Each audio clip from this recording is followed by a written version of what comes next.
And welcome to the Sharjah Stadium here for the final of the AustralAsia Cup. We'll be having a very colorful ceremony with the flags of the participants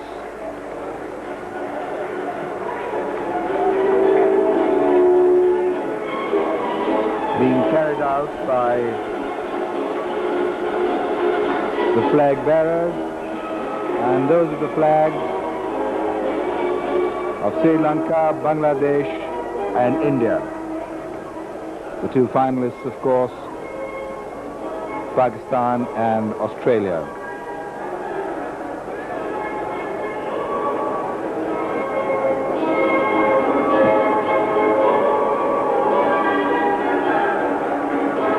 New Zealand board flag, the Indian flag,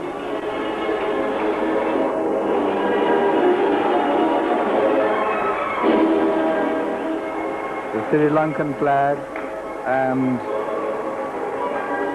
the Bangladesh flag, and there comes the Pakistan flag, one of the finalists.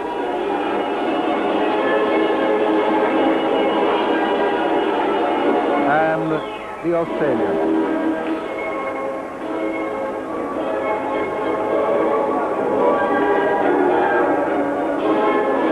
Really festive occasion here, the crowd literally pouring in, and a wonderful little ceremony. Sri Lanka, Pakistan, Australia. The Senior AustralAsia Cup now about to begin its final journey for this year, held by Pakistan, but now up for grabs. And now the UAE flag.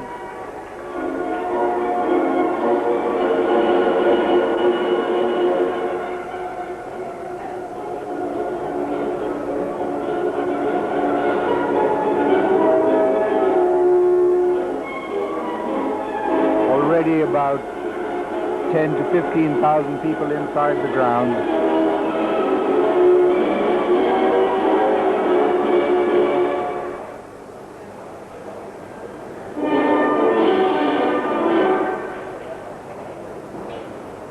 So the flags of all the countries participating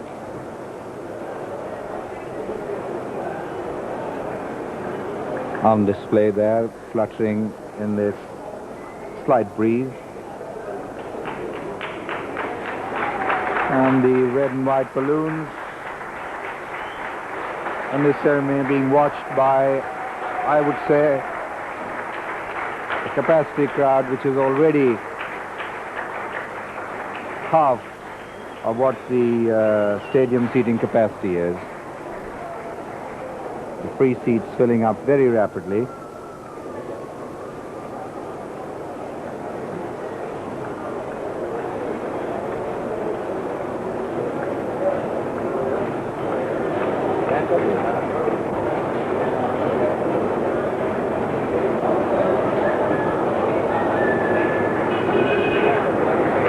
The two teams now coming out.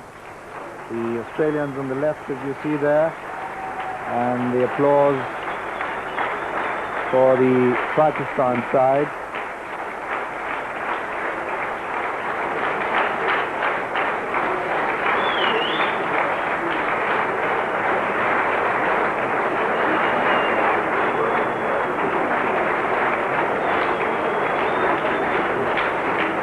It's a lovely sight here at Sharjah, the AustralAsia Cup final. The ceremonies preceding the match itself. The two teams are being lined up.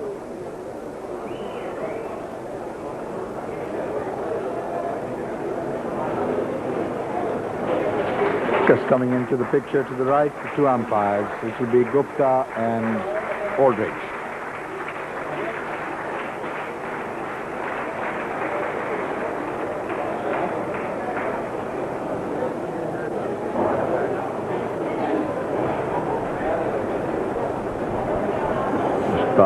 Zakir.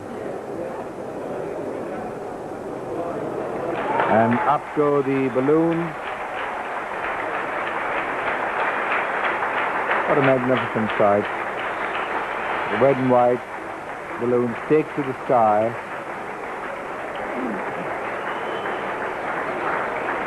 And a symbolic act of unity and peace. Away they go.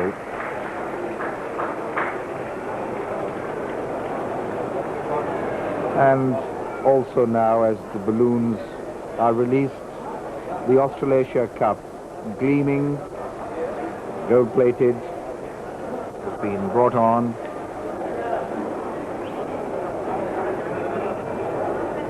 That's the Australian side.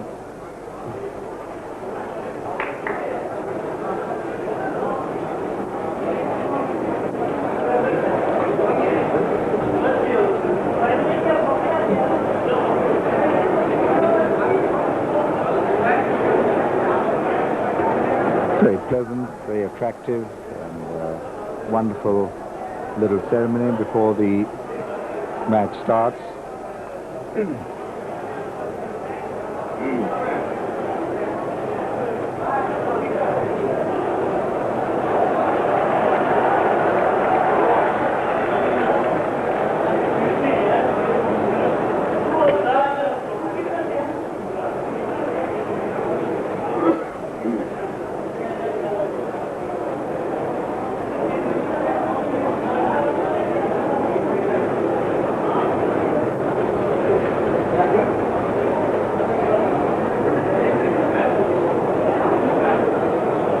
There's the trophy.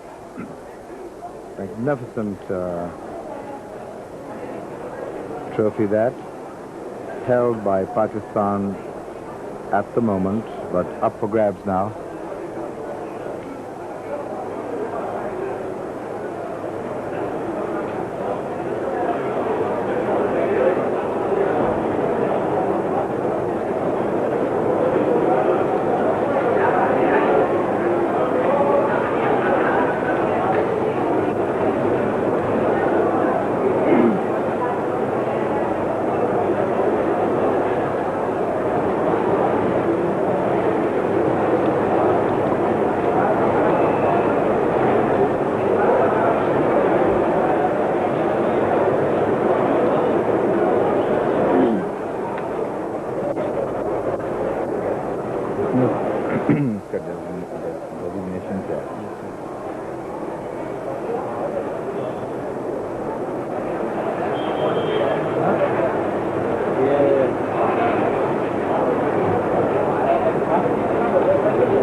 इसमें chef Faisal है ना, ये chef Faisal है ना, हाँ?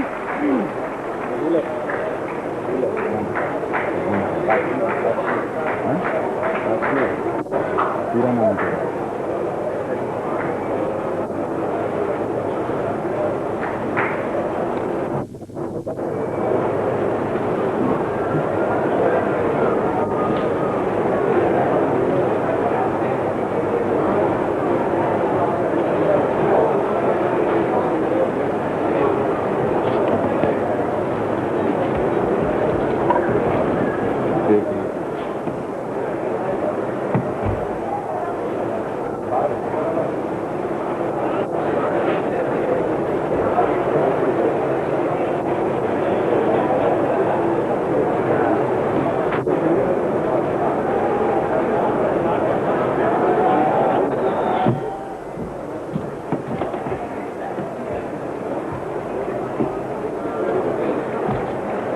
Sheikh Faisal bin Khalid being introduced to the two teams. Just met the Australian side and now meeting the Pakistan side is the chairman and president of CBFS.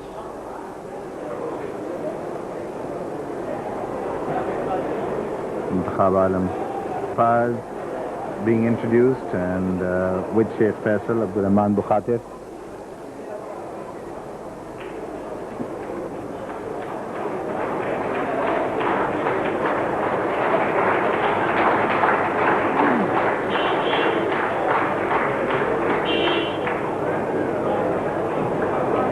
Asif Iqbal also with them.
Now the end of this ceremony.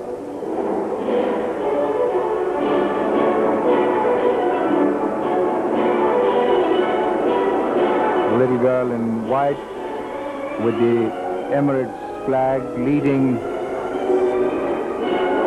all the other flag bearers away, and behind her is another young girl carrying the AustralAsia Cup.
Good morning and welcome to the Sharjah Cricket Stadium for the final of the match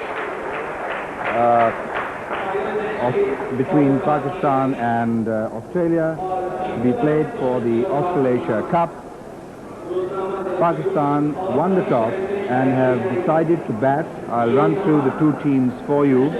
The Pakistan side, presumably in batting order: Saeed Anwar, Salim Yusuf, Javed Miandar, Salim Malik, Ijaz Ahmed, Imran Khan, Wasim Akram, Waqar Yunus, Mushtaq Ahmed, Aqib Javed and Mansoor Rana.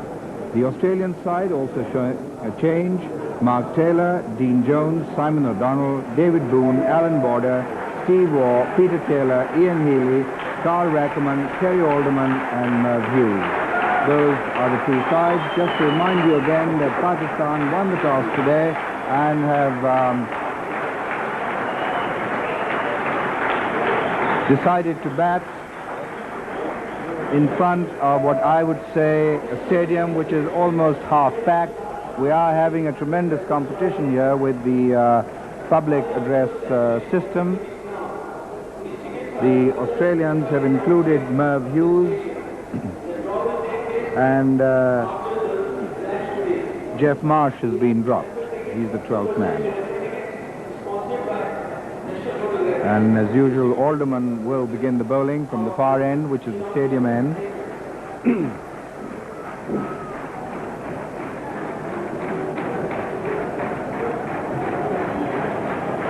And it's going to be Saeed Anwar to face.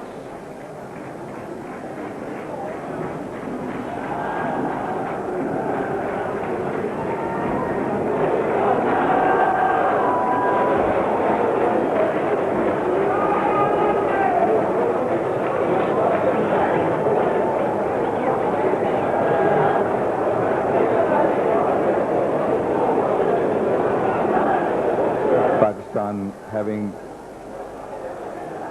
won the toss and electing to bat, Saeed Anwar to face, and all is set. There's a view of the onside field and the first ball of the AustralAsia Cup final. Swung and away from Saeed Anwar.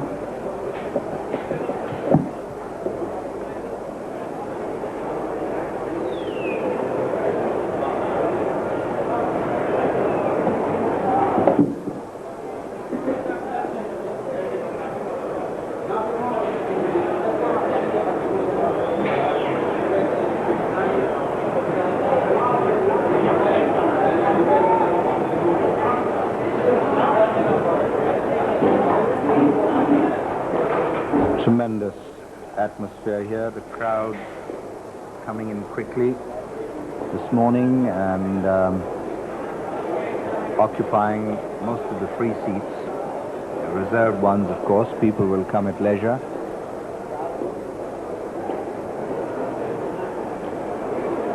So a very warm welcome to our viewers in Pakistan. The news is that Pakistan are batting in this AustralAsia Cup final, having won the toss. Alderman is the bowler and Saeed Anwar the batsman. Second time in the server that he's played missed.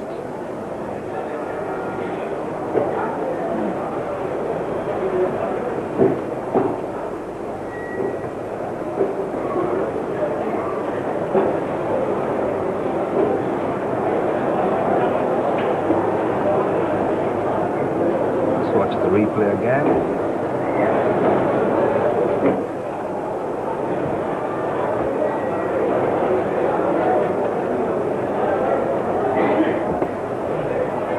That's the first run for Pakistan, the first for Saeed Anwar. Met with a roar of approval. A good return, and that's one for no wicket Pakistan.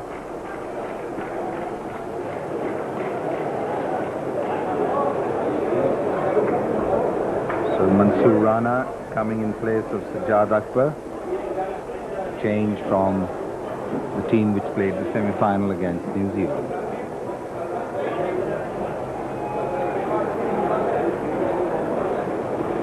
One for no wicket. It's the wicket keeper, Healy.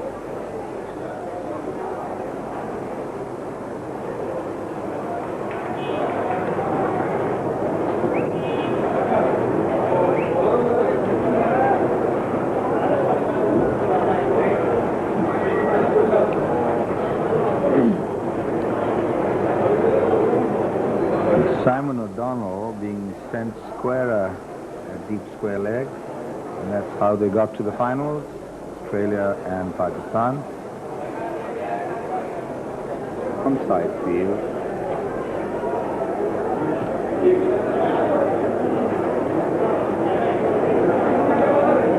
That's the offside. We've got a third man, slip, gully, cover, extra cover and mid-off. The umpire standing at square leg, rather at point, because of the sun. One then for no wicket. The second over, and Merv Hughes to bowl it. And he's going to bowl to Saeed Anwar.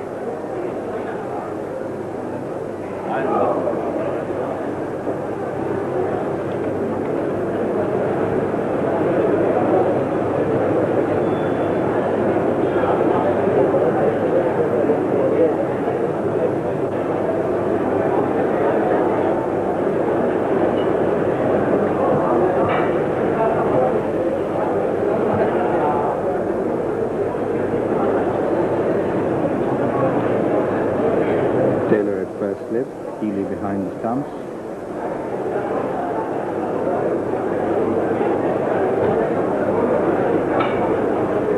It's a fine shot through mid-wicket. Could be the first four of the AustralAsia Cup final. It is a lovely shot. Over pitch. And he leaned into that one. Roll of the wrist. And away it went past mid-wicket for 4. 5 for no wicket. Just to remind our viewers that Pakistan won the toss and are batting. And immediately Alan Border drops a deep mid-wicket.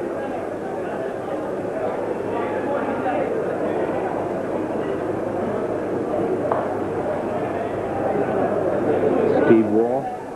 Mid-off.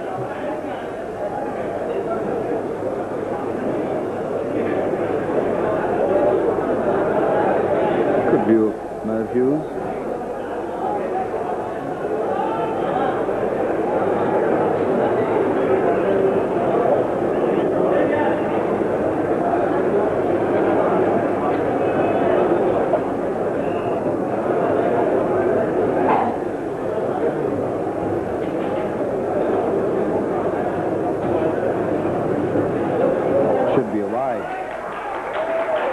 No wicket.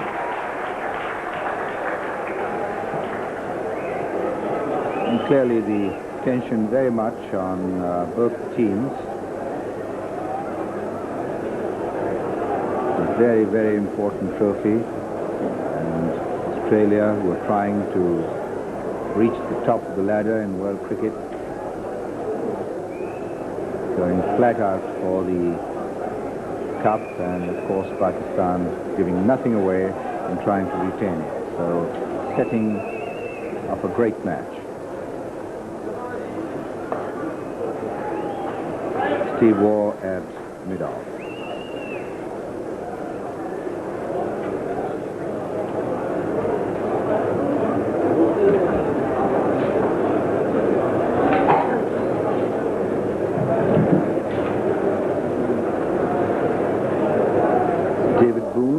Standing at deep mid-wicket now, almost on the boundary line.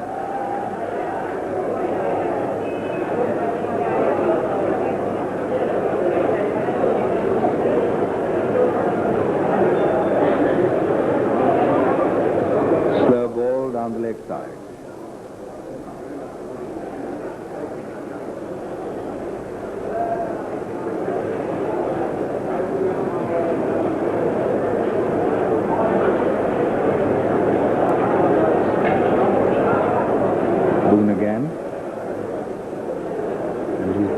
There after that shot from Saeed Anwar.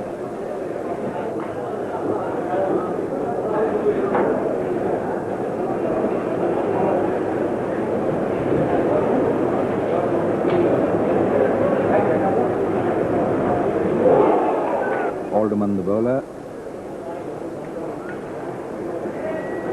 And Salim Yusuf the batsman.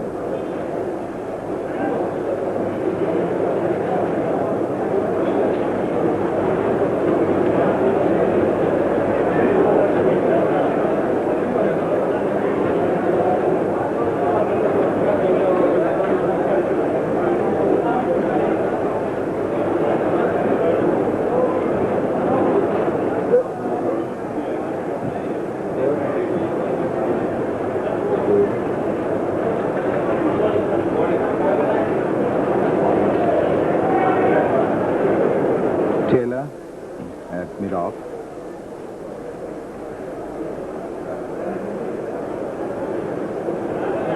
It's a view of the offside field.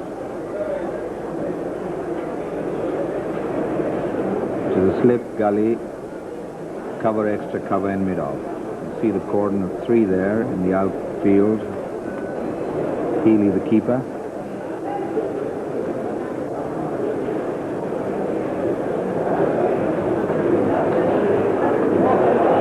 Brilliantly fielded gully.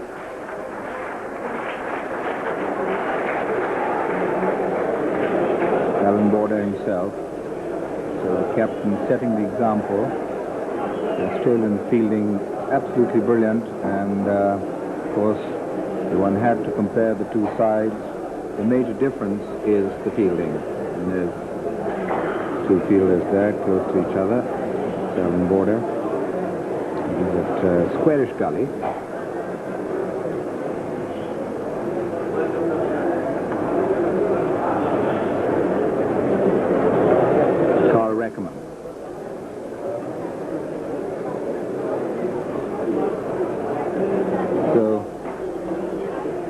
On a comparative basis, the Australians having the better fielding, and of course that gives them some advantage in terms of runs saved and the ability to take brilliant catches. Batting and bowling about par for both sides.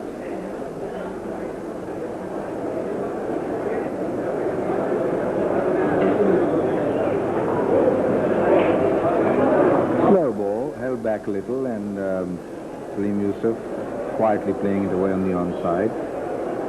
And that's the onside field for you. Mid-wicket. And Rackerman with the ball at mid-on. Not in the picture, the long leg on the boundary line.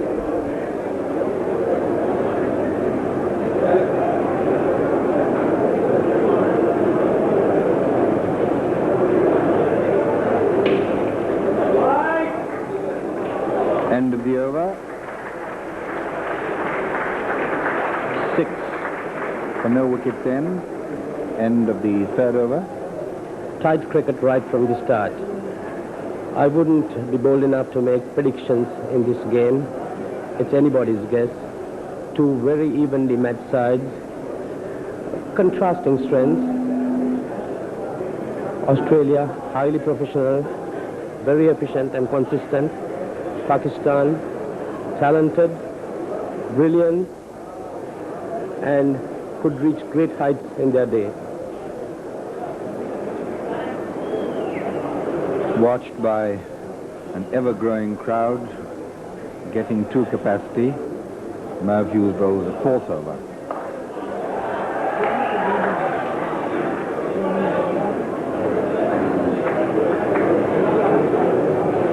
Hughes bowling from the Agfa Pavilion end. They're not fielding it cleanly. Another run to Saeed Anwar. 11 for no wicket, and Saeed Anwar is on 10.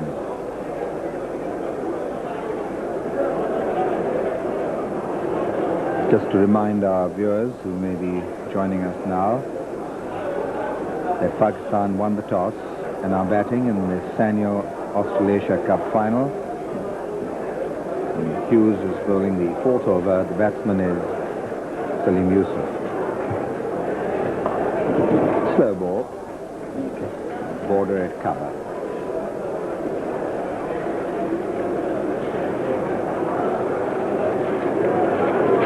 So a quick look at the outside field for Salim Yusuf. That's Alderman at gully to the right of the screen. Then in the deep there, the 3rd man. And then you have the cordon of 3, which is cover, extra cover, and mid-off. And first slip Taylor. Expand quickly to the onside field. There, long leg in the distance, mid-wicket and a mid-on.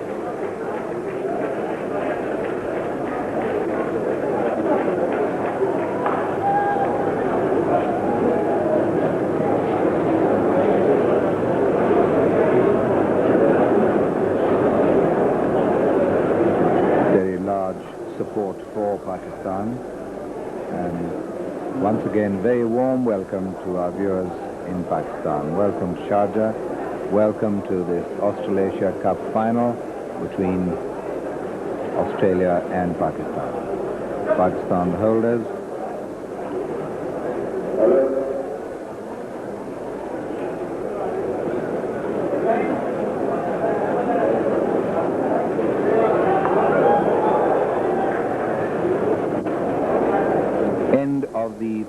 over and it's 11 for no wicket. Both Hughes, his first outing in the competition, getting a taste of Saeed Anwar's flair and brilliance, this time on the offside. Saeed Anwar, very polished shot for 4. 2 overs, no maidens, none for 10, and deciding to bat.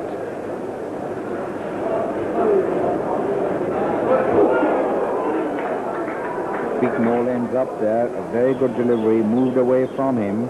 He was groping and hoping. Let's watch it again. Saeed Anwar making his mind up to go after Alderman once again, finding the delivery slightly short of him. Certainly not an impressive shot so early in the innings.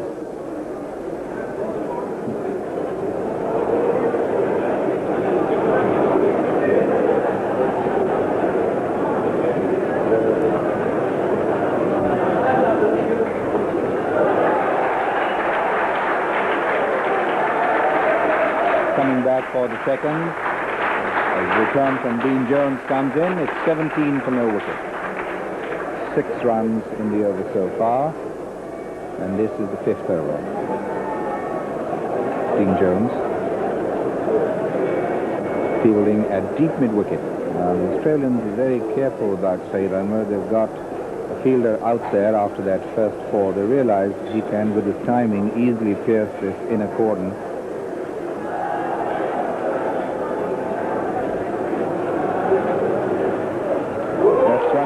Third man. Saeed Anwar coming back for the second. He's home.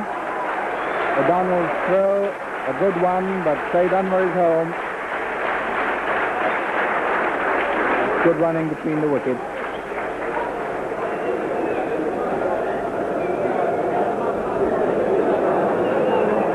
And it's 19 for no wicket. Saeed on 18. Has generated for Australia. And there is Bishan himself. He's taken his sun hat off. He's got his light blue patka on. Look at him. Isn't he splendid? There's Abdul Rahman Bukata, the organizer, really, of CBFS. And a nice tickle there by Salim Youssef. Goes to third man there, Rackerman. It's O'Donnell there, rather, who gets that in quite quickly. And Youssef wanted a second. It wasn't on. So 28 for no wicket. Salim Youssef is 4. Rather a mixture of Bishan. He had his light blue patka on, but he also had his Indian sweater on.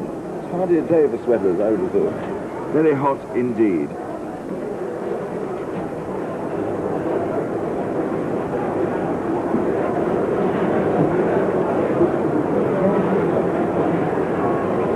Oh, it's gone through. Is that going before? I think it might well, yes. O'Donnell's after it. It went through Taylor at slip. It pitched before him. I don't think that was a chance. The first time he's not located the middle of the bat. 32 now for no wicket, and 25 to Saeed. See a good run. I think finally it pitched just short. I think it just pitched in front of him, yes. Here we have a look at it again. Reaching for it. Yes, I think Taylor coming forward got the unfortunate bounce. Who I say, Saeed was really trying to teach that ball a lesson, wasn't he? But this is the fun of it all. The Australian bowlers who are so good, so efficient, or Dirhams will get hit in this last game today. It's another slow one. Saeed waited for it. Played it square, and they come back for 2. That's well run. Saeed Ahmed ran the first one so quickly, he just chipped the ball away, didn't hit it hard, and although Boone came in fast, they completed the 2 in reasonable comfort. That was very good running. Very good running between the wickets. Yes, these two have done an excellent job in all the matches, running between the wickets and putting the pressure on the fielders. 35 now for no wicket, 26 to Saeed Anwar. Hughes to Saeed Anwar once more. Oh, and that in the air, but he's got away with it. He's got another 2 runs. If he'd hit that rather better, it might well have been out. He just got the angle right to the left there of O'Donnell at mid-on. 28. You always got to have a bit of luck batting like this. And it's 37 for no wicket. You're talking about that spot up there. The Kelly's time spot. Yes, I think if it's not hit this time, they should double it for the next tournament. It's rather like a jackpot, till somebody actually hits that spot. I suppose they hope it's going to double it. They've got to double their circulation first. Well, it doesn't matter. They have saved it on this occasion, so it's a matter of... Another flashing drive brings a single down to Taylor at third man. 38 for no wicket. It's the end there of the 8th over. 38 for no wicket. Saeed Anwar 29, Salim Youssef 5, and I think one can only look at the day, trick by trick, point by point. And now these early exchanges, Sonny, have definitely gone Pakistan's way. Indeed, they have. Pakistan has definitely begun well. They have got 38 on the board in 8 overs, which is a rate of 4.75. A very healthy rate to begin in the early overs, of course. You worked that out quickly. Yes, thanks to the electronic scoreboard down there. The computer-like brain of S. Gavaskar, I thought, was produced it. But it is, you're quite right, it's on the board. Well, it was.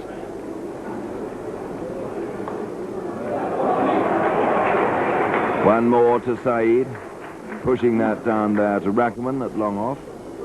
39 now for no wicket, and we're in the 9th over. Well, it was nice to have a rest day. What did you do yesterday? I think I went around a bit, saw Dubai once more. I did that, on the creek. I went and had a lovely cup of coffee at the Sheraton there, the Dubai Sheraton, which is a lovely hotel. I did a little bit of shopping, too. What did you buy, Henry? Dubai? What did you buy? Shopping. Wide there. Well, that was a tight call, and we'll have to watch now that umpire Aldridge is consistent. 40 for no wicket. I didn't buy. I was looking at video recorders, and in the end I decided not to, because I'm not very mechanically minded, and I'm not certain quite what I need, and I think I may have to pay rather more for what I want in England, but when be certain I've got the right thing. I'm also looking at cameras too, because I want an instant camera that's Blofeld proof, because every camera I get I break somehow. You didn't buy any more of these hats, Henry? Hats? No, didn't buy any hats yesterday. No? None of these golf caps either? No. A lot of them at home. When I was in New Zealand, I always talk about seagulls, and I got 2 listeners who sent me caps saying which were ordinary golfing caps with sort of pretend seagull droppings on them, saying, sorry about our Kiwi seagulls. Well, that's a colourful, the press photographers, one press photographer down there anyway. Also Simon O'Donnell. Well, colourful the boards are. Of course, Sanyo, one of the main sponsors. Agfa, we're talking to you from the Agfa end. They've done nobly as well. There we see some enthusiastic spectators enjoying it, having a state of the nation discussion there. Well, they're just behind us in the commentary box.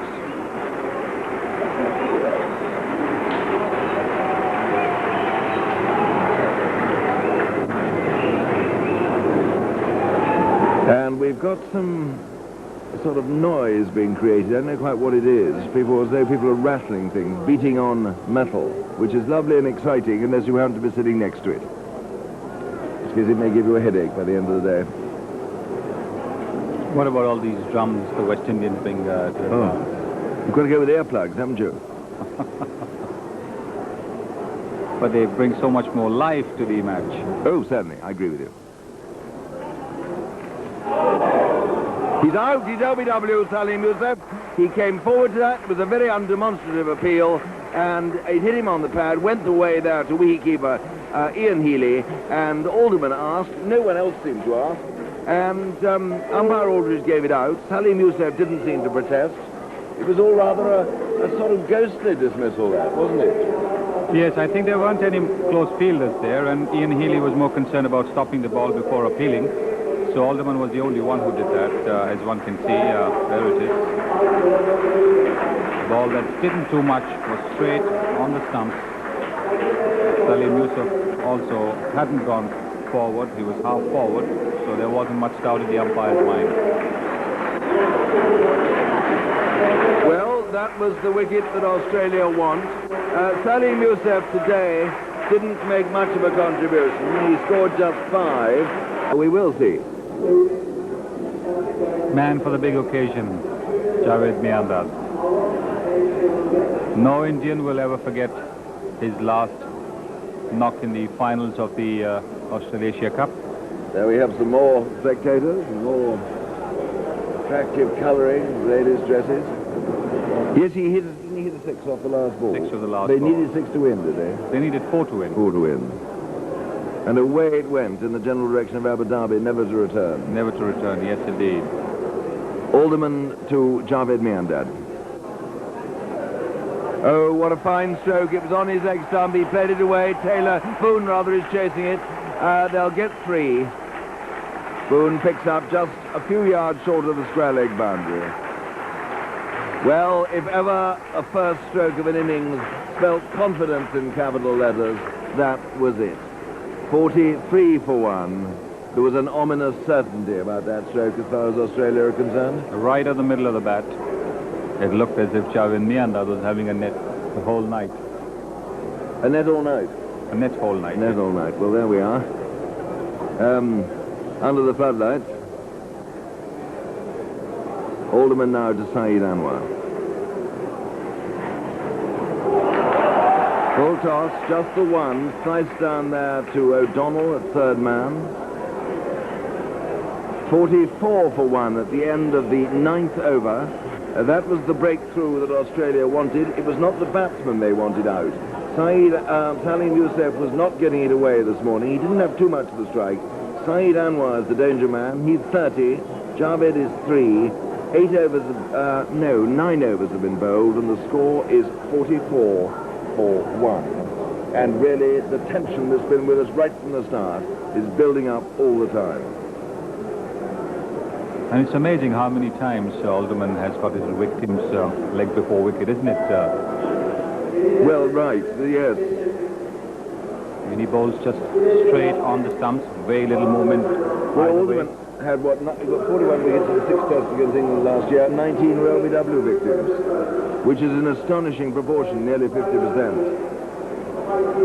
Well, I was just thinking, I go back to England tomorrow morning at last, and on Sunday I shall be watching a game of county cricket under the Cathedral of Worcester, and the atmosphere will there certainly be much less vibrant than it is here today. Yes. The cathedral, sure, yes. cloistered calm of Worcester, and the vibrant excitement of Sharjah. Poles apart, but the same game, and both, I'm sure, will all provide as splendid entertainment. Yes, particularly if Graham Hick and Ian Botham get going. I presume you're going to watch Worcester. Rackerman. Pushed away. That's going to be a couple of runs for Saeed. Jones running round the cover boundary. Rather, it was a loosener for Rackerman. He's just taken over there from Hughes. 2 more to Saeed. He goes to 33, and it's 46-1. In fact, I saw in the paper this morning, better greet him. Good morning, Tiger. And I saw in the paper this morning that Botham had had an operation on his knee, an exploratory operation. So I shouldn't think he will be playing on Sunday. Oh, is that right? I didn't know about this. But I guess if he takes a bit of weight off about the knee, maybe the knee might not be in that much trouble. Well, that's right.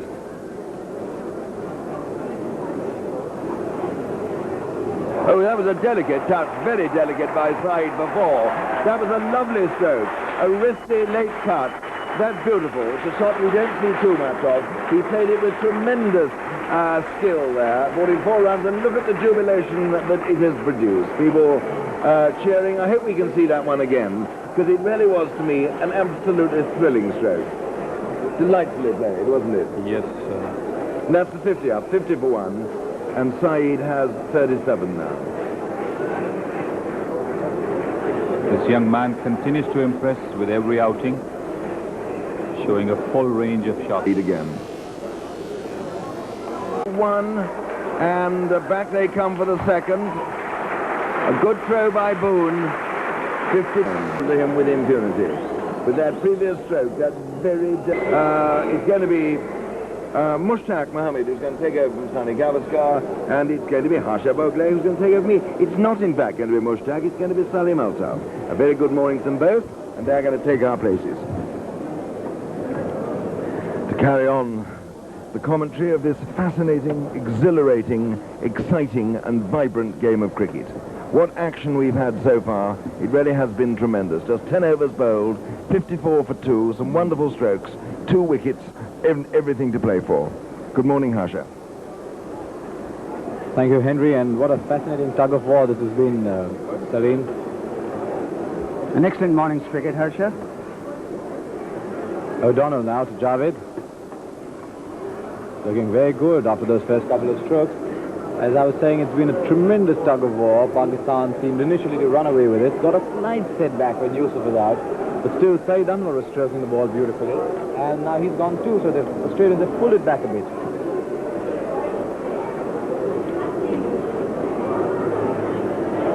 This is the 11th over. Pakistan have 54 on the board. O'Donnell. And Javed really looking like he's going to get on with it today. Playing it on the rise.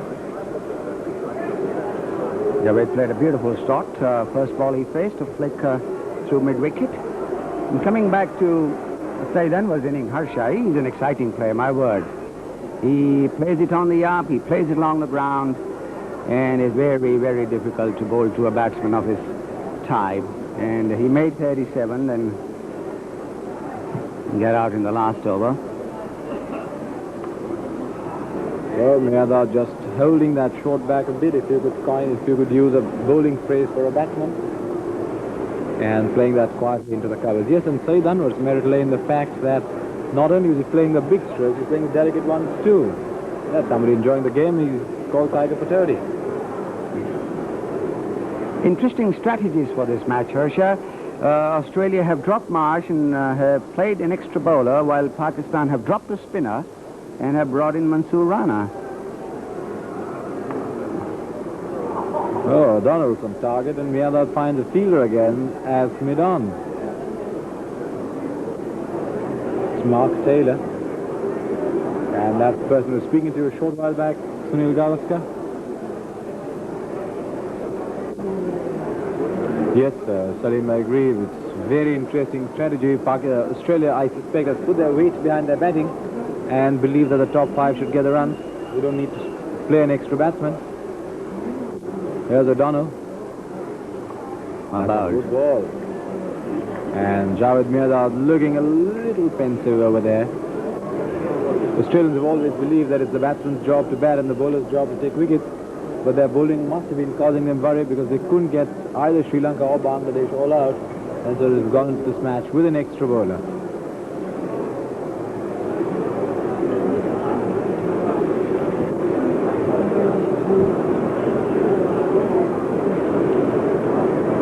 Simon O'Donnell. And again, Mia's committed, I thought, there to the front foot and found the ball a little too close for him to get away.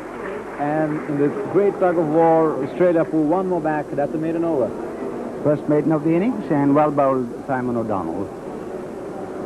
But it won't hurt anybody at all because at the end of 11 overs, it's 54 for 2. And the scoring rate just under 5, marginally under 5, just a 1 run under 5 in fact.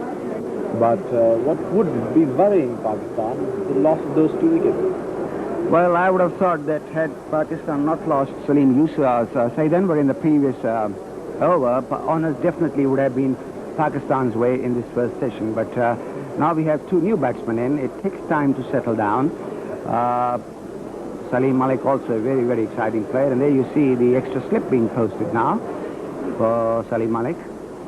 Oh yes, you can look at it now. That is the onside field. Here is Rackerman cutting one back. And it's surprising how a couple of wickets for Australia and the fielders are running in that much faster to pick up the ball. Not only that, I saw Rackerman bend his back into that delivery. Oh yes, in his first over, he seemed to be strolling in, isn't it? Like as his time had taken its toll, like the weather had taken its toll, he was just strolling along. Well, Rakaman has been a much faster bowler in his time. Well, my friend Mushtaq reckons he's probably overweight. There he is now, running into Malik. That's as good as any you can bowl in this one-day game. But of course, Pakistan are lucky that Saeed Anwar did get them off to such a good start, because the two batsmen can now afford to play out a couple of overs to get themselves in, because both are such lovely strikers of the ball. That's right. It's a cracking start, and in the first 10 overs, if you're averaging 5, I don't think any batting captain would like more than that. The fact is that they've lost those 2 wickets, and that could put a little bit of pressure on Pakistan right now. There's Rakaman. No ball. A very nice job. That's Peter Taylor. And like the bowler, he's a flighted return coming in from Peter Taylor, not hard and fast like Boone and Jones sent it in. But 2 more all the same. 56 for 2. It was noticeable that Salim Malik was moving a great deal across even as Rakaman was coming into work. Well, that's the slip fielder that Salim Altaf was talking to you about.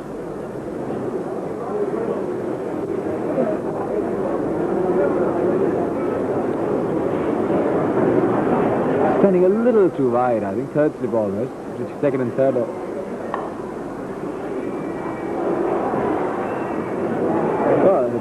Well, it went through border and almost got through Hughes. The Australians have pride themselves on picking up this anything that comes anywhere near them. Won't be too pleased.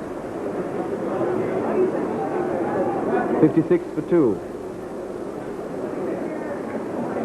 Well, also shows the wisdom in including an extra batsman, because if you're playing with just 5 frontliners or 6 frontliners, the loss of 2 wickets can be a little disconcerting.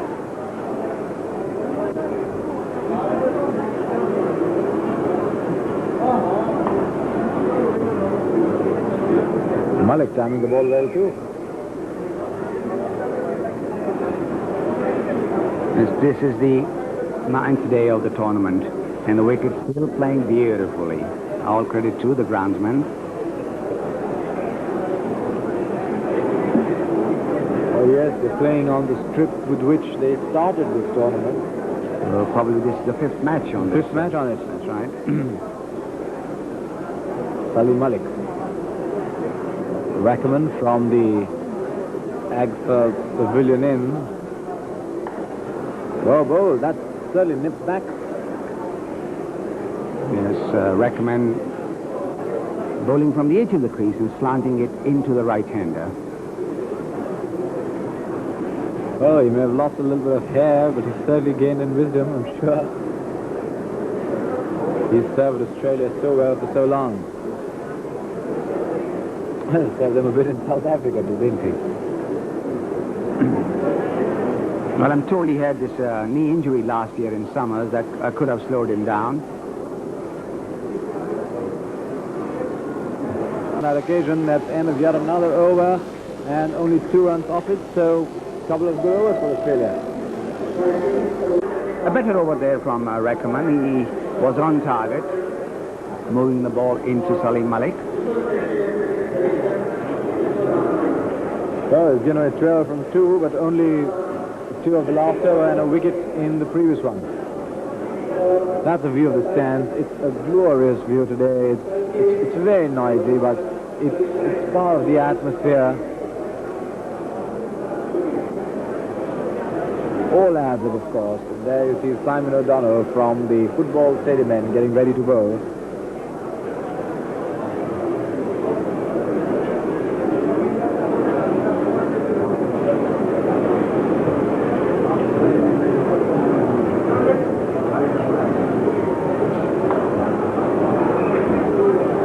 Driven out, that's Peter Taylor. Well, there's a tremendous amount of atmosphere at this stadium. There are the Red Label girls going around offering tea, there are the Coca-Cola people going around offering Cokes, and there are the Rothmans people going around offering cigarettes. Well, if you do all these 3, it's a good time to be in the ACMA Members Pavilion. Wonderful atmosphere. When the crowd is in Sharjah, the crowd's still building up. As O'Donnell into one of their favorites, Javed Mirdad. Strong on the pad, but going down the leg side. Oh, they were enjoying this game of cricket like they never have when Saeed Anwar was batting.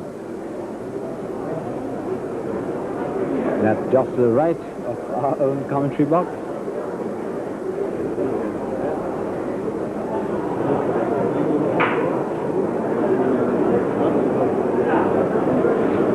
Javed Mirdad on 4, a couple of lovely shots in it. Salim Malik on 2, and this is Simon O'Donnell, man of the match on the earlier occasion.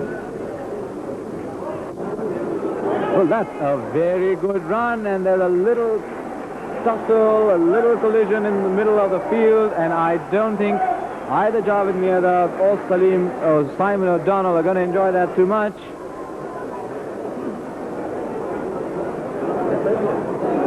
Well, let's have a look at it again. Certainly hit the hip.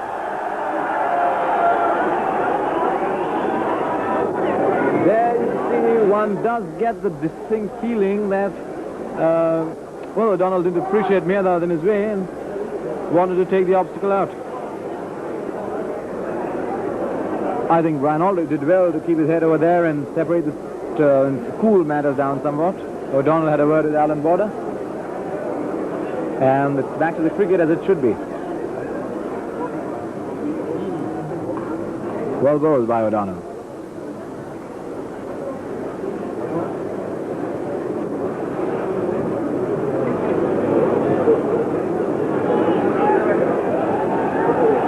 Well, a couple of words again. Salim, you think the Javed Mirdad? Oh, let's have a look at it again.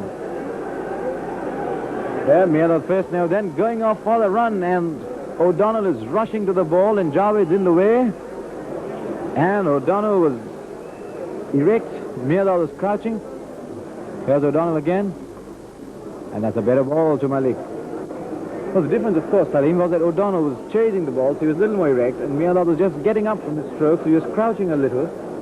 Funny enough, if you had a close look at that, Mirdad was not watching O'Donnell coming in to field that ball, and this is basically, I think, the reason why that collision takes place. Initially, they didn't think of a run, and then suddenly they found that there is nobody around. They took off for a run, and I think O'Donnell tried his best to try and stop that run. 57 for 2 now. Here's O'Donnell into Malik.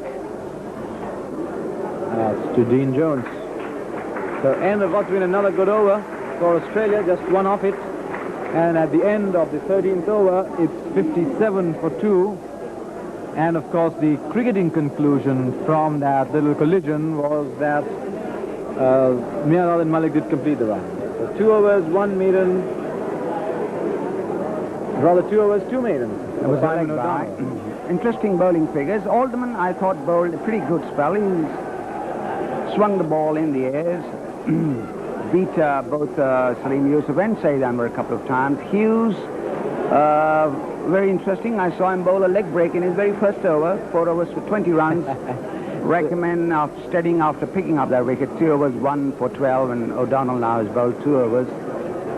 2 maidens, so 12 overs for 13 overs for 57. There's Rackham again going wide of the stumps. That's a pretty full-blooded shot. Nice bounce there for O'Donnell. No runs. So 57 for 2.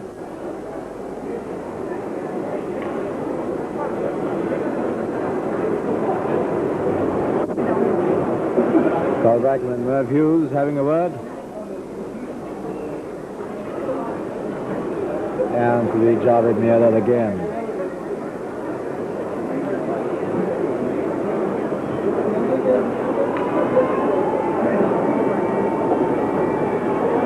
Ooh, well bowled. Well bowled. It was well bowled because it was slanting into the right hand and straightened somewhat on pitching. Javed trying for an on-drive, pick outside edge, and the ball finished up on the offside. Well, you spoke of Merv Hughes' leg break. He bowled quite a cool way, didn't I think I counted 3. And there were 2 in 1 over, and one distinctly got the feeling that he was bowling the occasional faster one. There you see the top 3 batsmen, all 3 of them in this match. 5,597 runs for Javed Mirdad, and add 5 to that in this game. Facing Rackerman now.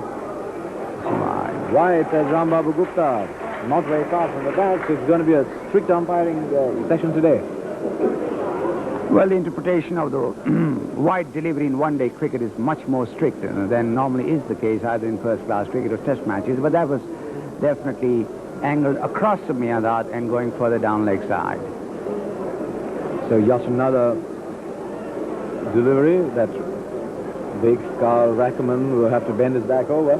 Here he is now. Oh, that's well bowled again.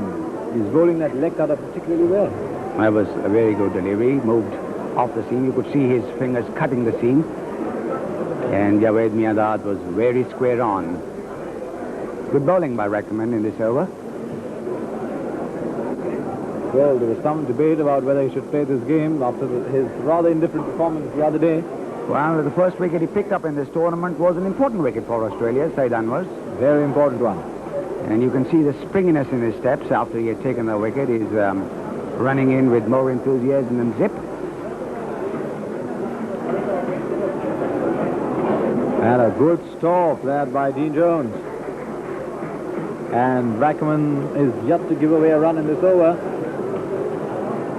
The 50, if you remember, came in the 10th over. We are now in the 14th, and it's still 58 for 2.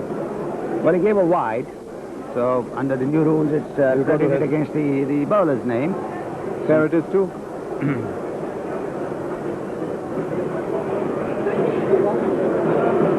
Australia have, for the 5th bowler, the option to choose between Steve Waugh, Peter Taylor, and Alan Border. Peter Taylor has been having a good tournament. He'll doubtlessly be the first choice. He's in the side just for that. Then Healy. And now it's Carl Rackerman. That's flicked away well by Javed. And Peter Taylor, a little fumble, and Javed can get 2. Well, Salim, they say Javed's advancing in years. He's really sprinted like a youngster across there. Well, he saw the fumble there, and the second run was always on from there on. I saw some very good running between the wickets this morning. I could see that they were off very quickly for the first run, and that, of course, puts the pressure on the fielder. And a couple of the Australian fielders, I thought, were a little slow and conceded 2s where there should have been 1s. Dean Jones, for instance. They probably didn't expect Pakistan to start off the way they did. Here's Rackerman. To Javed. Again close to the body. Again no runs. Out to Alan Border. End of the over. The end of the 14th. And the umpire signaling for drinks. And time for us to go through very quickly what happened during play today. Pakistan batting first. In fact, Salim, as we've discussed slightly in the past, there have been 2 interesting changes for both sides. Pakistan, whose bowling is the stronger of their departments, have gambled on it and included the extra batsman, leaving out the off-spinner Sajjad Akbar. And Australia, from batting is the strong point, have gambled on their batsman and left out Jeff Marsh for the extra bowler. So both sides playing to their strengths. And it all points to what is likely to be an absolutely fascinating contest. At the end of this session, it's 60 for 2 after 14 overs. And the highlight of the day is, well, that's a good ball because it ended up playing it nowhere near where he wanted to. 61 for 2. Very good delivery from Donald. Left back at Malik. Malik driving head high in the air. Very lucky that he got a nick onto it.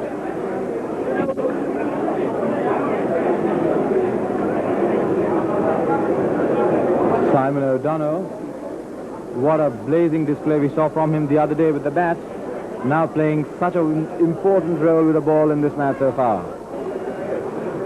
That's a good run and good fielding too, that by Merv Hughes, because he rushed onto the ball and Javed Mirdad was sprinting away, got only one, so it's 62 for 2.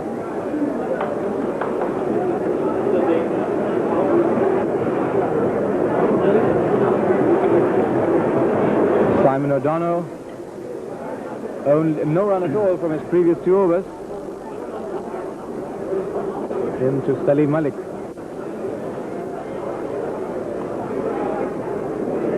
Well, Malik in what has become such an important one-day stroke, just dabbing and trying to move. Secretary of the BCC, Mr. Arif Abbasi, quite pleased with his team's performance so far.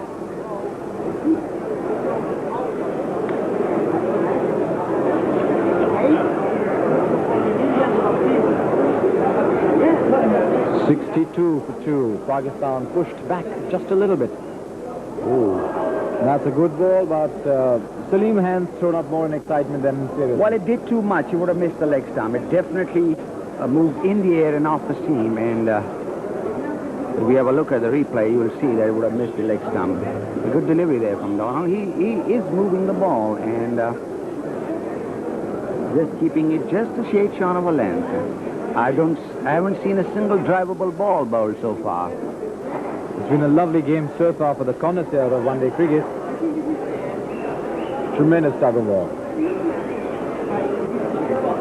Well bowled again. Yes. Again the movement, again misread by Salim Malik. Off drive, ending at mid-wicket. So there you see Javed Mirdad now. That's, I think, good thinking.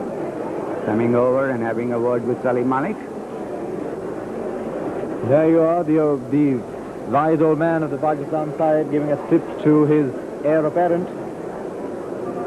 Probably telling him to just hold on while the ball comes onto him and nudge it round for 1 or 2. Let's see what happens now. Here's O'Donnell. And that's good bowling by O'Donnell, because this time he bowled a slow one and pitched it up.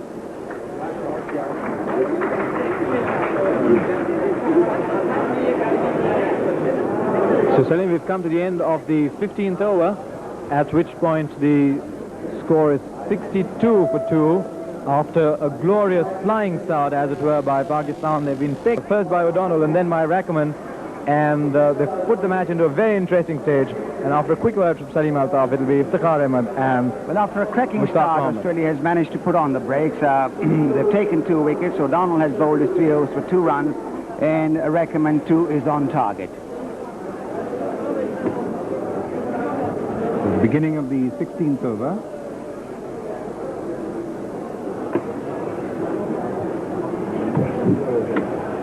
Scoring rate has tapered off a little since the departure of Saeed Anwar.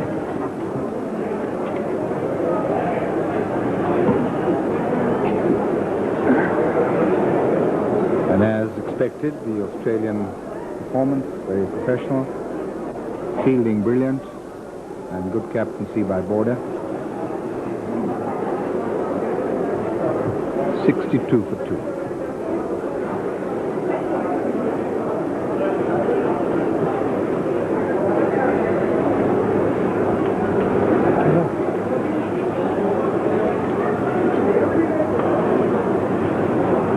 Run to mid-wicket. Taylor Khan cut it off, so 63.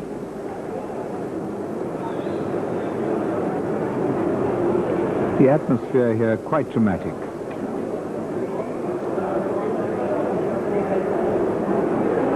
Crowd building up by the minute. Mirdad and Salim Malik at the crease. Mirdad on 9, Malik on 3.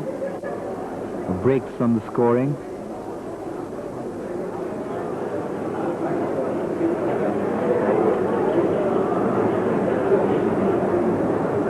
Roll from the edge of the crease. Angle that across.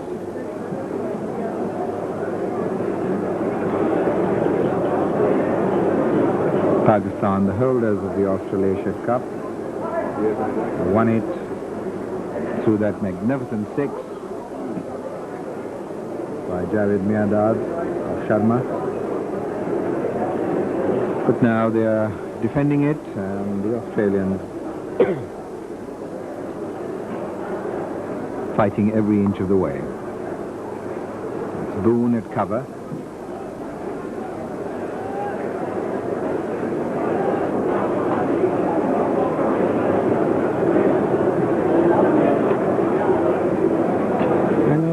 Since Saeed Anwar's departure, the proceeding has been slowed down. Saeed Anwar is kind of a player who enjoys the luck of the break. But I think after his departure, the run rate has dropped. These two new batsmen have to rebuild the innings, and I think their approach is just right.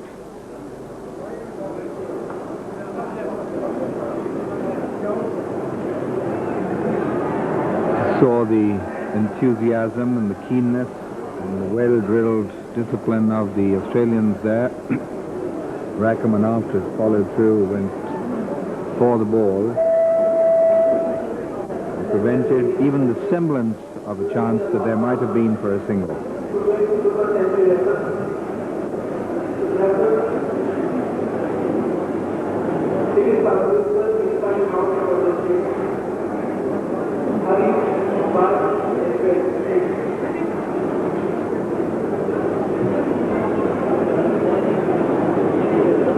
Carl Rackham bowling from the Agfa Pavilion end. This the 16th over.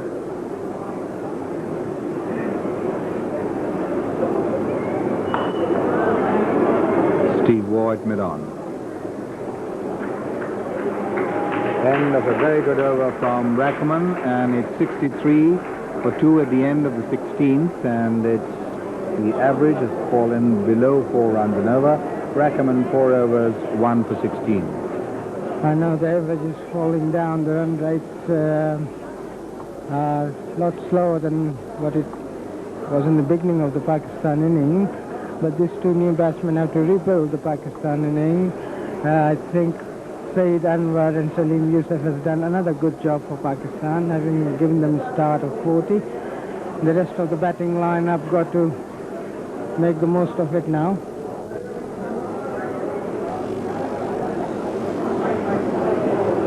O'Donnell, the bowler. Mirdad should get a single. Hughes in the fine leg area returns.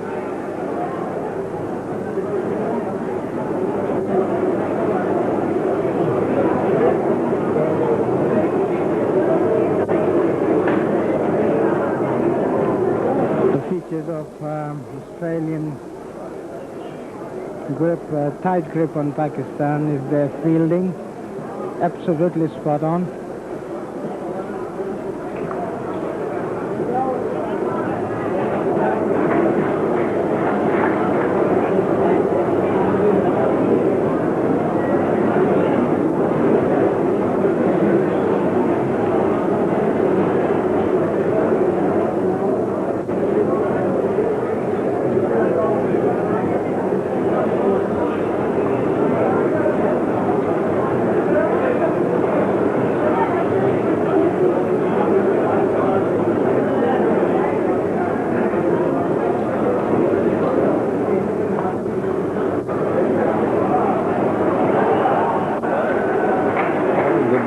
There by the captain himself, as they say, the man himself.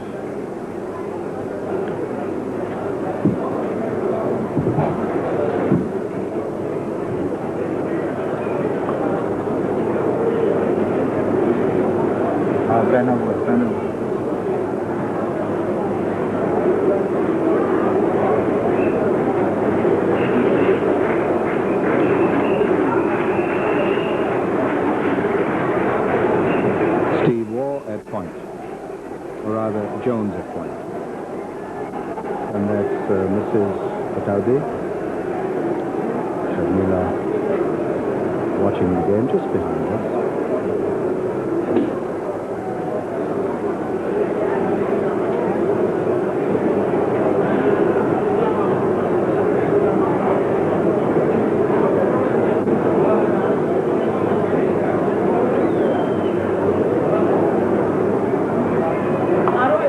Through the covers, 4 runs. Salim Malik moving away a little to get O'Donnell to change his line, which he did. A magnificent shot. through the covers,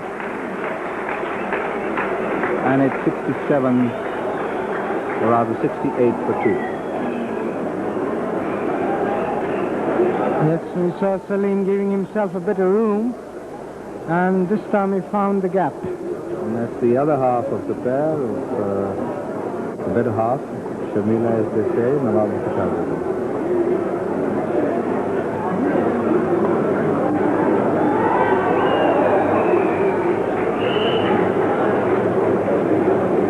I know. Right.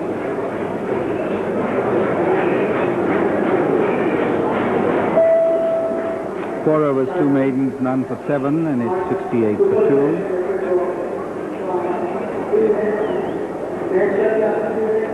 Donald have bowled well.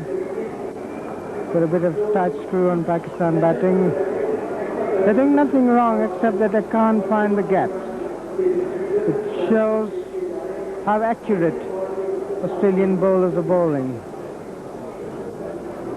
The field placing is absolutely spot on. Everybody very agile and alert and efficient.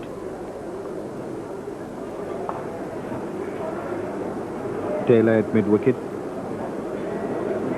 And this telecast being watched by our viewers in Pakistan and Sharjah and UAE.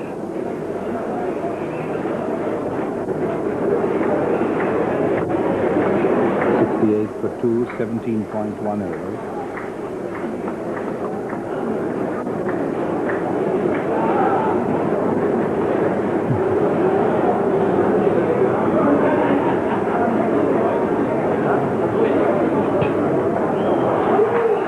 Gaspard point, 4 runs. Javed Mirdad getting on top of that one from Rackerman and playing it beautifully past the left hand of Boone, square of the wicket, 4 runs. And now that these two have had a look at the bowling, runs beginning to flow again. A 4 from Salim Malik in the previous over from O'Donnell, and 4 now, and it's 72 for 2. This, anybody's game. One can just feel the pulsating tension that is developing every second. Two sides evenly balanced.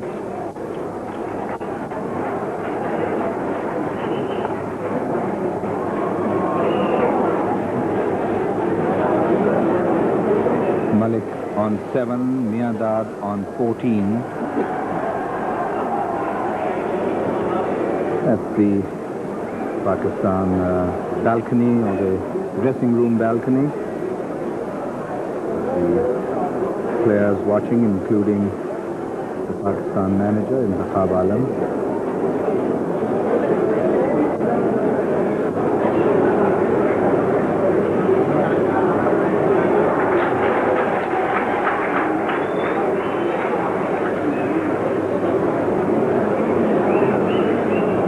.73 for 2.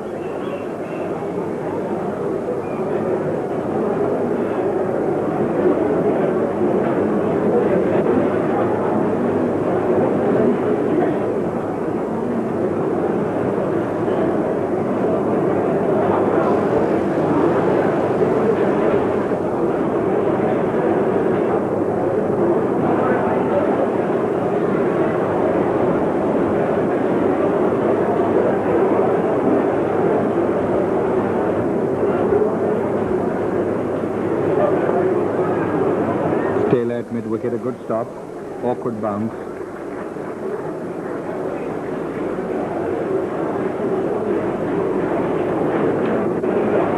Carlsman, length and line, is just pitching outside the off stump, bringing the ball into the right-hand batsman. Doesn't allow much room. They have to play him straight.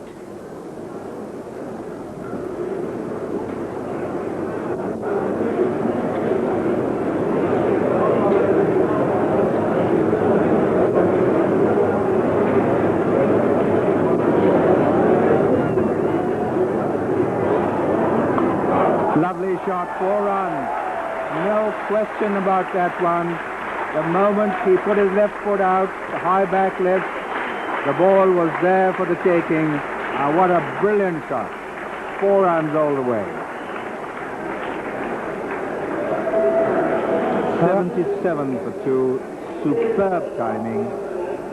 And what a wonderful display of the cover drive. The runs are bringing the flow for Pakistan now. They start finding the gaps. I think that cover drive from Salim Malik was a treat to watch. I think it was a shot of the day so far. He just sensed a little room outside the off stump, waited for it, and dispatched it through the covers in between the gaps. A magnificent time shot. Javed Miandad was also very relieved to get 4 in the same over. Took a lot of pressure off him. I think he'll be beginning to play now. 77 for 2.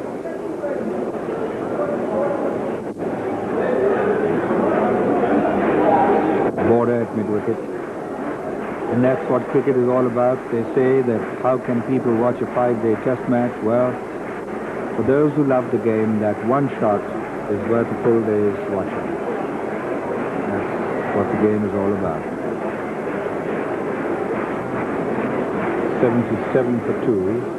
Incessant applause from the spectators.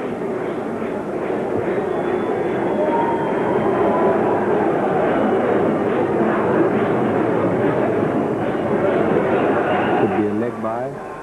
78 for 2.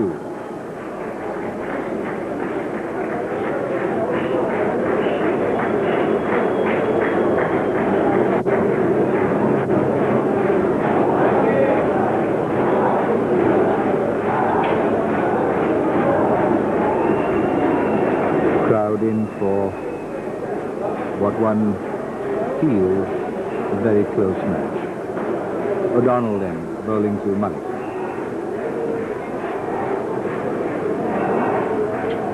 Late cut. Carl Rackerman, the third man.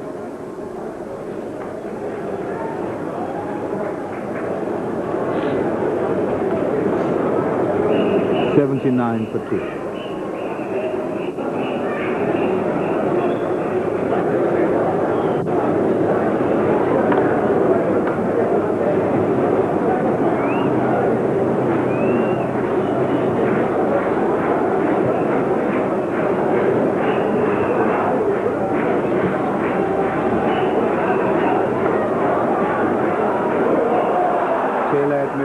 Very awkward bounce.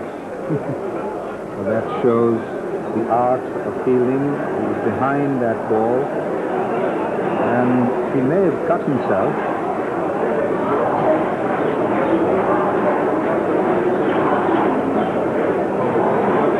Very nasty knock. Yeah, he took it on his face in the end. So it's all happening here.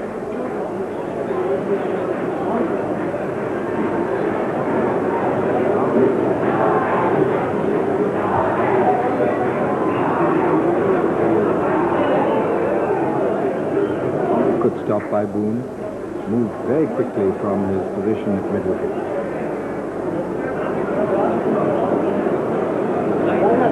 Lone photographer, in the hope of that classic shot which would win him the Photographer of the Year prize in the sport.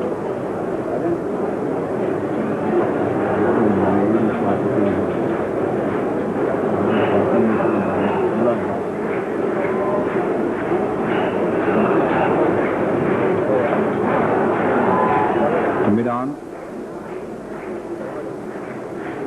Taylor the fielder, end of the 19th over.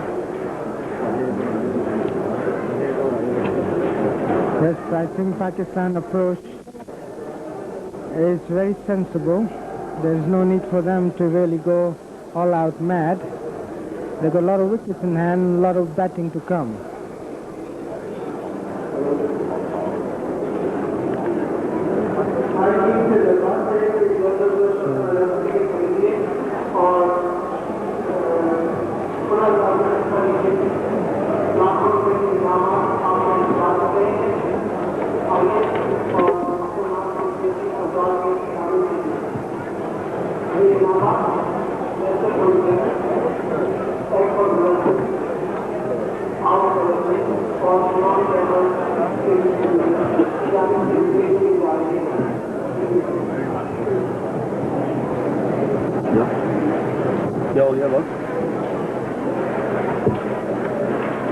And the 20th over about to start. It's going to be Steve Waugh.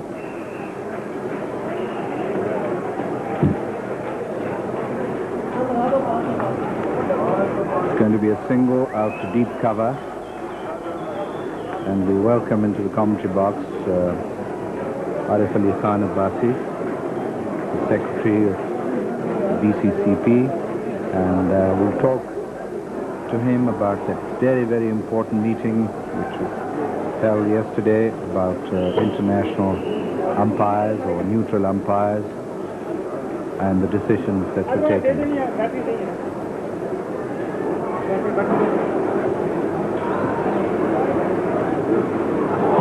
There's going to be a catch there, and it is a superb catch by Healy.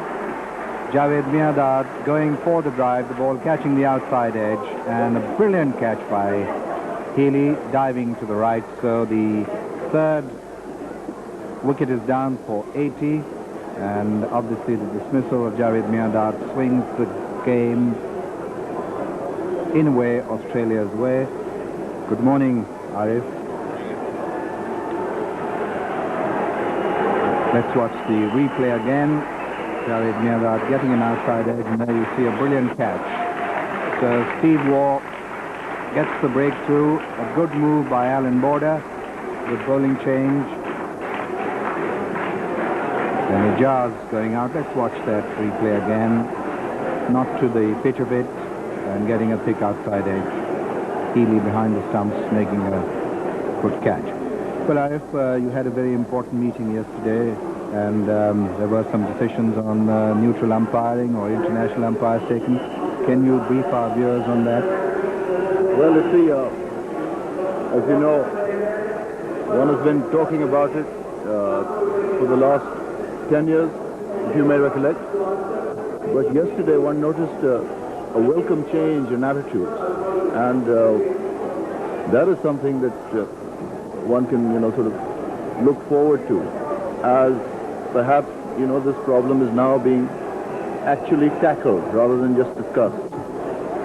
And the modus operandi was discussed and the way they were going to go about it. And Colin Cowdrey, that is the chairman of the ICC. We'll pause a little as Warble's first delivery to Ijaz, who gets a single. And that's 81 for 3. And Colin Cowdrey seems quite intent in tackling this problem rather than papering it over. And what was encouraging again was the attitude of all the member countries, that is the test playing countries, that they felt finally that this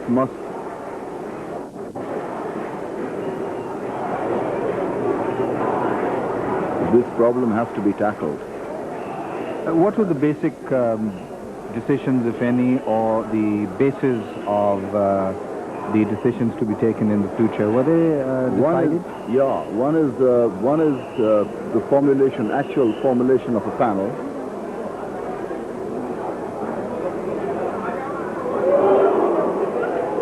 The other is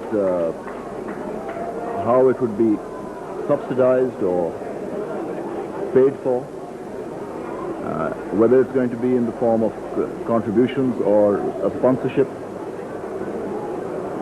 and finally how it would be implemented, i.e.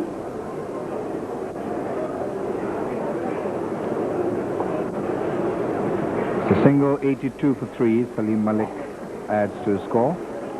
i.e. the appointment of the umpires actually when test matches are taking place. And the initial drift seems to me to be towards introducing this international panel only in test matches to begin with, and a trial period of 3 years or 2 years to see how it works and how to remove the niggling difficulties that may come about in its implementation.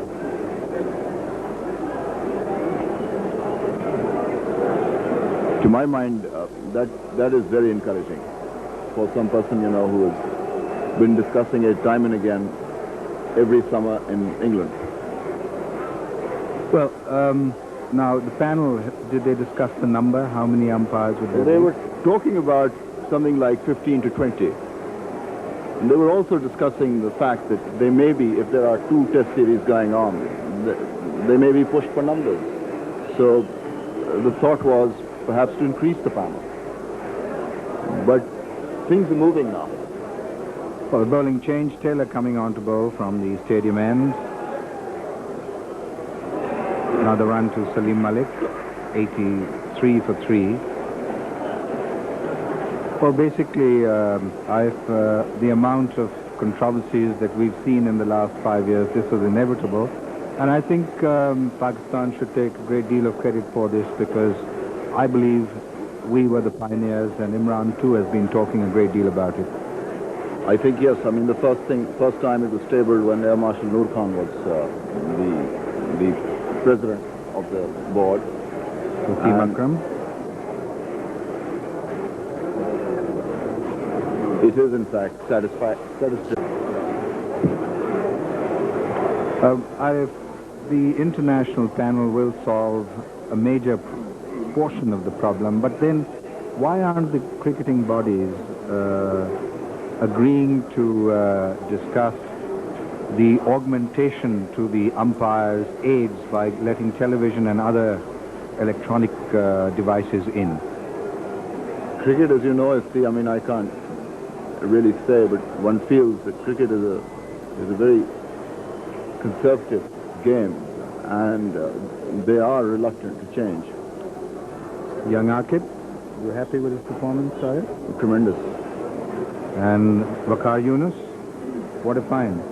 Tremendous, absolutely.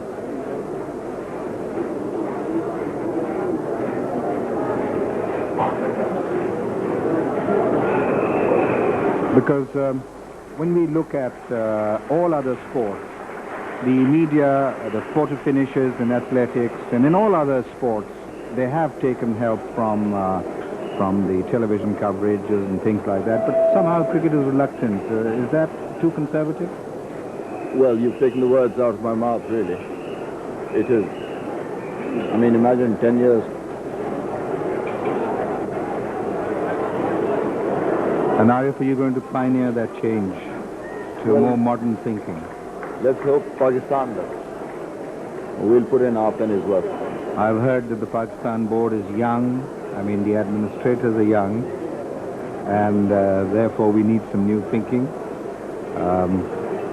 because cricket is going through a very difficult and turbulent period at this time. Every tour is really comes to a situation where there is a controversy. Our tour to Australia, and then the English tour to the West Indies. And our tour to the West Indies also. So therefore it's very important. So I thank you very much. It was wonderful to hear that finally the administrators have decided to move, and with the score at 85 for 3, how do you feel about the game? Wide open. There you are. That shot wins the approval of the Secretary of the Board, and the score goes up to 87 for 3. Thank you, Steve. Thank you, Arif, for coming Thanks very much. to the box and giving us your valuable time. Very kind.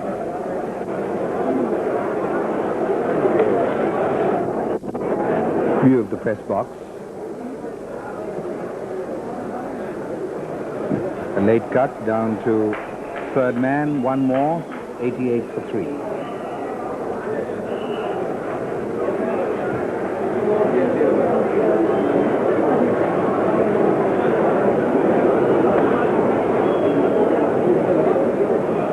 So, major development in international cricket. The board is agreeing to what will be an international panel.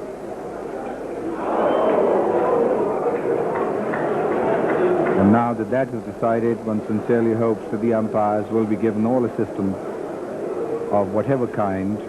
Let's watch the replay again. And a wild shot from Ijaz.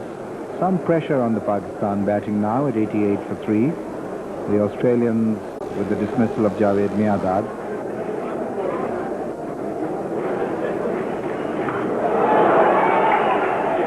Boone at deep cover. 89 for 3.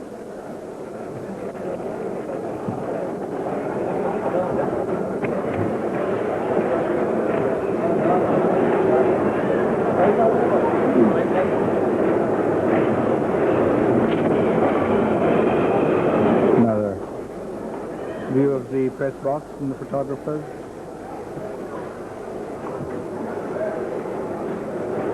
Alderman at gully.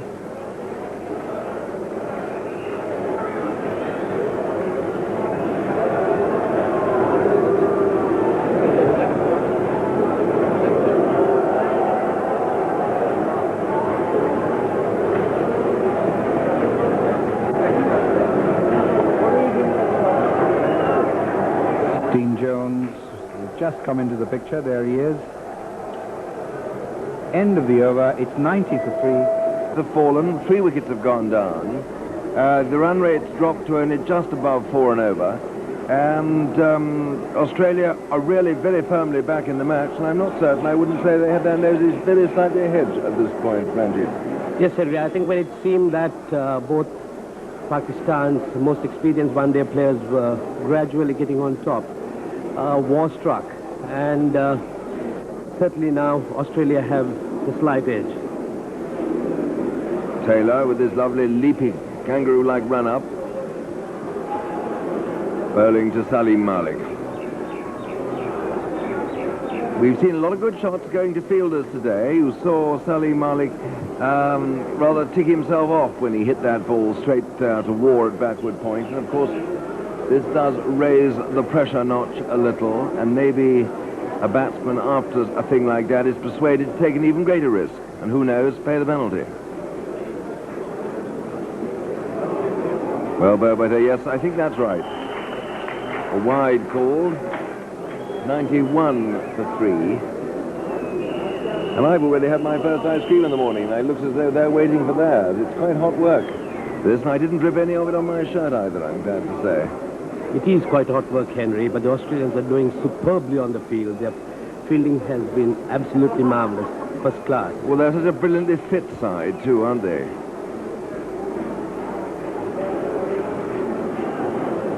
Just a single, runs not coming in much more extravagantly than in singles at the moment. The occasional ball. In fact, we have seen some very good strokes today. We saw a couple of lovely strokes from Salim Malik, and of course early on Saeed Anwar was tremendous. That lofted off drive against Terry Alderman was, for my money, the stroke of the morning. 92 now for 3.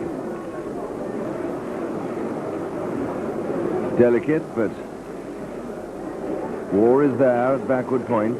I think the nicest stroke of all, actually, was that very late cut Saeed Anwar played off Rackerman, which went down to the Sanyo end at the far end. And it really was the most delicious, delectable stroke.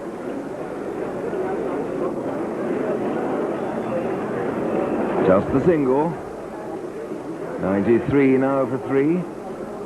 Yes, Henry, talking of cuts, I think in one-day cricket, batsmen have opportunity to play the cut more often than in the longer game, particularly with one slip or maybe with the absence of any slip at most times.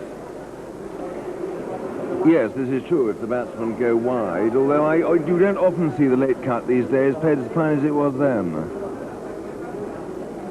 He found the gap nicely there, Salim. That's going away for 4. Rackerman won't stop that one. And that was a case in point of what you were saying. He had a bit of whip, brought his wrist down on it, and look at the enthusiasm. Anyone would think that the crowd are only made up of Pakistanis. Well, there's a very fair percentage of them, I can assure you. Yes. 97 for 3. Pakistan do have a distinct advantage with almost everyone around here behind them. Well, we thought this was going to give England an advantage in the Ashes series last year. We packed as many Englishmen as we could into the grounds in England, but we lost 4-0. So Australia are rather good away from home. Well, you can see we have got a very good crowd here today. I should think it's probably just about on a par with India-Pakistan. And there's a bit of room if anyone's within earshot and wants to come along. Do, we'd love to see you. But it's hot, so don't put on too many clothes. A leg by there. Yes, signalled by umpire Gupta. 90... Is that 99 now for 3? 98 for 3.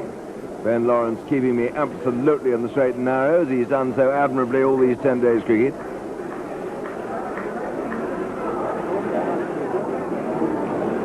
Another single down there to third man. O'Donnell. And 99 now for 3. Whistles blowing, the excitement intense, and this Australasian Cup final has really got everyone agog, hasn't it? Tremendous scenes here, terrific atmosphere.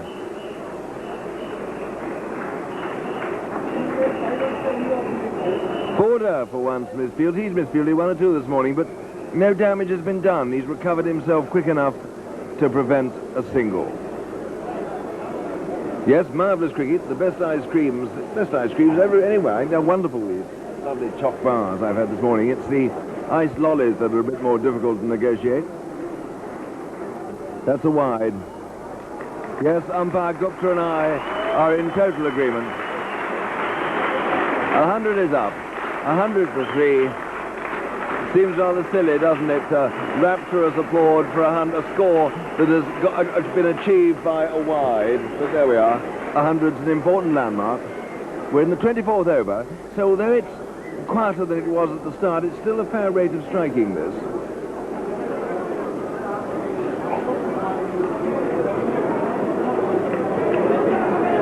Australian bowlers bowl well, so well to their field, don't they? Oh, yes, they do, Henry. I think I would agree with you, Henry. It is a very, very fair rate of scoring, except for the fact that Pakistan have lost 3 of their fine stroke makers, and a lot would rest on the shoulders of these 2 players who would have to solidify the innings. O'Donnell there at third man, another single to Ijaz. 101 now for 3. Ijaz goes to 6. And you really can hear the hum of conversation around this ground, which has never looked better. It's terrific. Whistles blowing, bugles blowing, excitement, stamping feet, clapping hands. Oh, it's terrific. Good stroke for 1 run by Salim Youssef. O'Donnell again. 102 for 3. See, we've reached now the 24th over, 1 more and it's halfway. And in Australia, Ranjit, Richie Benaud in these 50-over matches always has a rough yardstick at the halfway stage to judge the final total of an inning. You get, shall we say it's 110, they score 8 off this next over. You double it, that makes it 220. You add on half again, which means it's up to 275. Then you take off 20 runs for each wicket that's fallen. So that would take off 60. So it would bring it down to 215. And if, on that basis, Pakistan score more than 215, it's a bonus. If they score less, it's a bonus for Australia. It is funny how often it works out. It's a fair assessment, I'm sure, with all these computers around today. Richie must have done his homework. Well, that's 1 run there. It isn't picked up by War at point. 103 now for 3. I think it's just a sort of a rough yardstick that they've thought about in the Channel 9 commentary box. I don't think they've sort of computerized it. I think they've just sort of, you know, done a sort of rough basis, and it works pretty efficiently. Give and take 15, 20 runs either way. But well, if you get a day like O'Donnell's innings, you can't legislate. Of course you quite can't. rightly. That's a lovely stroke. And of course, Ijaz, a danger man, as we saw the other day when he made that 87 against Sri Lanka. Won him the man of the match over the head of Waqar Yunus, who took 6 for 26. And was my man of the match. 105 it is now for 3. Ijaz is 8.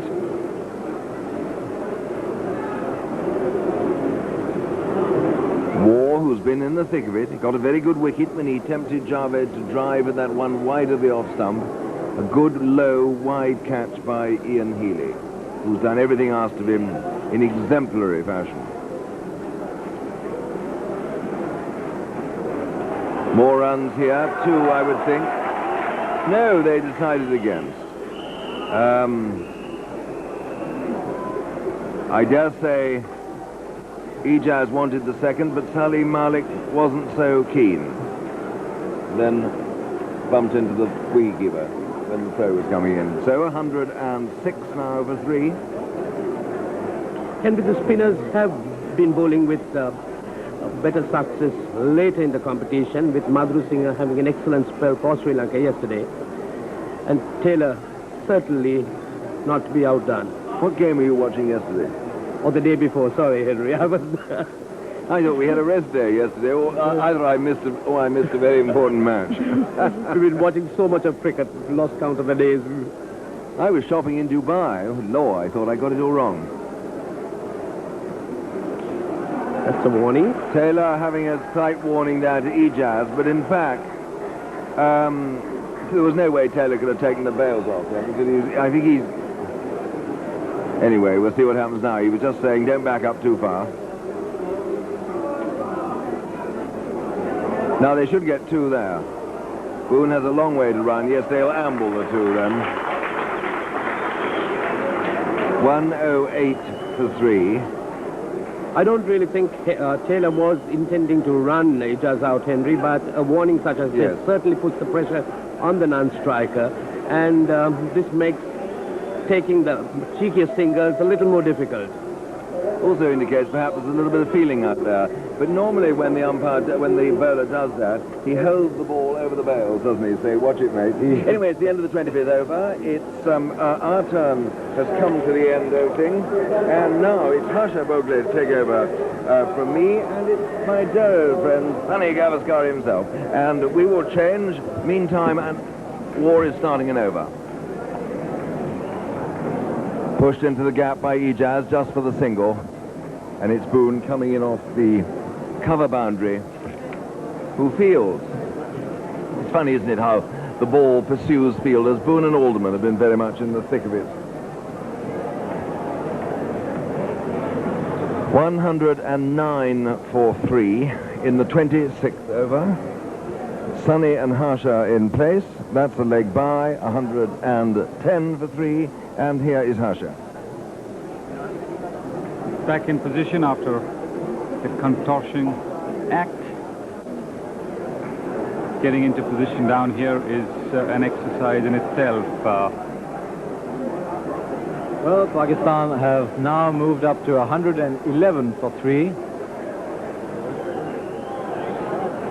Ijaz in strike to War.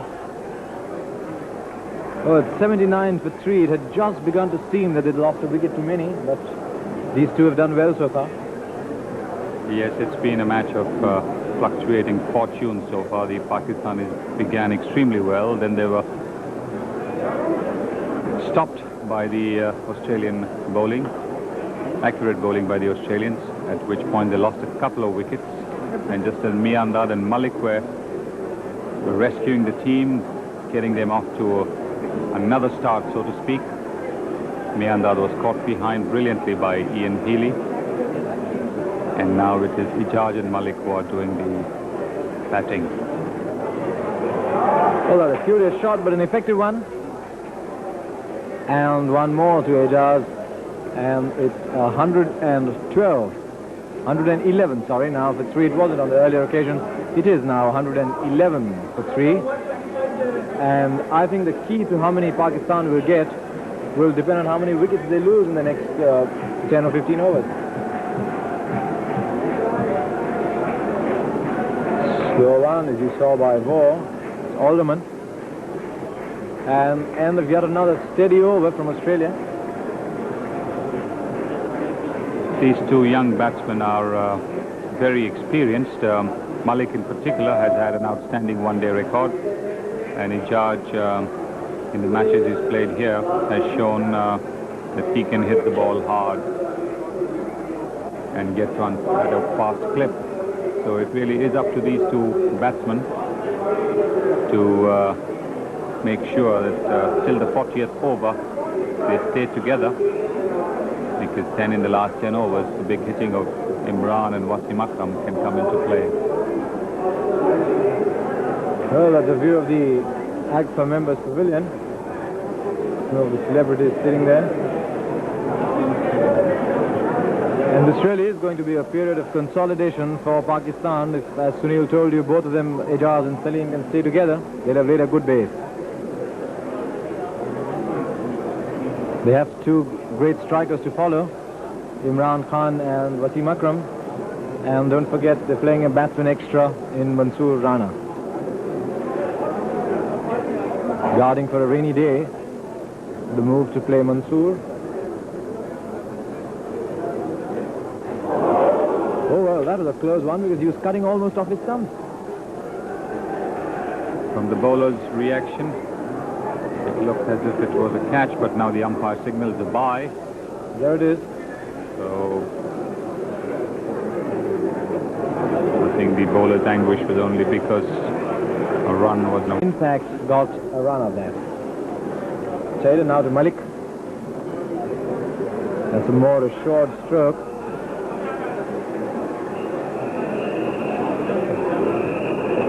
To O'Donnell, and it's 113 for 3. It's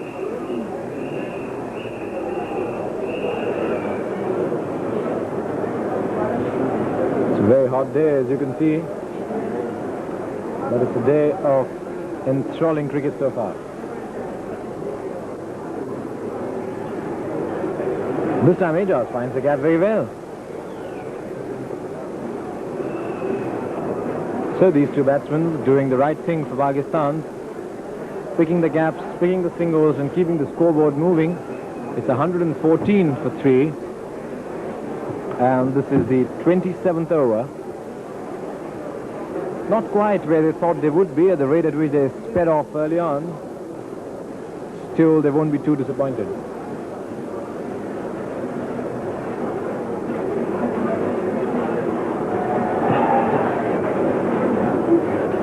Again, playing against the turn, but they must obviously be seeing the ball well, must be coming slowly off the wicket. He's trying to find that gap earlier on in Peter Taylor's over.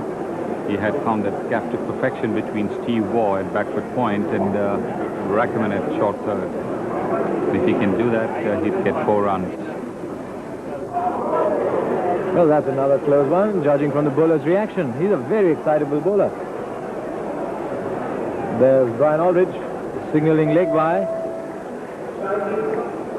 115 for 3 at the end of 27 overs.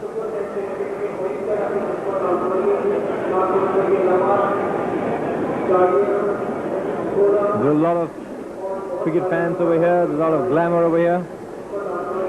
And today the Final of Austral-Asia Cup is really looking like it should have all along a very fine sight. There you see the Paistan. The spectators quiet somewhat because the match is in its middle stage, the innings rather. Period of consolidation. Well, played in the air, but played powerfully for 4 runs.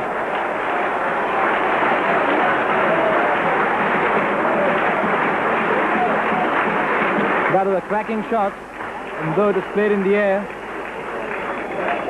rather because of it, went fast enough to beat Simon O'Donnell over there. And the crowd, just as I was saying, just as I said, a little quiet, getting something to shout about.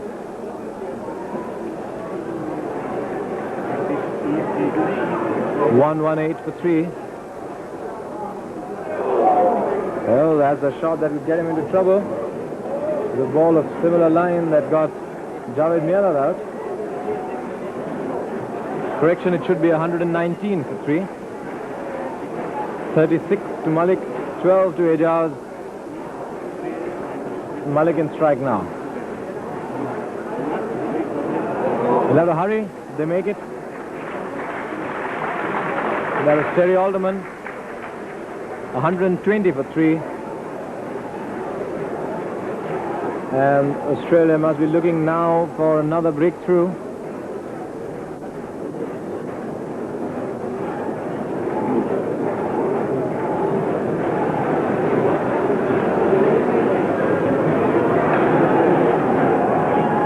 Well, Ajaz moved with the stroke and showed that a single was easily got. 121 for 3, and this is turning out to be a pretty good over for them. Yes, they've got a boundary already. So they seem to be quite happy now picking up the singles, and that's the way it should be. Unless, of course, there's a rank bad ball.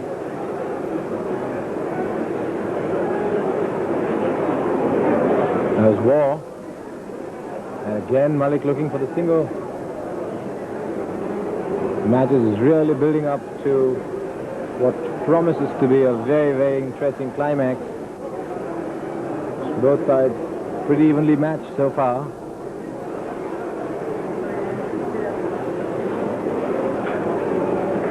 Salim Malik looking good touch.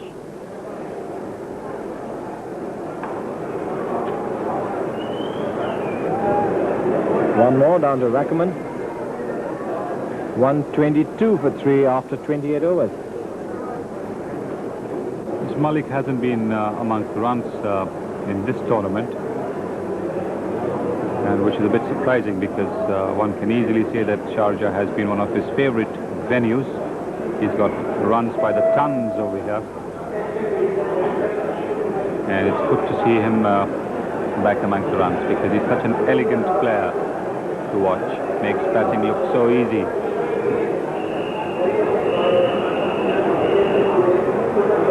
Well, he's also ensured that, there you see, he's on 38 from 57 balls.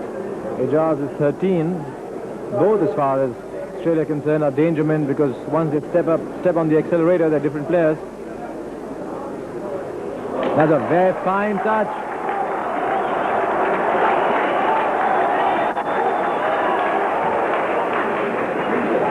That's a good combination there of Hughes and Rackerman, one stopping the ball, the other throwing it in. And 1 run pulled back by Australia, 3 to Pakistan, 125 for 3. That, of course, is one of the most productive areas for a batsman if he can play the ball so fine. Yes, I believe Ranjit Singhji would have been very happy to have played in this tournament because he could have played his famous leg lance. That's a positive stroke. Single down to Taylor, I think. 126.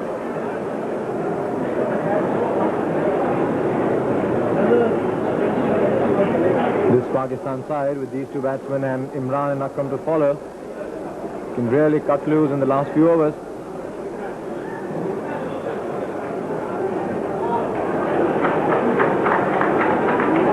There they go, scampering off for a run again.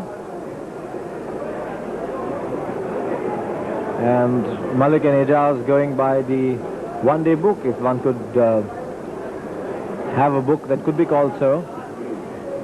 The middle of the innings, ensuring that they don't lose wickets. Ajaz. Once again played fine. It's down to Merv Hughes, and I'm sure Hughes doesn't enjoy it very much because in the previous over he was warming up as if to suggest that he was to come on to bowl, and in this over he's had 2 long runs there at long leg.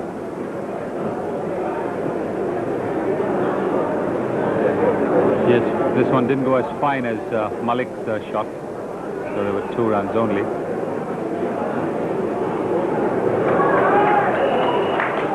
Very good running with him. Very well taken run. It was taken under the nose of Steve Waugh. That's what one-day cricket is all about, taking those quick singles. It really is a fit man's game, a young man's game, so to speak. Very good call that by Malik. He was darting down the wicket. 130 for 3. 2 good overs then for Pakistan in a match that resembles a seesaw as much as it does a cricket match.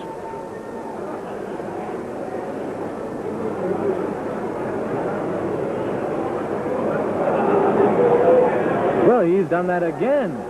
And I think that's being extremely charitable on the part of Peter Taylor because he stopped twice.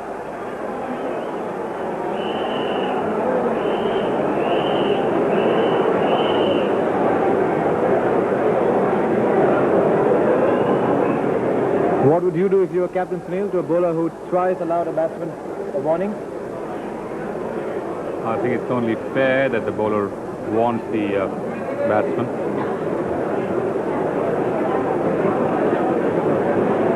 And you can see the effect of that warning because Ijaz was temporarily disconcerted and wasn't able to take that single. I think in cases like this, when a warning is given, the batsman should understand that after all, when the batsman leaves the wicket before the ball is delivered, it is taking unfair advantage. So a bowler is well within his rights to get him out. But the fact that Peter Taylor hasn't done that is following the spirit of the game. Well, in an era where conventions of breaking down so fast, and in a game which is being played increasingly harder, where expressions like all is fair and love and war are being used oftener, do you think it's the right thing to do in a situation like this? I think it's a very sporting thing to do in warning the batsman not to leave the crease before the ball is bowled. I think it's a very sporting thing indeed. Well, they say the Australians played very hard. That's a different facet you saw over there. The effective figure that you can see on the score sheet at the moment is that the run rate is 4.5, and that's a very, very good figure.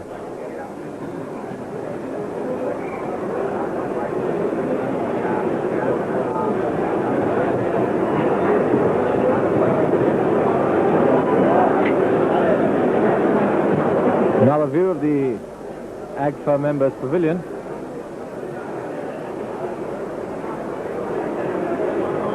There's Merv Hughes back into the attack in place of Steve Waugh. That's a lovely shot.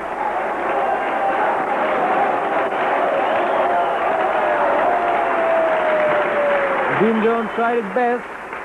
It wasn't good enough because the shot was superbly placed. Well, after playing two slow bowlers, probably enjoyed the ball coming on to him a little quicker. Found the gap to perfection between mid-wicket and mid-on. It's a big gap actually over there. There's a deep fine leg and a deep square leg. And if you pick that gap between mid-on and mid-wicket, there will be runs. Hughes again. Drops that in short, and there's no fielder close in, so they can get one more. 135. Well, one of the theories, if any theories at all can hold good in this game, is that the number of runs the side scores in 30 overs will be doubled at the end. And at this rate, Pakistan is going in for a very big one. Yes, 135 in the 30th over. Good score. Hughes now to Malik. That's it, fine, and that's 4 more.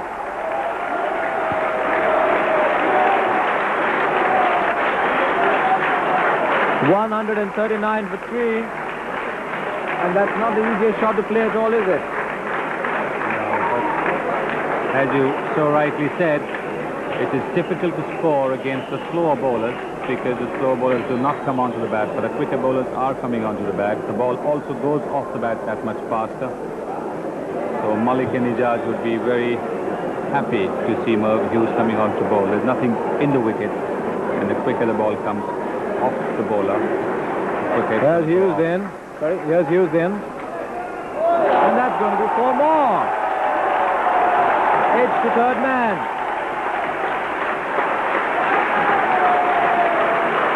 That's just what Sunil Gavaskar just said. And the stadium has come alive. 50 to Salim Malik. It's been a valuable effort, and it's been a very good effort for Pakistan. It's come good at the right time.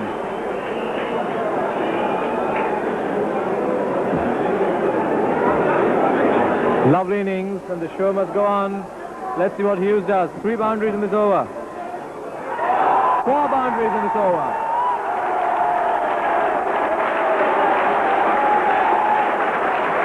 What an over this is turning out to be.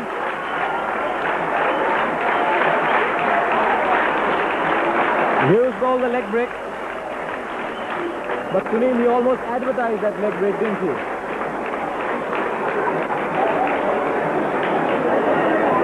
Yes, it pitched right in the slot for that shot from Salim Malik. Both mid-off and mid-on were in the circle. There's no risk at all involved. Fine batting here by Salim.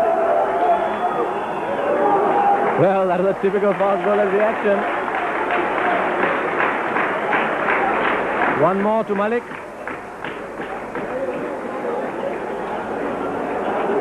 And Merv Hughes looks very aggressive as he goes past Salim Malik. So this was one over where Malik had the better of the exchanges. And at the end of 30 overs, the scores galloped up to 148 for 3. A quick word from Sunil. And then we've got Iftikhar Ahmed coming into the commentary box. Well, this over has been very productive for the Pakistanis. Malik has batted brilliantly to get all those runs. And at the end of it, we saw a little bit of a tense situation when Malik and Hughes were in a bit of a scrap. Nothing very serious happens on the field. And understandably, Hughes is upset at having given away 4 boundaries in this over. But it's a good situation now for Pakistan, almost 150 in 30 overs, almost 5 runs and over.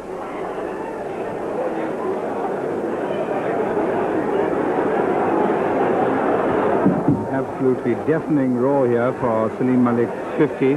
Rackerman now. Good running between the wickets. 149 for 3.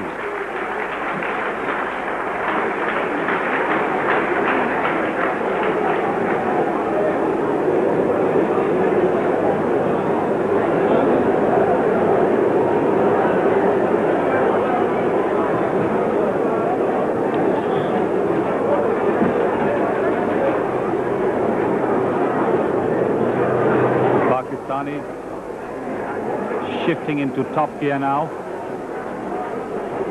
Malik in particular. Ijaz facing. And he's going to be out, caught behind. He chased that one and edged it to Healy. And just when it looked as if Pakistan were beginning to cut loose, a breakthrough. So this match once again gets into an even stage. One of fluctuating fortunes. The Australians will not give up easily, and their persistence rewards them with a wicket. A poor shot actually from Ijaz, who's been batting so well, stroking the ball so well. He really did not have to play that particular shot, considering that they had taken 4 boundaries in the previous over. It was a risk not worth taking, and the wicket must have definitely pepped the Australians, who you could see were sagging at the end of last over. It's also time for drinks, and it'll give the Australians time to rethink their strategy, particularly in regard to Salim Malik, who now is batting better than he has at any stage in this tournament. You see this dismissal. Ijaz hanging his bat out for a regulation catch to Ian Healy. So, drinks on the field, and that gives us an opportunity of running through the details of today's play.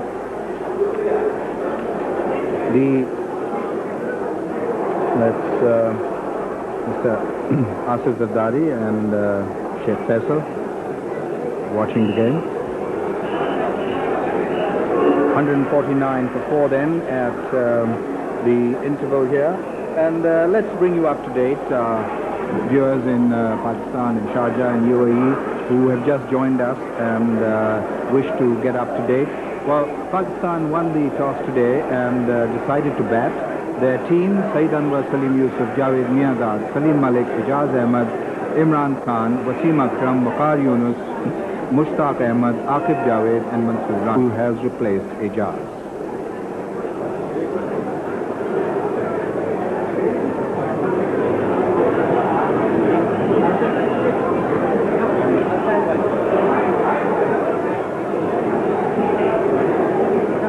Umpire Aldrich, one felt, moved across, but then he decided against giving a wide. 149 for 4.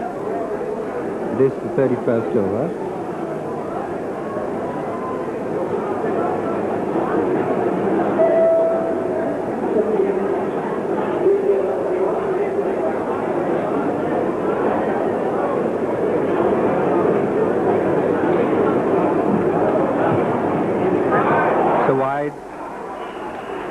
That's 150 in the 31st over for Pakistan. The 150 coming up by virtue of an extra, a wide from Rackerman.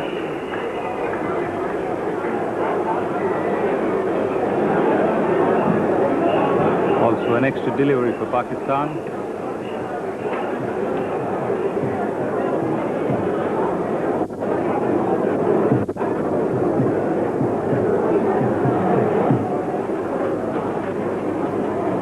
Simran's first run.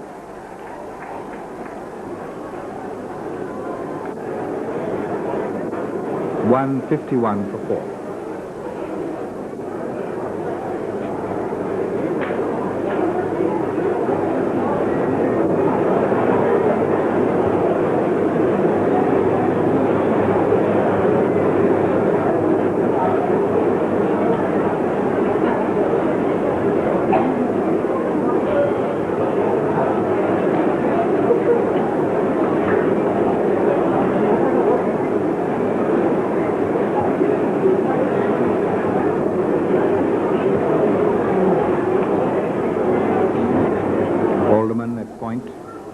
Going across from Squarish Gully. The match in a very, very interesting and crucial stage. Pakistan have lost 4 wickets as well, so there is some pressure on them too.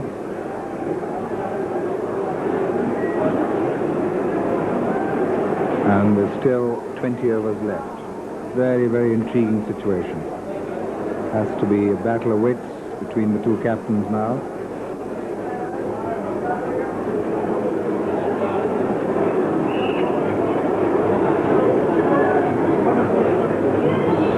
Again, and the end of a good over from Rackerman, an important one for Australia, where they got the wicket of Ejaz. 151 for 4 at the end of the 31st. Yes, that wicket was very important for Australia because Ejaz and Malik were going very well, and Malik in particular is looking very, very good. Previous over from Hughes was a costly over for Australia. 4 boundaries being taken off that over, 1 by Ejaz and 3 by Salim Malik.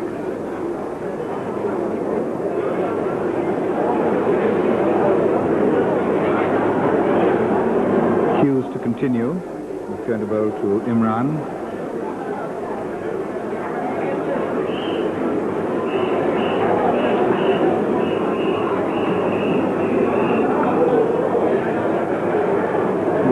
To Imran, attempted Yorker.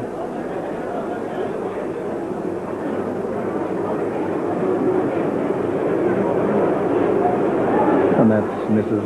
Patauji again, cooling herself to the cold drink. It's fairly warm.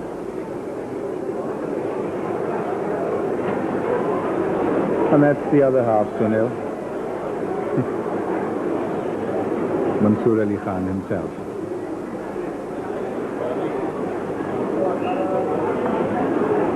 Taylor at mid-wicket.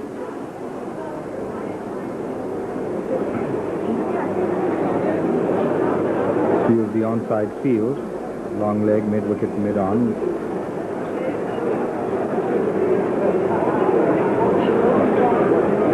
That's Akhtar Waqar-Azim and Henry Blofeld, who will be speaking to you next. It does look a bit like someone, doesn't it? Henry?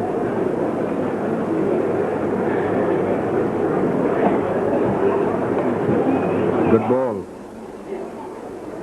I think if in one of the slightly duller moments of the day's play, you must tell them the story about Henry. That's Munir Hussain.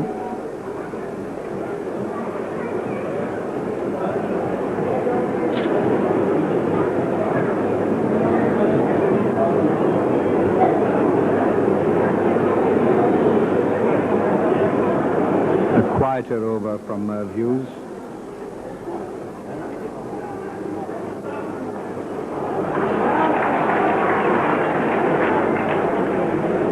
Taylor returns, good return.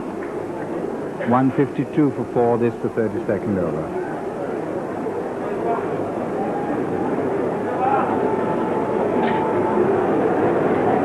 $152 for the loss of 4 wickets.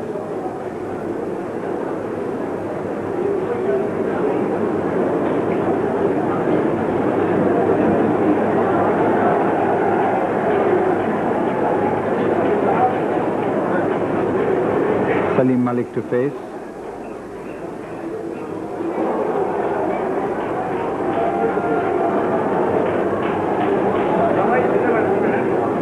Tried to take it in shot. And Mr. Asif Zardari watching the game today.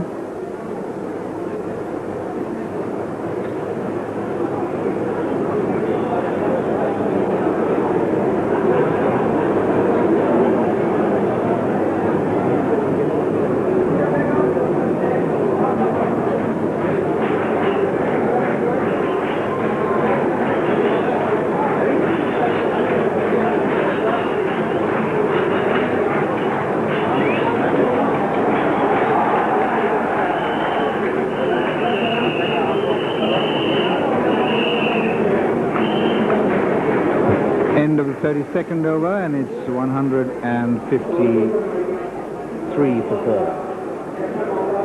Yes, a quieter over from Hughes this time. But then it was the new batsman at the crease, Imran Khan, who played most of the over. Imran has to get his eye in, get a feel of the wicket before he starts playing his shot.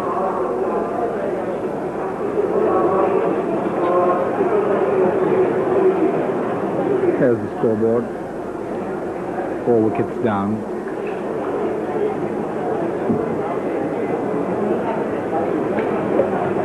Both sides very much in the game. No one with the advantage.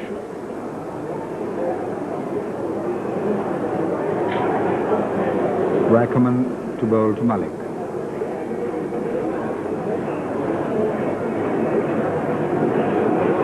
It's Alderman. Squarish and deepish gully.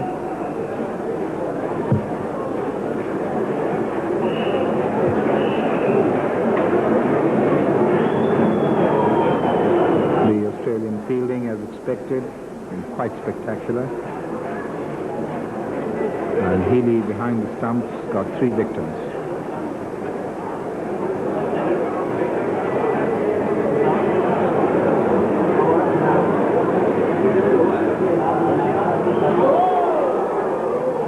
That one moved off the wicket quite sharply.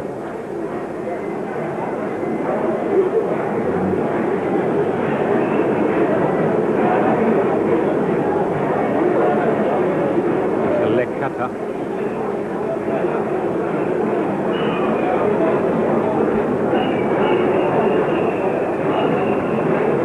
And if the great Fazal Mahmood is watching in Lahore, he would have approved of that delivery. He specialized in that.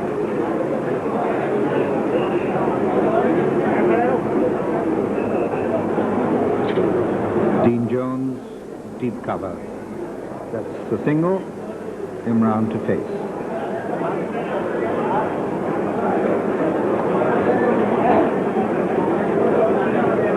$154. Imran would dearly love to win this AustralAsia Cup. Because he was telling me that his future duties with the hospital might keep him away from cricket a little.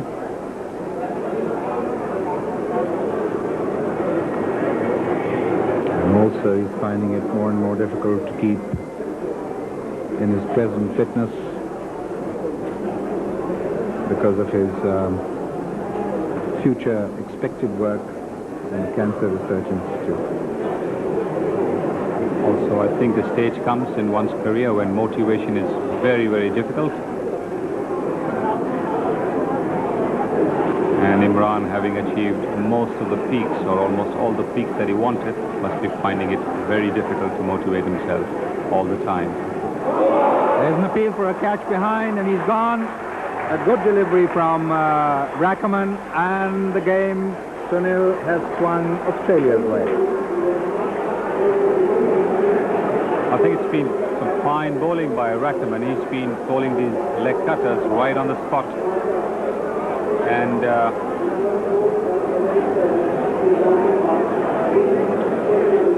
that again was an instance of a leg cutter being pitched on the right spot, inviting the batsman to feel for the ball, reach out for the ball.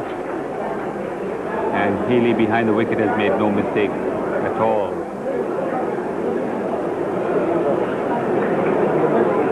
You can see the replay over here. Ball pitched on the off stump. The batsman had to play at it and move just a little bit to take the outside edge.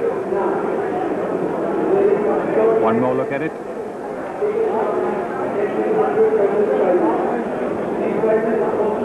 Wonderful camera work there. They really got that dismissal at a very close angle and a very good angle. Clear deviation of the ball.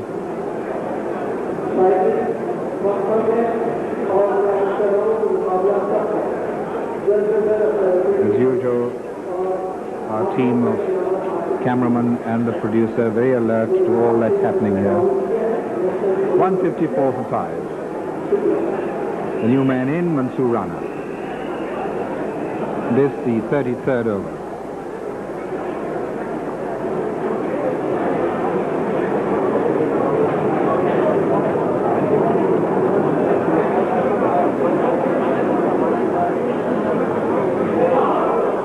Again, the leg cutter, but this time it didn't move all that much and didn't pitch on or about the off stump. 154 for 5 in the end of the 33rd over, and a dramatic change in the fortunes of this game when Ijaz and Malik were batting, and now with Ijaz and Imran back in the pavilion, it's Australia's turn to think of an advantage and consolidate it.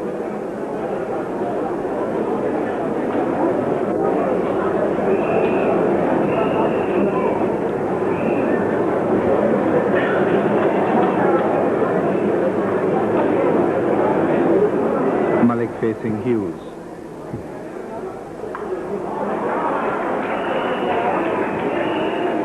Steve Waugh at deep mid-on.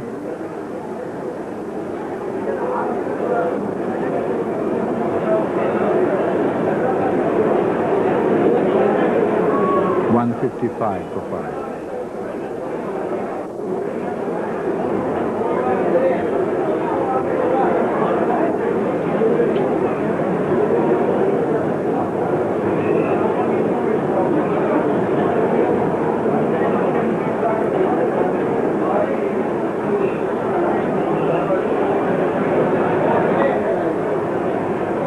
Rana's first run, he'll feel easy. Well, an early nap there. Very camera conscious. The young girl knew she was on screen. 156 for 5.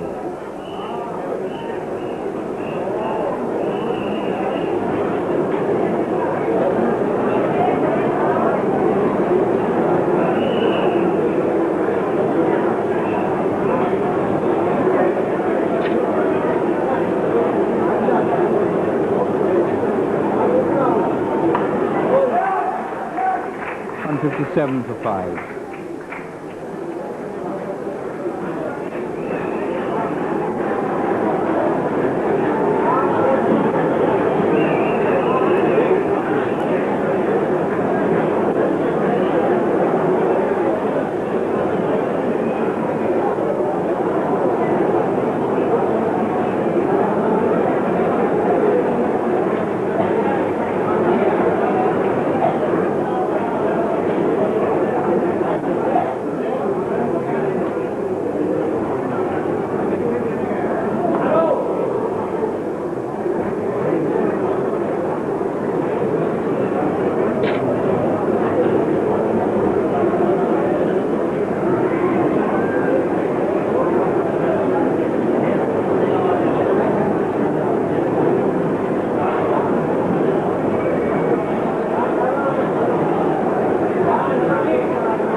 facing Hughes. Slow ball and went for the drive. Well, if he bowls another leg spinner in this over, one will have to refer to Hughes as a leg spinner who has a very good quicker delivery.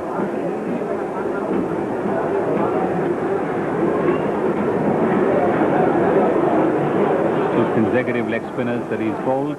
Both have surprised the batsman. He's new at the crease, Mansoor Rana.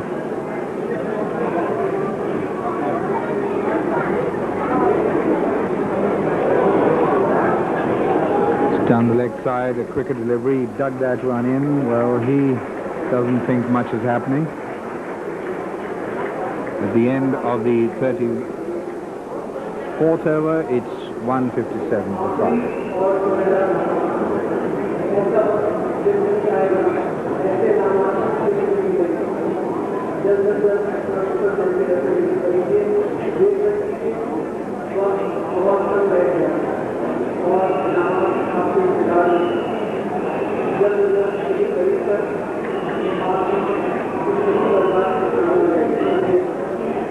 Pakistan pegged down by those 2 wickets to Rackerman.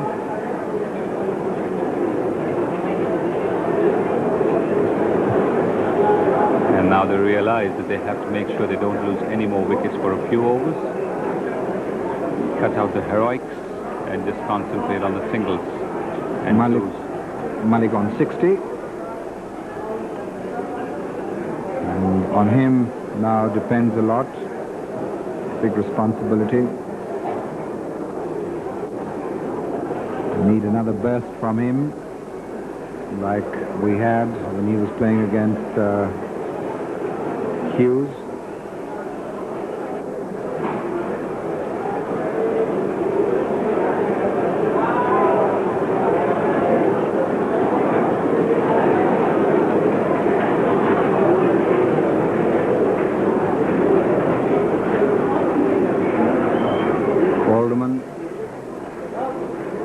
It might be just interesting at the end of the over if our cameras can pick out the rough created by the bowler's footmarks, because with Mushtaq in the Pakistan side and the Australians having a fair share of left-hand batsmen, Mushtaq could be very useful bowling into that rough round the wicket to the left-hander. It might be interesting to see if our cameras can close in on the rough on both sides of the wicket.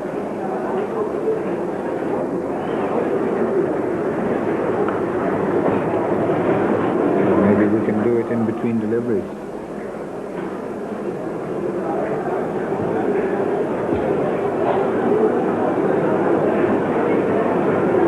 $157 for 5. This the 35th over.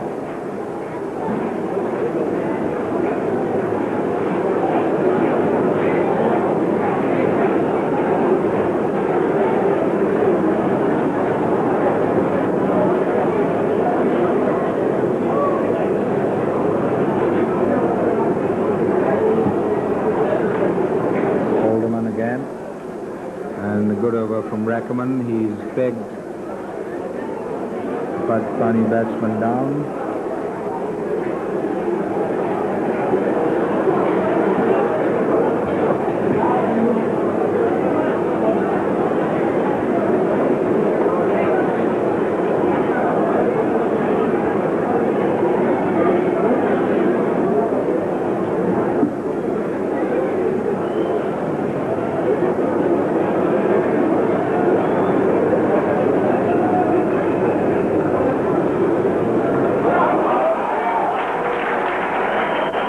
Jones, beat back the point, good return, only a single. He's patrolling that entire region there, a very fast mover, brilliant fielder. And as you were saying, the Australian fielding will give them an advantage of about 20 to 25 over the Pakistan fielding, and that's coming true. Warm day, it's Anju there. They're all here and everything is happening. All the celebrities, the big names. 159 for 5. End of the 35th over, and it's going to be Henry.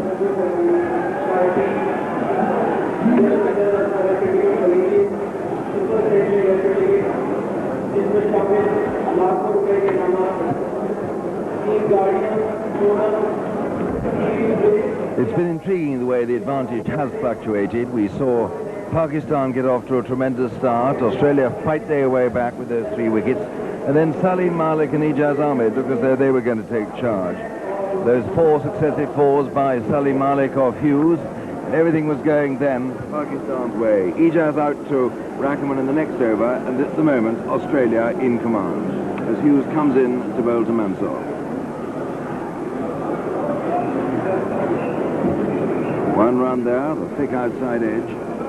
So 160 now for 5, and it's a very good morning for me. It's the first time. None other than Mustaq Mohammed. How are you? Fine, how are you? How was last night for you? I hear you were up the creek without a paddle last night.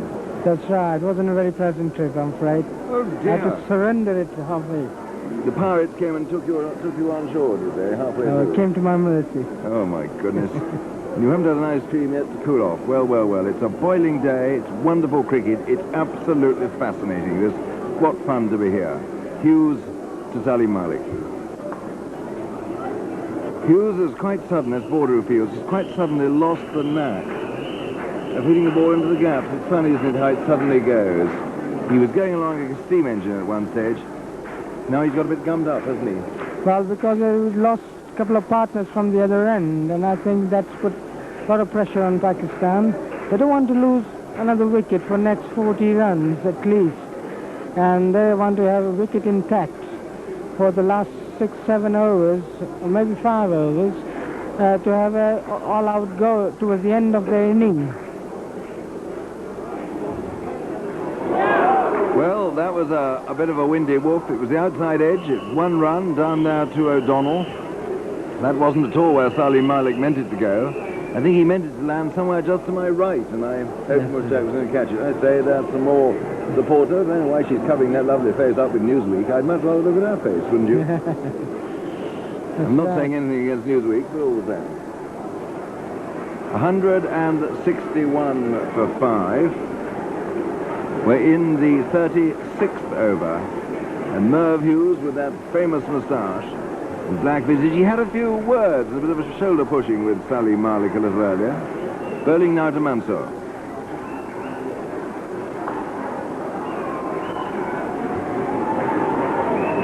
Hughes has been hit for those 4 successive fours, and then some more spectators, you see there, enjoying it, sitting at the Agfa end, which you can see. And he hit those 4 successive fours, ran the last ball the over the 3rd man, went for the single, and the bowler blocked the batsman a little, and I thought Hughes' elbow came out of action. Anyway, that may be unfair, but they certainly had worse. Dear old Merv, he never quick to join, or never slow rather, to join in if there's any verbiage going. Quite right. He's always wanted a part of it, showing the aggressiveness of the fast bowler. Wouldn't like to being hit. What a good shot by Mansour for no runs. Taylor's there at mid-wicket, went straight to him, a foot either side, and it was probably 4 runs. But that is very much the luck of the draw in this game. The crowd has filled up considerably since the start. It really is a big crowd. I think it's the biggest crowd we had. Bigger, I would think, now than the India-Pakistan crowd. And this is, of course, the final. It's appropriate. There should be a lot of time here. Oh, some more ice creams are going by. I haven't got my second helping yet of choc bars, have you? No. You see those, that lovely tray? I don't think we're going to score this time. 161 for 5. Hughes also looks slightly in need of a choc bar. In now to Mansour. The 3rd run of the over down to 3rd man. O'Donnell is up to it. 162 for 5, and the run rate now just about 4.5 and over. And after those 2 wickets, it has slowed up appreciably. 36 overs have been bowled, 161 for 5. Pakistan won the toss.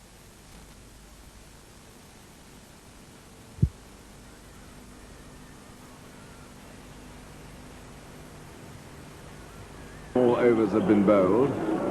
And it's Peter Taylor with the kangaroo run-up. I've never seen anything more human than his lifelike sort of kangaroo impersonation. It's marvellous, isn't it? That's right. My goodness me, Healy had the bails off quickly then, but Salim's back foot was anchored. A couple of good-looking lads on the television then in front of us. There was Ben Lawrence, our scorer, and Harsha Bogle, who succeeds me at the microphone every time and does such a great job. But Ben on the left keeps us up to our P's and Q's with all the details, the facts, the figures, the this is and the that's. And Taylor it is to Salim Malik.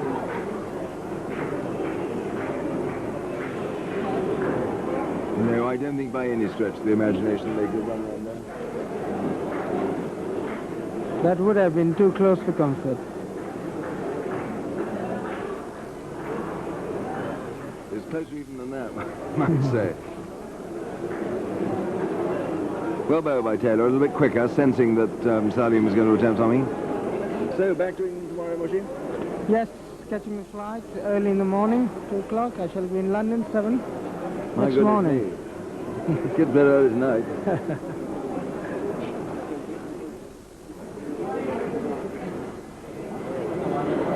Salim has had awful difficulty with both Rackham and now Taylor in pushing the ball away for singles. Such a good player, he's become marooned, and a lot depends on him. He's 62, and it's 163 for 5. Well taken by Healy. Salim had raised his foot even a fraction, he would have been out. A good bit of heat keeping. And what a good over by Taylor, and not a very well played over, I felt, by Salim Malik. No, I think he was trying to push the ball in the gap, and I think the bowler Taylor didn't give him no room at all to maneuver it. The last ball, he pushed it down the leg side quite quick. Salim missed it altogether. But nevertheless, I think it is important for Salim Malik to stay at the crease, because all the other batsmen like Miandad, Ijaz and Imran are back in the pavilion, and Pakistan is short of experience out there in the middle. Salim Malik is the only player with a lot of experience, and he's got a lovely, very handsome record in one-day cricket. He's got to take charge, and he's got to stay there till the end of the Pakistan innings, with Pakistan looking for near about 240, 250. And while you were saying all that, I've got an ice cream. How lovely. And it's Simon O'Donnell who's come back at this end. Instead of Hughes, he's bowling now to Mansour Rana. Good-looking stroke down to Rackham there at mid-off, and there's no run. Mansour Rana, of course, his father, is famous umpire, Shakur Rana. And very proud he must be to have a son in the Pakistan side. But Pakistan at the moment, I think, have not really fulfilled quite their potential or their promise today. They were given another heady start by Saeed Anwar, and it's rather fallen away since.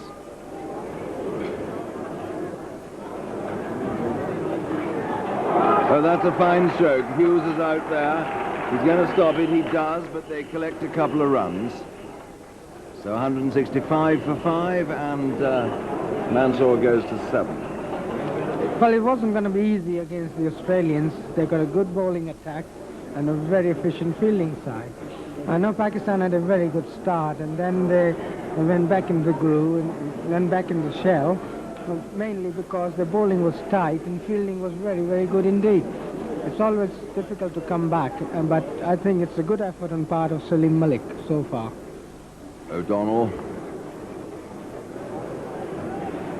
Alderman, the fielder there.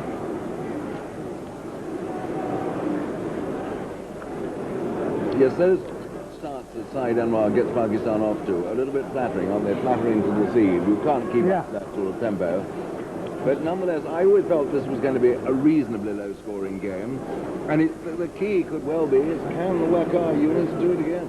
I think so. If Pakistan managed to get 240, 250, I'll back them. But Pakistan got the bowling to bowl the other sides out. That's another good shot. Is he going to be 2 more runs? No, Hughes picks it up cleanly. Just the single. And we've seen in this innings, it's a good... Mansour Rana goes to 8. We've seen in this innings how important it is to try and get the ball wide of the deep fielders. If they've got a bit of running to do, then you get a couple. But so often we've seen the ball hit straight to them. And this is just one of those things, but of course the experienced players tend to work it into the gaps. O'Donnell to Salim Malik. Oh, and that's a fine stroke. I think that's going to be 4, is it? Boone going to get it? No, he just does with a neat bit of footwork. And they were going to come back to the 3, and Mansour Rana quite wisely said no, because Boone, having stopped it with his boot, picked up and sent in a fine throw. What good cricket. So 64 now to Salim Malik, 168 for 5 the score. Wasn't that a good piece of cricket? Oh, magnificent piece of fielding from David Boone. Then long wide, stop the ball with the foot and prevent the 3rd run. Fine bit of cricket. And here, O'Donnell to Salim Malik. Alderman there, the fielder. I think it's one of the reasons these two batsmen haven't played together in the past, and they're having a little bit of problem of calling each other or responding to each other's call.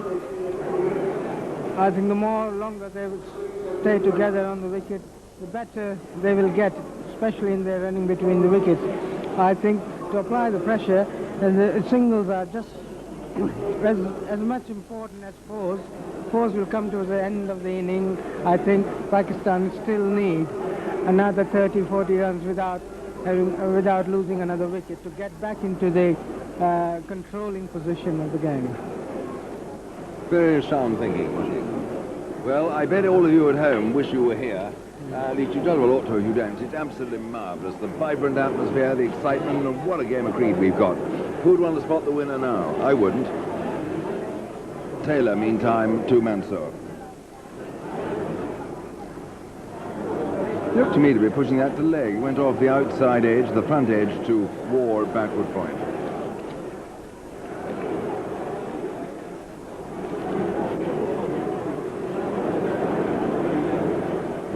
Taylor again to Mansour. Oh, he's tickled that round the corner. They should get 2 there. Rackerman's after it. No, they don't go. Oh, yes, they do. Rackerman gets into the most terrible tangle. Having got there quick enough to persuade them against the 2nd run, although I think Mansour should have gone, Rackerman then started to juggle with the ball. He got it in a hopeless mess. He couldn't find it in between his legs. That it was most extraordinary. Yes. So 170 now for 5. 10 to Mansour Rana, and they all count. Doesn't matter how they count.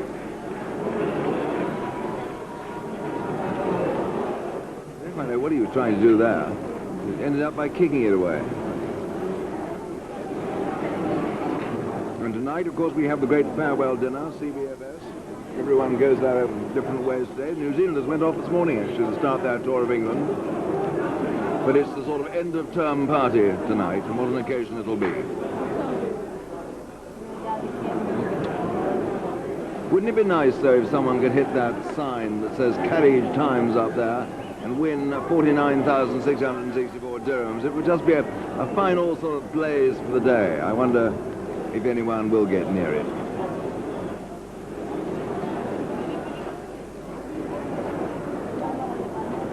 Taylor bowling very well indeed. He realises that Mansour is not very good on outside off stumps, wanting to get the ball on the leg stump so he can tag it away. But it's keeping him pinned down on the offside. It's good bowling. Oh, it's bowling according to his field. Good, tidy length and line. There you saw him coming across his stump, trying to turn away on the leg side. Not a very intelligently played over that by Mansour Rana. It is the end of the over. It's 170 for 5. 38 overs have now been bowled. And...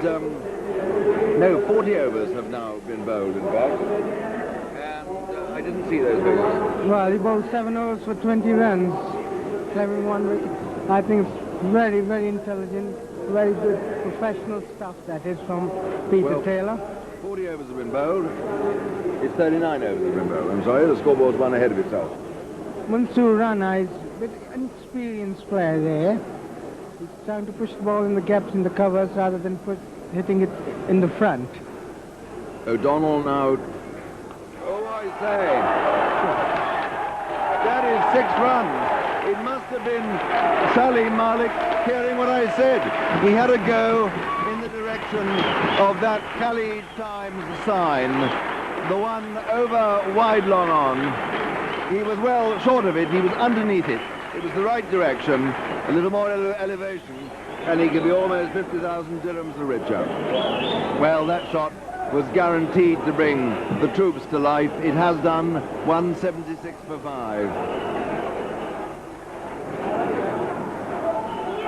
Oh, another siding drive, and of course it looks to me as though Sally may have decided that the time has come to have a go. And it's up to him to try and have a discriminate go and not log at everything. Then he'll sure as eggs he'll get himself out. There's got to be very calculative hitting now is required without losing your head. You've got to keep your cool, collect your runs, wait for the loose ball to be hit.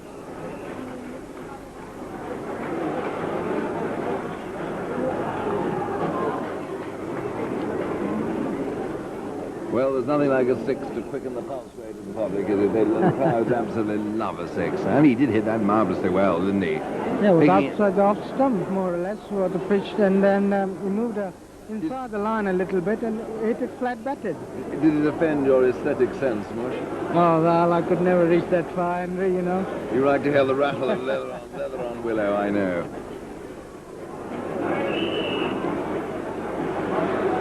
O'Donnell to Salim Malik. Oh, full toss. That's going to be a couple of runs, I think.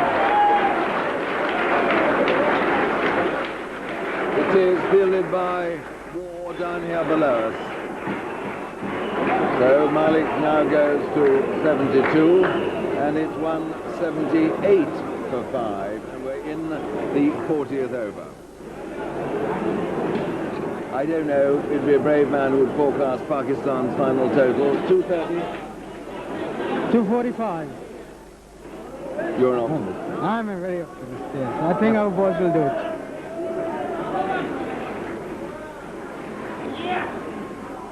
Two more.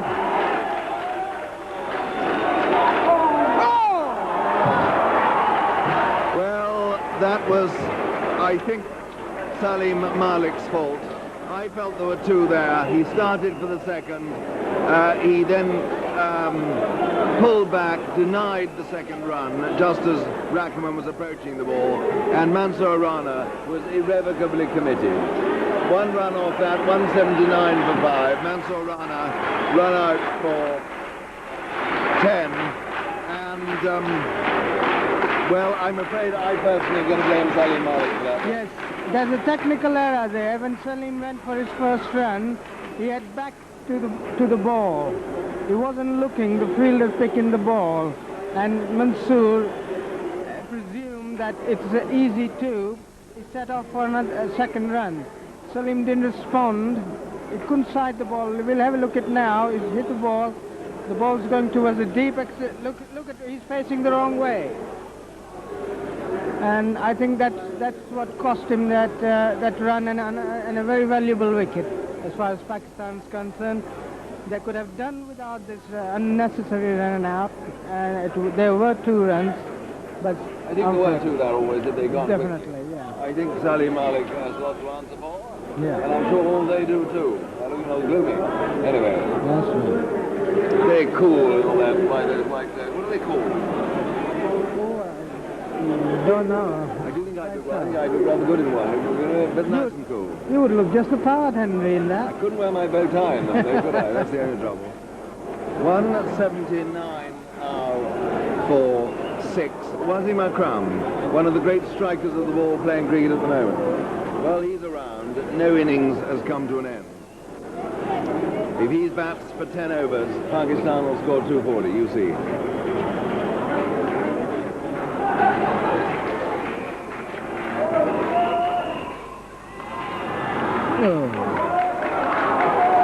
My goodness me, that hit. Wasim Akram was not running his bat in then.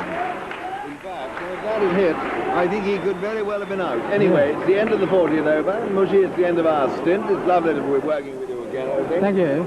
Do get to bed early tonight, won't you? Wasim Akram has made 1. Salim Malik has made 73. 40 overs are up. It's 180 for 6. It all changed. It's going to be Salim Al now to take the place of his colleague Mushtaq Mohammed, and Pasha Bogle is going to come in, as always, in place of me. I know we lost a very valuable wicket of Mansoor Rana, but having got Wasim Akram in with 10 overs to go, it could be blessing or disguise. You're not meant to be talking, you're meant to be getting out of your position so that Salim Altaf can get into it. It's going to be Peter Taylor from the far end, his 8th over. He's bowled very well too. And everyone's in position, and here is Harsha. So Salim Allenborder gambling on Peter Taylor to Wasim Akram. Well, he's just come in, Wasim. Could be an interesting battle.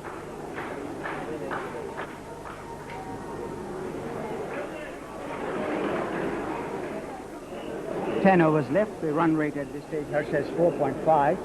Pakistan, of course, have lost 6 wickets, and I thought that was an unnecessary run out in the last over. Taylor now into Akram. And Wasim Akram continues to play a couple of longs till he gets his bearings. It's the most hazardous time now, prediction time. Henry Bluff was at 2:30, Mushtaq's at 2:45, and Henry said that was being optimistic. Salim Altaf, your prediction?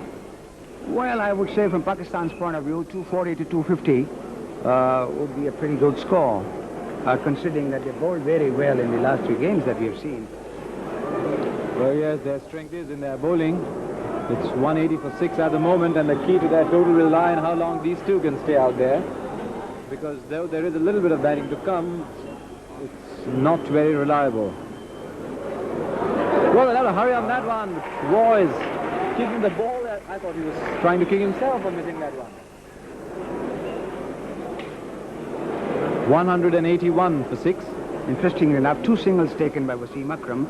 And on the first one, I thought it would have been a direct hit. He could have found himself stranded. Oh, yes, he was gone at that hit. Malik's the man to watch. Very valuable wicket, this. For Pakistan, he has to bat till the end. Well, I dare say, if Waugh hadn't pushed that ball along, it would have gone straight to Hughes and they wouldn't have got a run. Probably Waugh was not aware that Hughes is behind him. 182 for 6. A very, very important phase of this match. Pakistan have held back Wasim Akram, and he's in now to do his demolition job. Well, Surfa, he's sizing up the situation, and it's been a good over for Australia. Just the 2 runs, and Peter Taylor did not flight to Wasim Akram. He was just pushing it through, so another over gone. Harsha, just 9 left, and it's 182 for 6. Taylor's bowled his 8 for 31, and Waugh has already bowled 5, which means somebody's eating into someone's overs. I just suspect they might be eating into Hughes' overs. Oh, you can check that up. Hughes bowled 7 there. See what an important innings Salim Malik has played. How important it is that he stays on, because it's just Mushtaq, Waqar and Aqib. Good for supporting roles, but very important that Salim Malik stays there. And strike now to O'Donnell.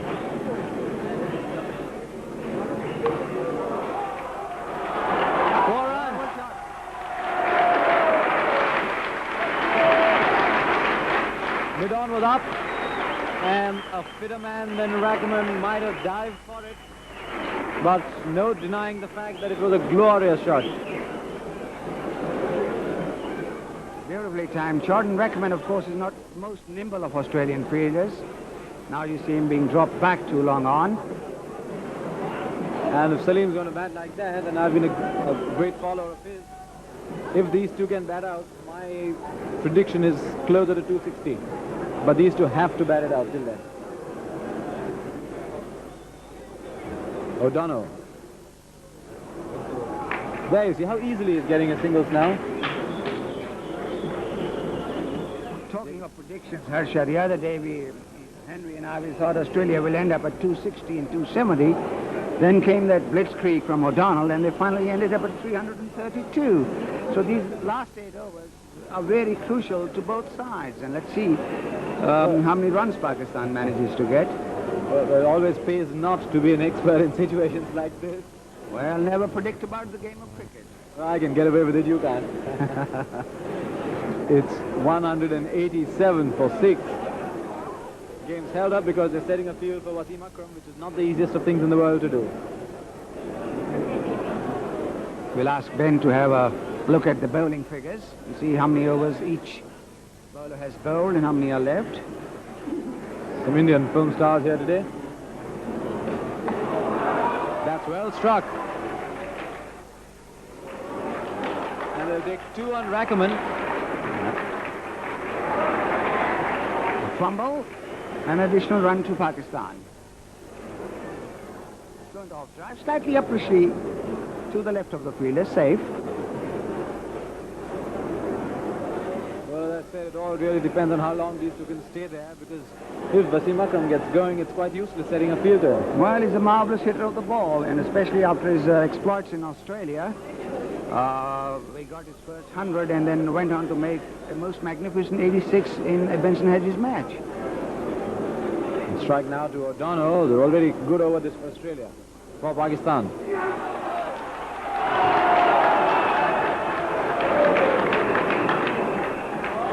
Still coming in from Rackerman, 2 more, and they're making big Carl Rackerman do a lot of work out there.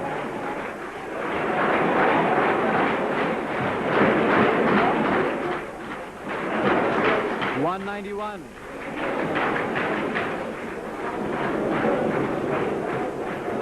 Well, Salim, I shouldn't be saying it, but something tells me my prediction is going to be the correct set of them all, if I'm going to say that.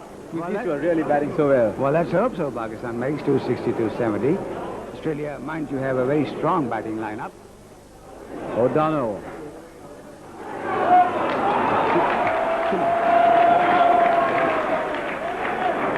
Oh, but Dean Jones having to do a lot of running.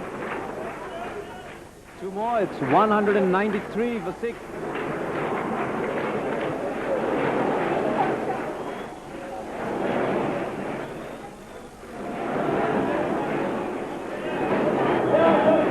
Well, Salim Altaf, looking at the number of overs each has got left, they've all got a bit to go. Well, Alderman has 5. Hughes has 2. Reckman has 2. And O'Donnell is bowling his 8th. Waugh has bowled 5, and Peter Taylor has 2 more. So 1. That's a good delayed shot from Wasim Akram. And that's the end of the 42nd over, at which point they are 194 for 6. And, well, Alderman has already had 1 over taken away from him. While 2 expensive overs by O'Donnell. The last time we saw him do that, it spilled out of his hand and considered a single. But this time, he saved a single. Australians are very competitive, Harsha. They never give up, you know. I see everybody on their toes and trying to... Again, Malik withdrawing and trying to run him down to third man, but... Why? Something tells me Peter Taylor is going to slip a faster one in through now.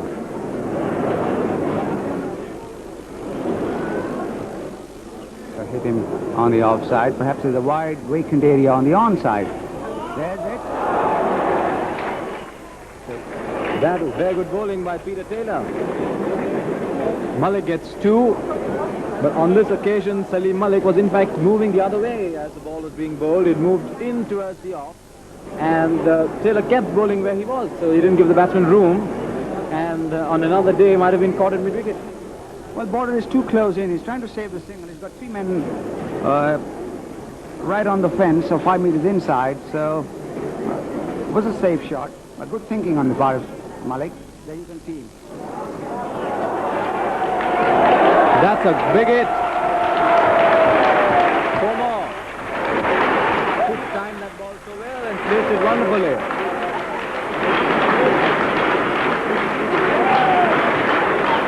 up for Pakistan after 43 overs.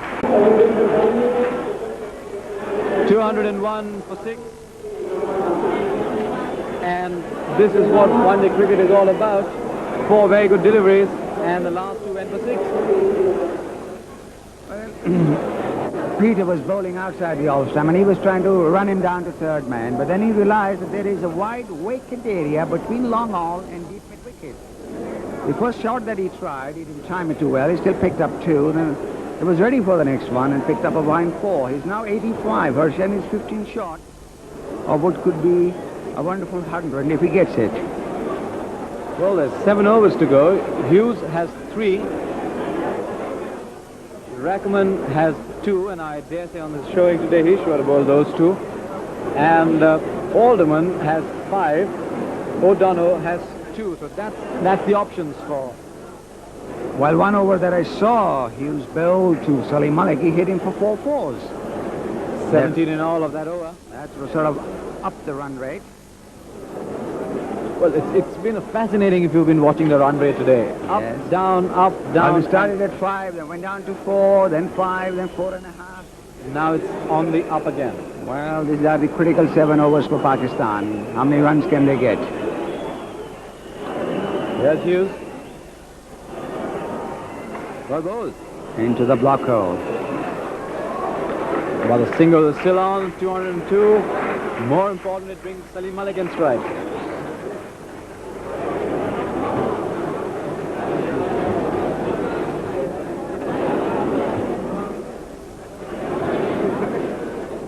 Lots of flags. Lots and lots of them.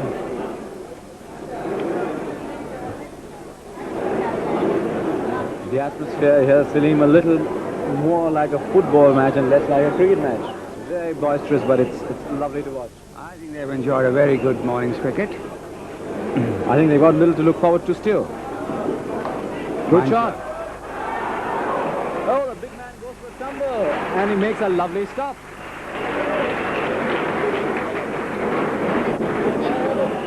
What a lovely stop for someone so big. 203 for 6.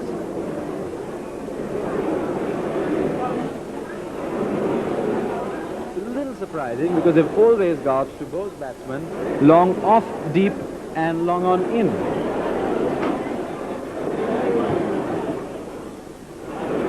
Well, I'll come to that after this ball. Hughes to Akram. Left away, but off the pad. Doesn't matter at all.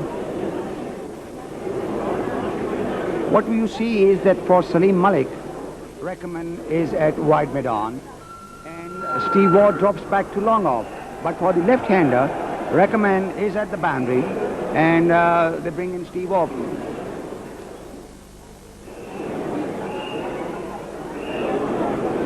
Well, the reason for that, of course, is that you can only have 4 inside the circle.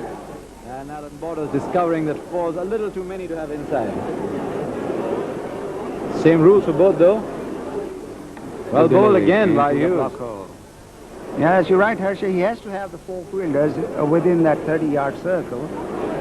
So they have to keep, bring in mid-on within that 30-yard circle. So, but you do have Steve Waugh at long off. You have a man at the cover boundary. You have a man, square third man, deep one leg and deep mid-wicket. So there are 5 people on the fence. And from here onwards, every ball that doesn't give a single is a good one. Imagine Merv Hughes, quickest bowler in Australia, having 5 men on the boundary. That's one-day cricket for you. Flashing shot. And they don't go for 2. In retrospect, they might have got it. The throw was a little wild from O'Donnell.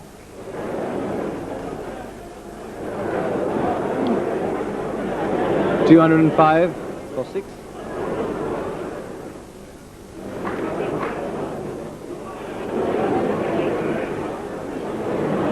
It's a better over from Merv Hughes. He's pitching the ball up into the block hole, not giving room for the batsmen to hit their shots, just giving away 4 runs. in this particular over. I think these two are batting very well because they're not playing wild and indiscriminate shots. They realize that it's up to them to take them through to the 50th over. We'll probably go for those around 47. Let's see. Well bowled. That was one of Merview's shoelace specials. Believes he should have got it. Well, let's have a look. It's a good shout.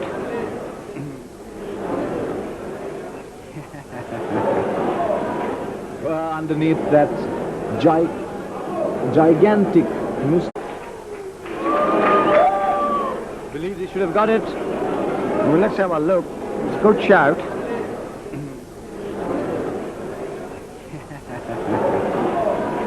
Well, underneath that gigantic moustache lies a pretty fun-loving guy. That's a view of the crowd for you. They've really come in numbers today. At the end of 44 overs, it's 206 for 6.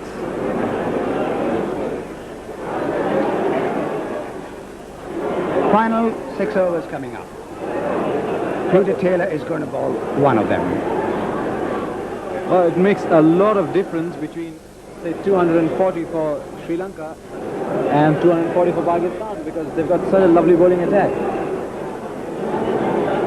They've been bowling well, Harsha, but what remains to be seen is whether they click.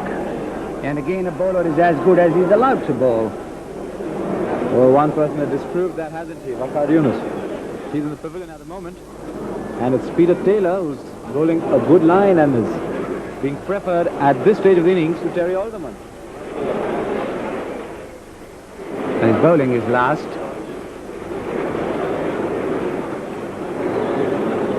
Let's see what he does. Into Wasim Akram. Very well bowled. He saw Akram coming down the wicket. He's got a very high action. He can really whip them down. While he's pushing it through, he's not giving the flight. Wasim Akram down the wicket. Could do no more than push it back. His advantage, of course, is that the ball is going to deviate much more after pitching than the seam bowler can. Well, Wasim Akram has to hit against the spin. And he does that. Gets just a single. I always believe it's a crazy game because just a little tickle here can get you 4 and a huge hit like that one can get you 1. Well, he's got a nice bounce there for Merview's there. Did well to stop it. 207 for 6. A little more placement, it could have gone for 4. Yes, placement as important as strength and timing to stroke. It's all useless if you hit it straight back, straight to the fielder. This is going to be interesting. It's always interesting when the right-handers in strike. And he's gone. He's gone. That was a very good catch by Alan Border. He didn't have to do much, but he held that very well. And this topsy-turvy game, this crazy game today has taken yet another little twist. Well, a very important wicket for Australia. Salim Malik moving away, trying to repeat the stroke of the previous over. Hits it straight to Border. Well played, Malik, as he comes back. We don't need to tell you he's getting a standing ovation because you can hear it all. Lovely innings. If ever an innings deserved 100 was this.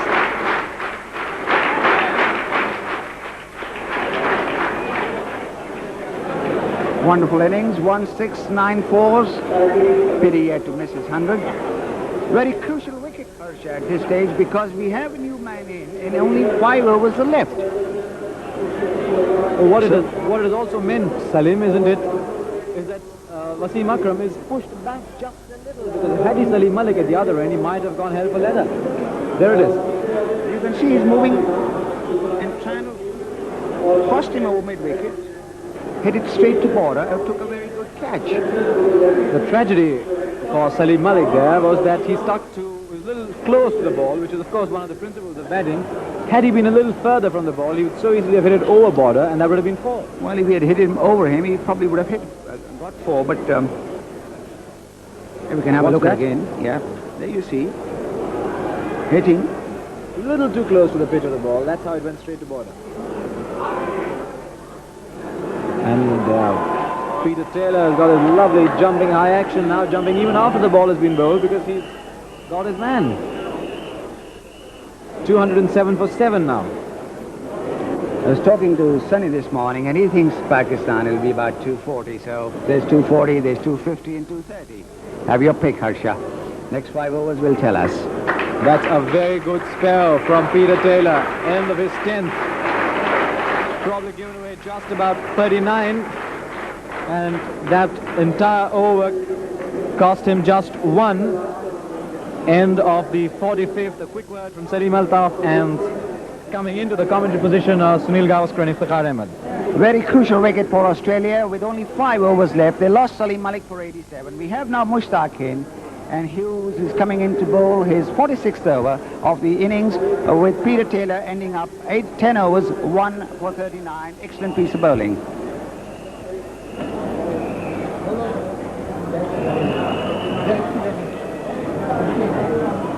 Hughes coming in for the 46th over. It's a leg by. 208. A lot depends on Akram now. Pakistan requiring about 240 really to give themselves an even chance. But the dismissal of Malik once again tilted the balance. Brilliant knock by him of 87. 2-8 for 7, 46th over.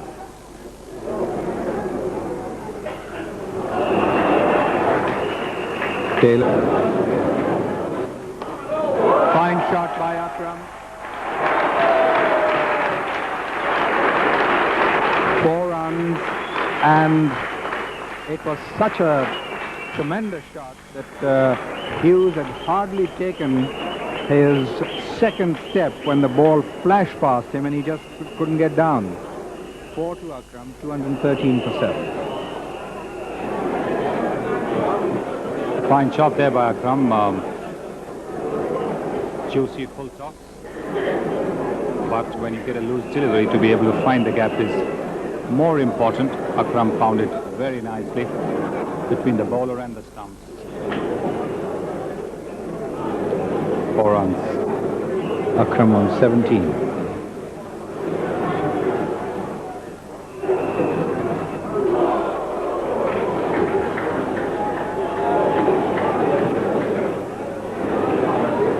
Intikhab Alam and Arif Ali Khan Abbasi, Secretary of the DCCP, Dr. Aslam,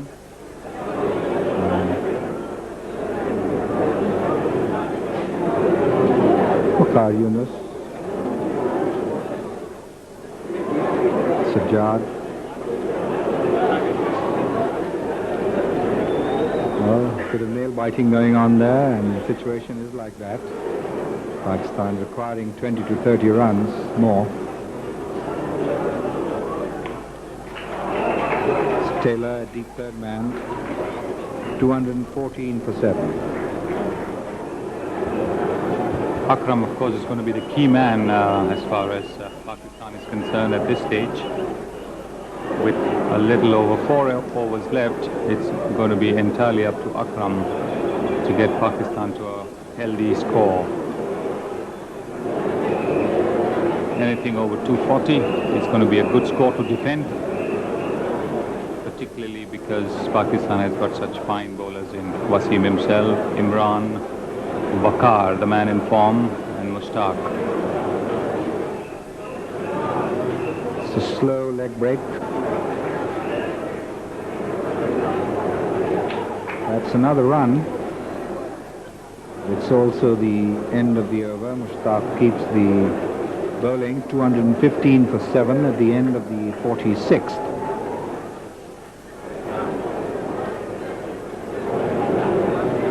I think that completes Merv Hughes' spell of 10 overs. Taylor and Hughes have now bowled their quota of 10 overs each. And Merv Hughes figures read 10 overs and 55 runs. Peter Taylor bowled 10 overs for 39 runs and took a wicket. Both the bowlers have not bowled a maiden over. And the other figures are Alderman 5 overs, 1 for 22. Rackerman 8 overs, 3 for 30. Rackerman is coming on at the other end now. O'Donnell has bowled 8 overs for 35 runs and no wicket. And Steve Waugh has bowled 5 overs and taken 1 wicket for 23 runs.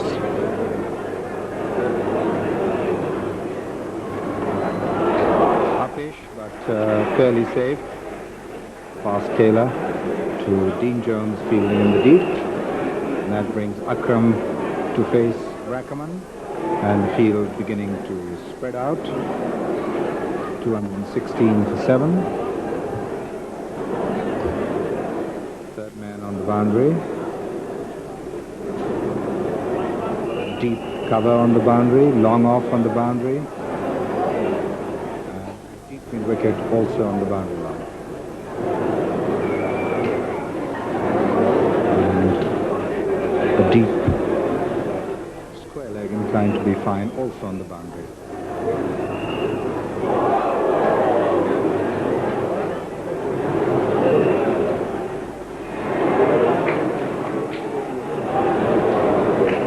Long on is in the circle, so that's what Akram is going to aim for.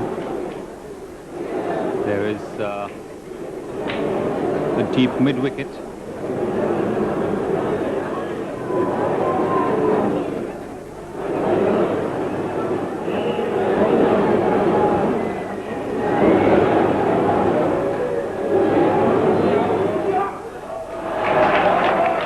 going down to deep square leg.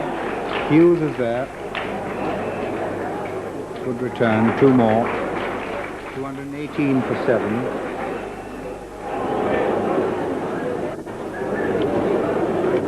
Akram on to 20. I'm sure Pakistan and Akram wouldn't mind picking up those twos every delivery if they can. He doesn't then have to indulge in risky shots. And the mid-on inside the circle is being dropped to long on. And the deep cover is being brought into the circle. Well, he's up. He was sleeping the last time we saw him, this little youngster.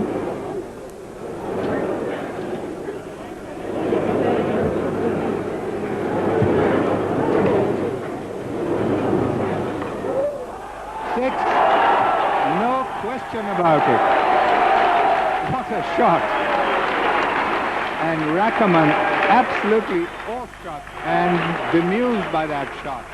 A sudden surge of belligerence, and that one over mid-wicket into the crowd. What a tremendous shot. A tremendous shot indeed. In fact, the surprise is that Wasim hasn't hit that shot earlier on, particularly of the off-spinner, Peter Taylor. But then perhaps he was waiting for the ball to come onto the bat as it is coming on from Carl Rackerman.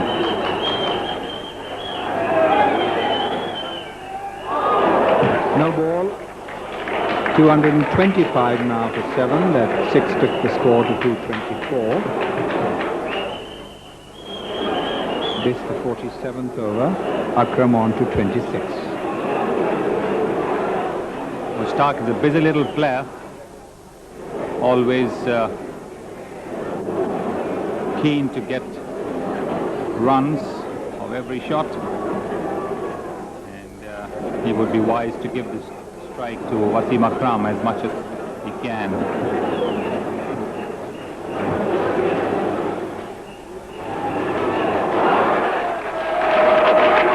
Hughes, he's coming back for the second, and he's home. As Sunil said, he's busy, but there he was quick as well.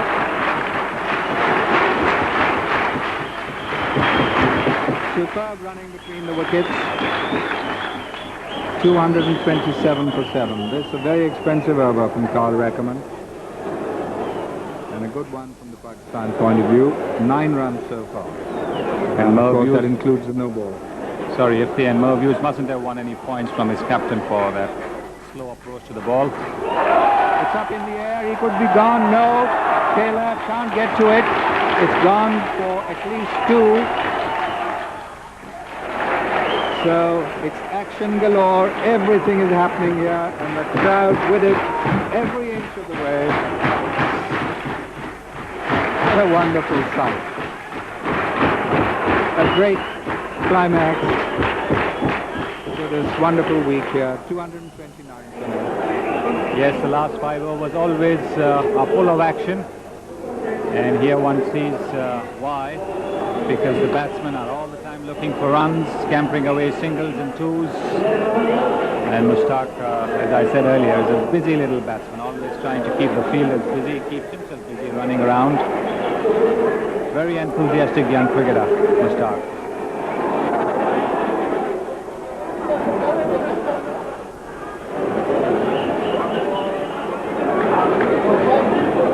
Three overs left, and Pakistan striving for that 250 mark.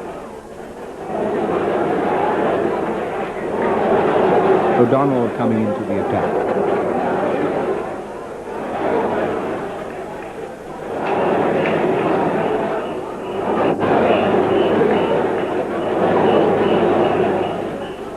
O'Donnell's got 2 overs left, so presumably he'll go the 48th and the 50th.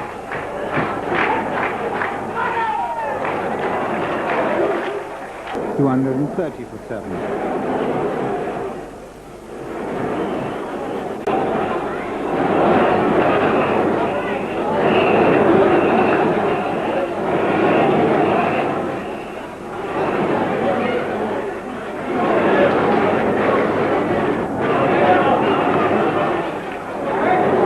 Border covered, a bit of fielding.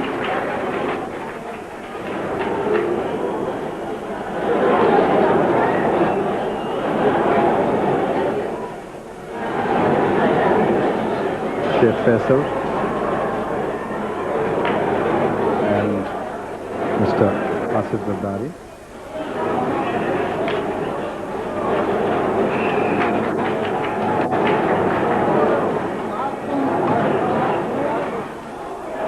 It's a wide, 231 for 7.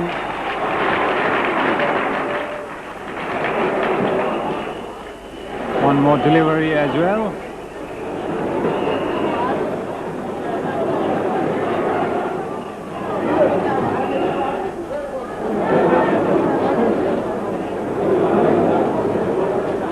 It's an extra delivery. And O'Donnell, the bowler again.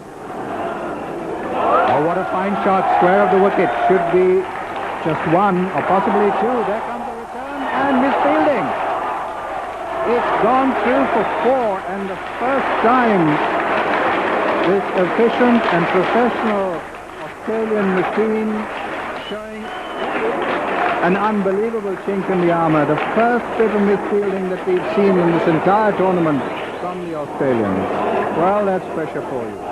Boone, the man who let that one go through. So 4 more to Pakistan. Pressure getting to the Australians as well.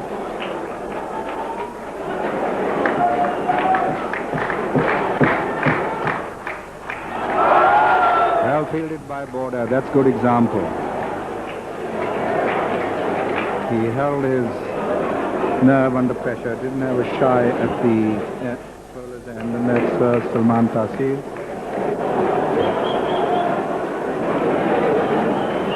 $235 for 7, this the 48th over. Ijaz, Mushtaq on double figures, 10.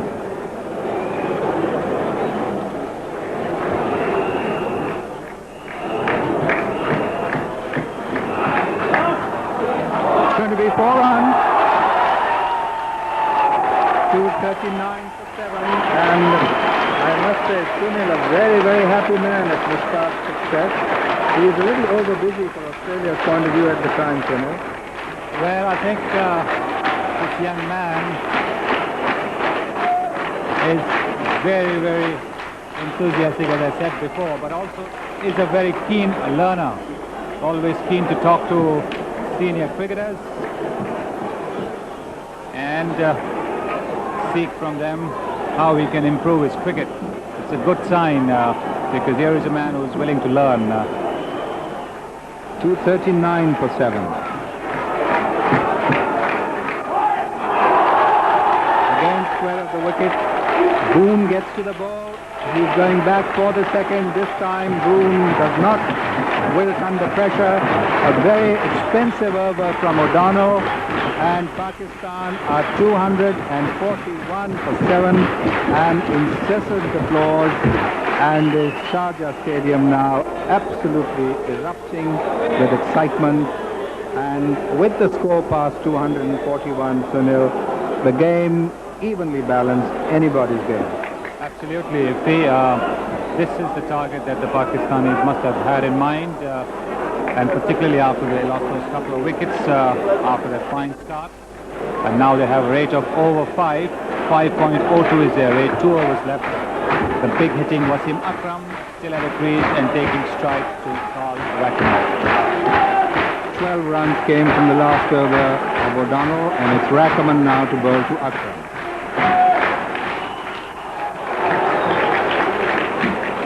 .242 for 7, a leg by.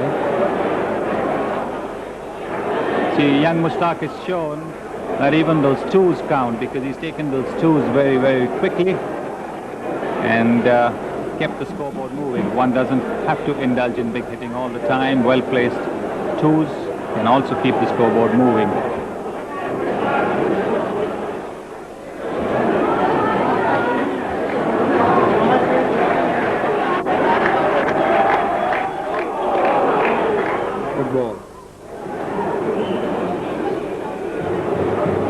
Well, one of the few dot balls you see in the last 5 overs. Every ball in the last 5 overs is normally scored off. The fifth one was a dot ball in the scorebook.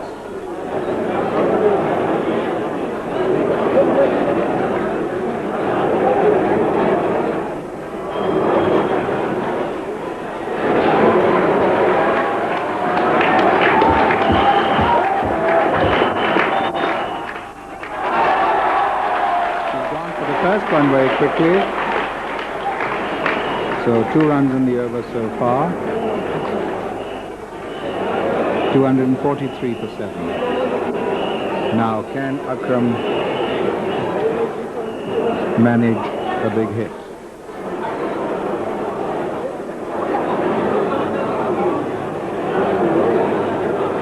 And Mushtaq comes over. He is busy giving some advice to Akram.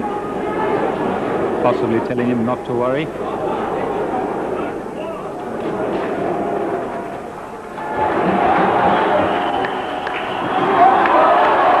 Going to be a single. Taylor is there.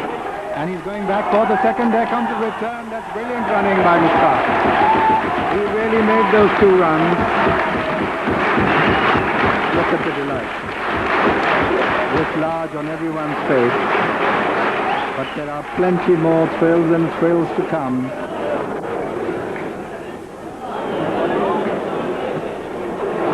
.245 for 7.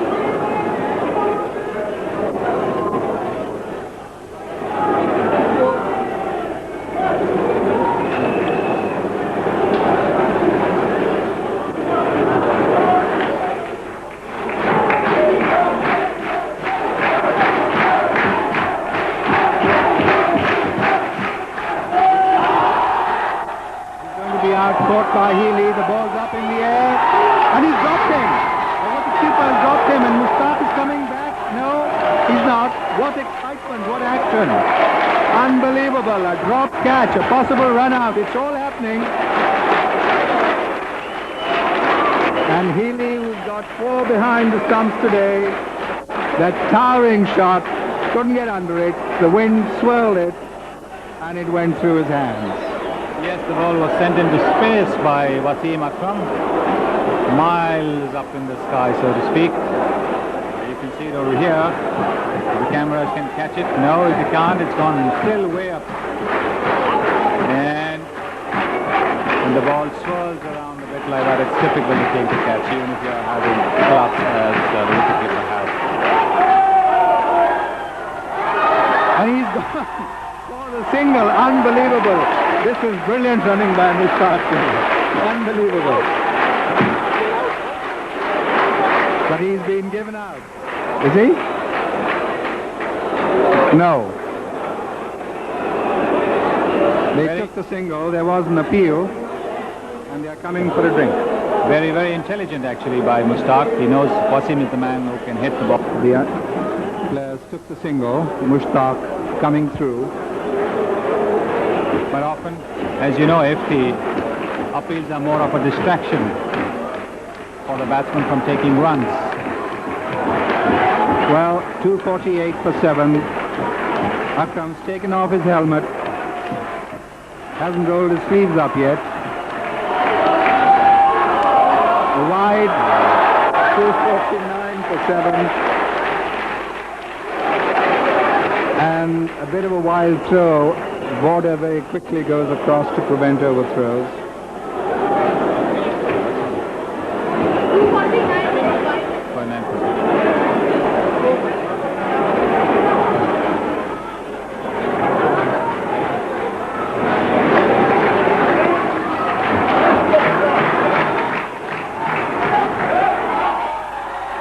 Wicket.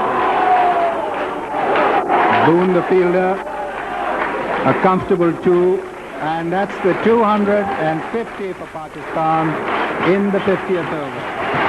And Mushtaq is quickly back to make sure Wasim keeps the strike.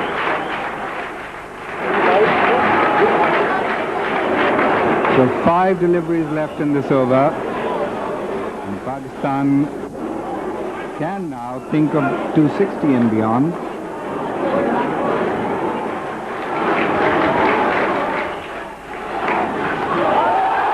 Fine shot.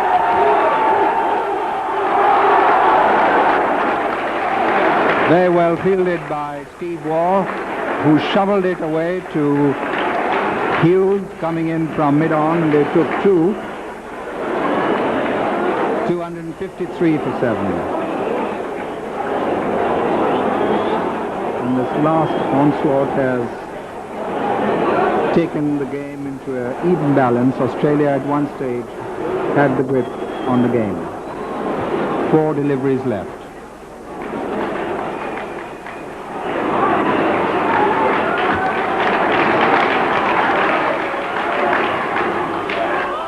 Oh, that's up in the air.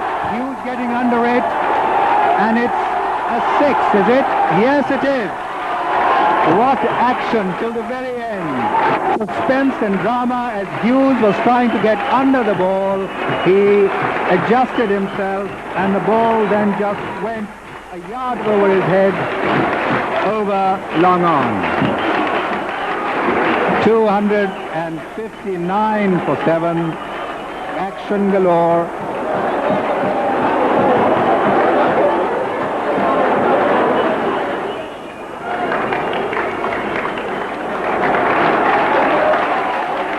Well, it so happens Sunil is wearing Australian colours. Yes, the golden shirt the Australians wear.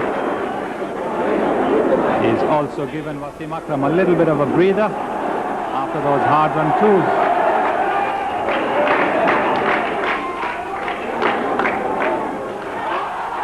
Another 6. Yes, into the stands. 265 for 7. Akram absolutely devastating, and O'Donnell learning how it is to be hit.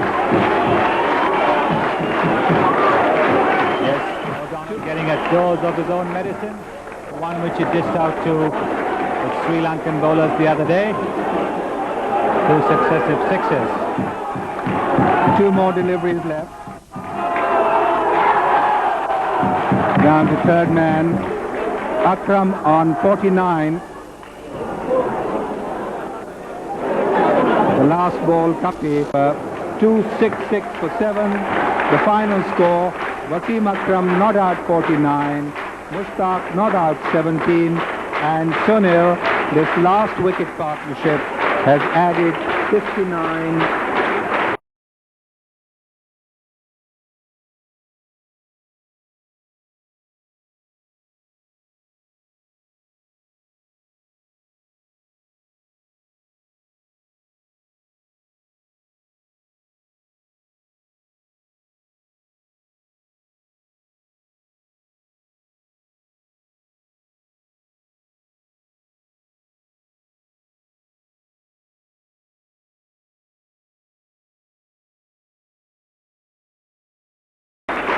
with the Pakistan attack of Akram, Imran and Waqar. It is not going to be easy at all. The Australians have batted well in this tournament, but they will really have to bat well above their potential to get past 266. Full credit to Wasim Akram and young Mushtaq for the way they batted. They batted very sensibly, took their runs and twos, put the pressure on the Australians, and in adding these 59 runs, they have done great service to Pakistan. I think it is going to be a great match, particularly if the Australians get off to a good start. Well, thank you, Sunil. And so, at lunch here, and the lunch has been delayed for about 20-25 minutes, the score is 266 for 7, the asking rate 5.34, some brilliant batting by Salim Malik, a good start given by Saeed Anwar, and then to capitalize it all, a wonderful partnership of 59 between Mushtaq and Wasim Akram. Akram remaining not out on 49 and Mushtaq remaining not out on 17. So that then is the position. We'll be here after lunch to show you how Australia start their innings and how they go for their quest for the AustralAsia Cup. Until then, it's back to the respective studios.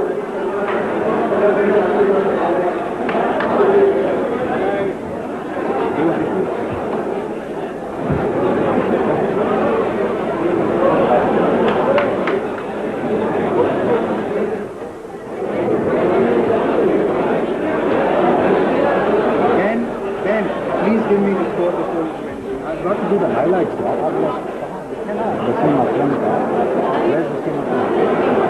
Where is Wasim's score? How many sixes here?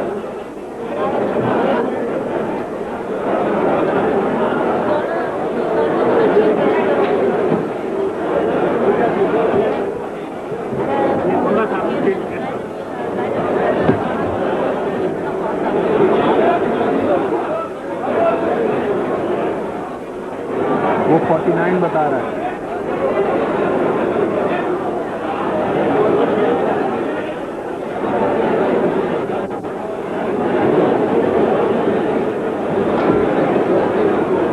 Is it 48 or 49?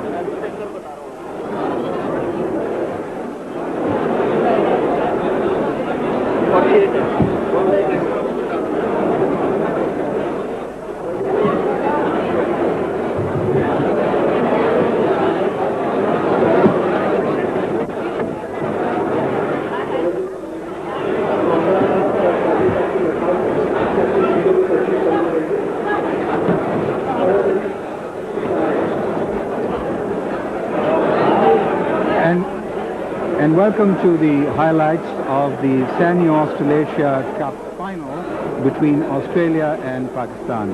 This morning, Pakistan won the toss and elected to bat. And let's pick up the story right from the beginning, the very first ball that was bowled. So Pakistan ended their innings at 266 for 7. The principal scorers were Salim Malik, who got a brilliant 87, Saeed Anwar 40, and then a final burst of hitting by Wasim Akram, who got 48 with 2 sixes in the final over. Mushtaq played a plucky little innings, and Pakistan set Australia an asking rate of 5.34. Now let's see how Australia went about their task.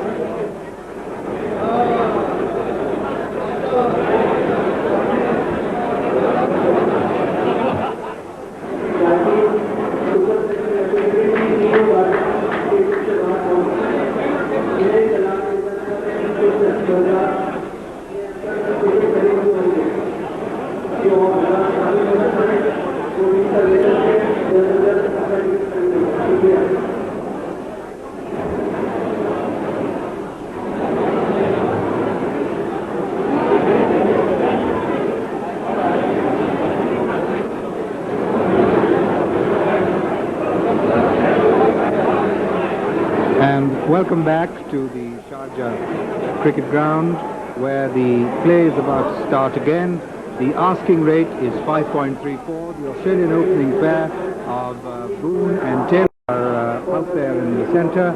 And it's going to be Wasim Akram, who played that brilliant innings of 49. At lunch, the score of 48 was corrected to 49 because of the clarification given by the umpires about a leg by or an extra. So Wasim Akram got 49. Pakistan managed to go to 266 for the loss of 7 wickets. A fine 59-run partnership between Mishpaq and Akram enabled them to do that. And Australia now going to reply. They're asking rate 5.34. Boone there opening the innings now with Taylor, as Marsh has been dropped for this particular match. Ball set, and the first ball from Akram will be bowled from the Agpa Pavilion end. Boone, the batsman.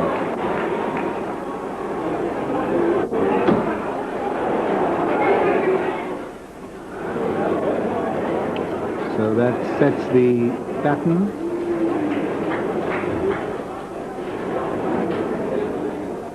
For the Australian innings.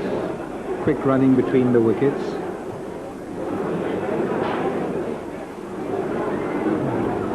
One for no wicket and Taylor to face. Wasim Akram's record, which you just saw.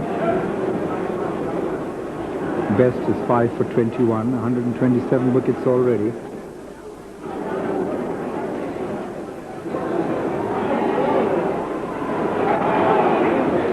Then another run. So the Australians have come out with a strategy. They're not going to fall behind, and they're going to go for the runs wherever possible. And those two just pass it down and a run taken. This match by no means over. It's wide open.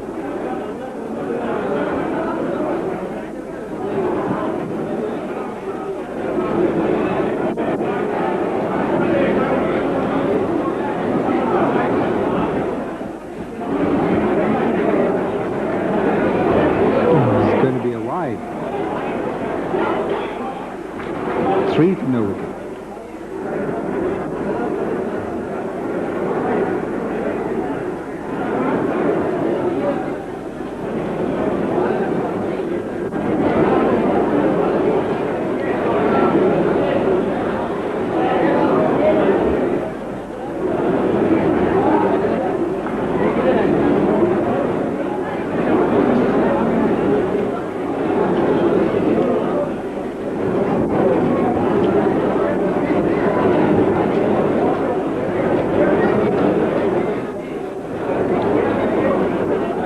We're going to see another pulsating finish like the one we saw in the last Australasia Cup.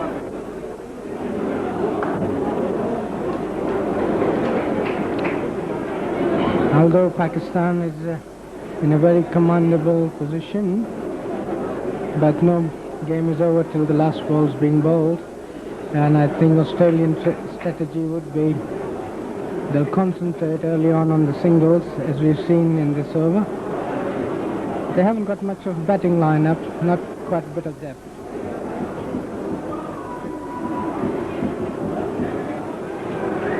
That's the end of the first over, and it's 3 for no wicket.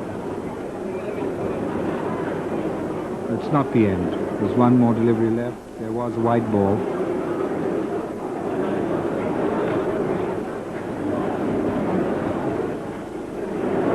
A lot of people moving about, trying to settle back after lunch, and maybe getting their heads in our cameras.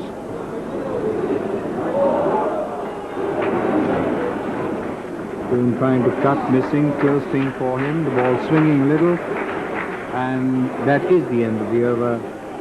Let's watch the replay again. Here you are, pitch outside your stump, just gone over the top of the edge, missed it completely. It was there to be hit.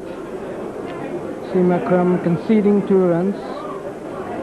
Played a great role for Pakistan toward the end of the Pakistan inning. Great hitter of the ball.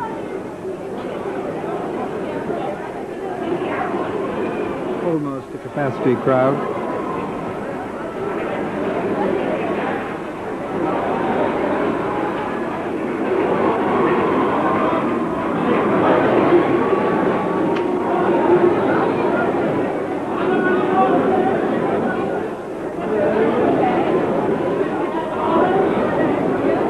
Say a very good afternoon once again to our viewers in Pakistan, Sharjah and the UAE.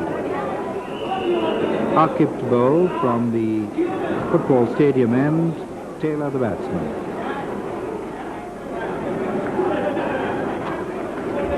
Hijaz at cover.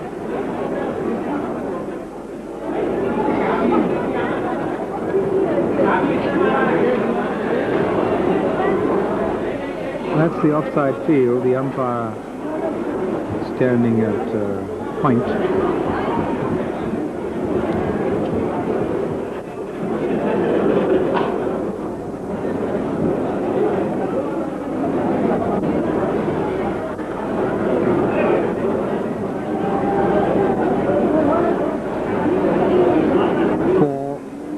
For no wicket. Pakistan playing only one spinner in this game. Dropped Sharjah, the off spinner. That means Imran Khan must bowl his 10 overs. I think he might break it down into 2 sessions of 5s.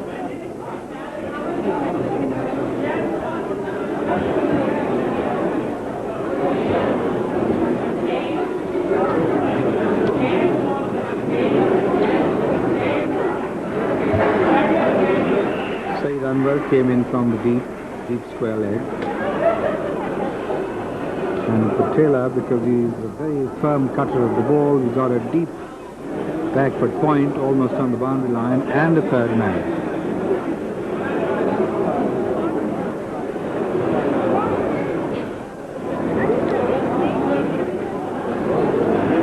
Javed Miandad at gully, deepish.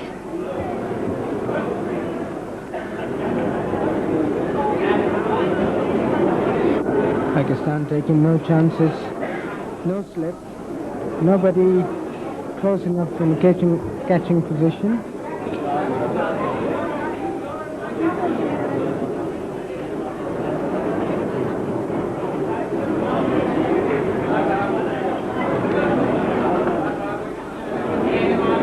Wakar Yunus dealing at mid-on. All eyes will be on him when he comes on to bowl. After the tremendous humdrum and the excitement just before lunch, the opening over was quiet, the Australians settling in.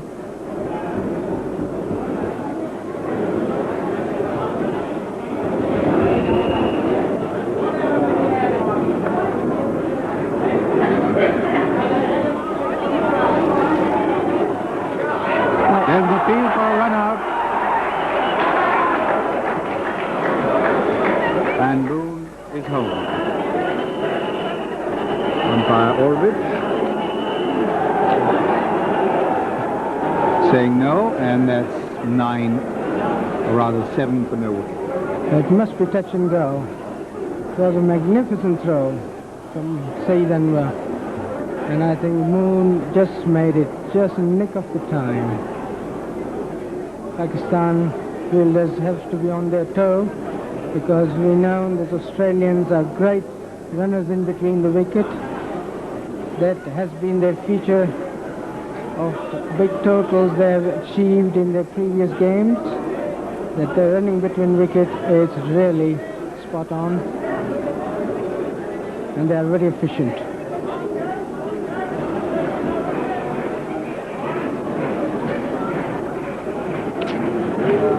Javed Miandad going across from gully.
up by Akib.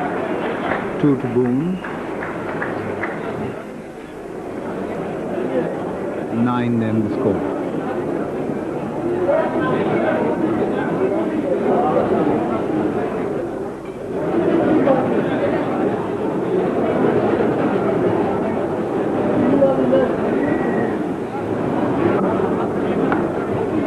Boone on 4.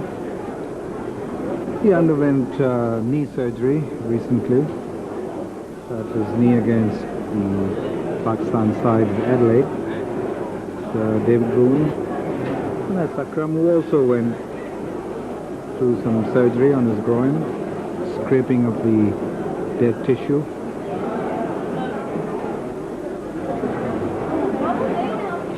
Javed Mirdad goes across from Gully. End of the third over, and it's 9 for no wicket Australia. Important for Pakistan bowlers rather, to maintain their length and line. The fielding got to be very, very sharp. 266. It's a good total. One can defend it, provided you feel well and back your bowlers up. Bowlers got to maintain the length and line and got to bowl one side of the wicket.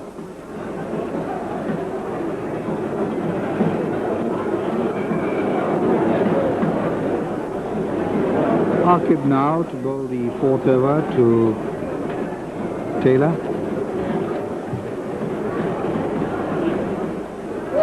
Javed Mirdad at Gully, a bit of misfielding.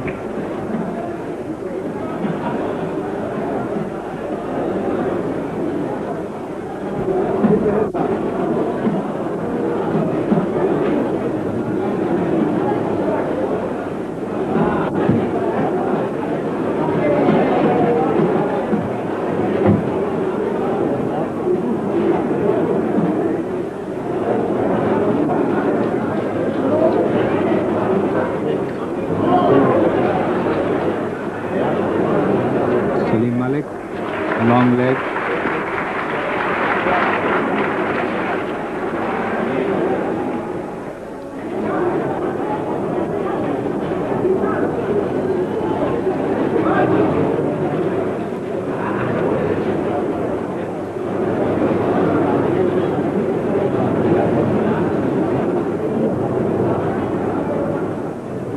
Now Boone to face.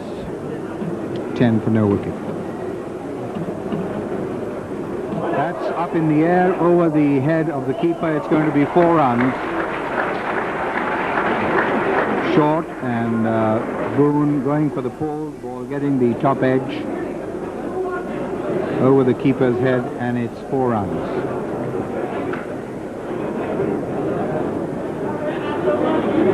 $14 for no wicket. This the 4th over.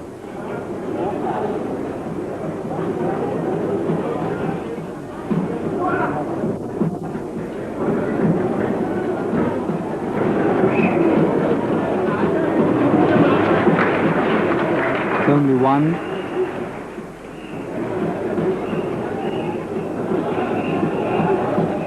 $15 for no wicket with Javed Mirdad going across to his position at Gully. So good start here by Australia.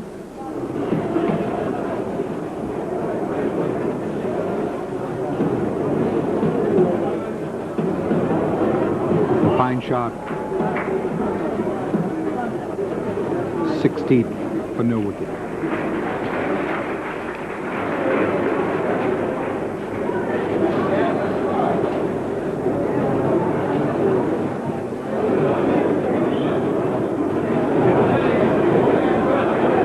.5 overs.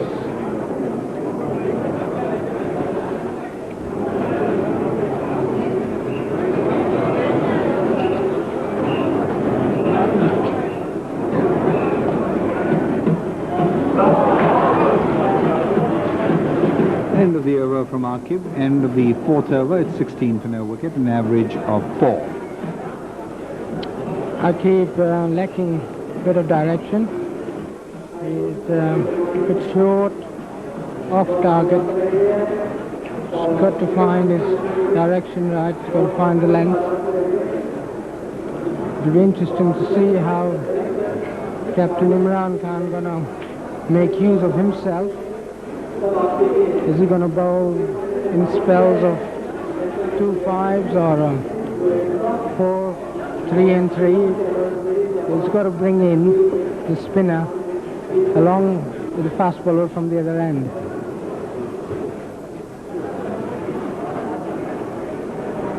Taylor now to face Akram. 17 for no wicket. Very good batting track.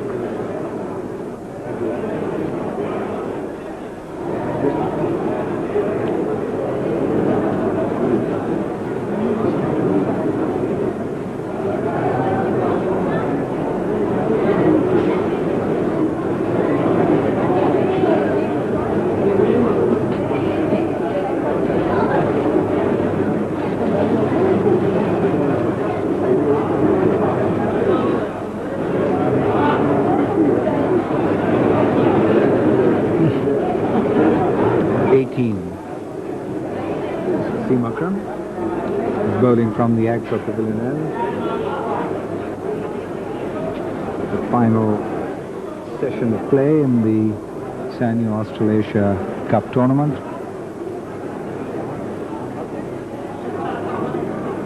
Taylor to face.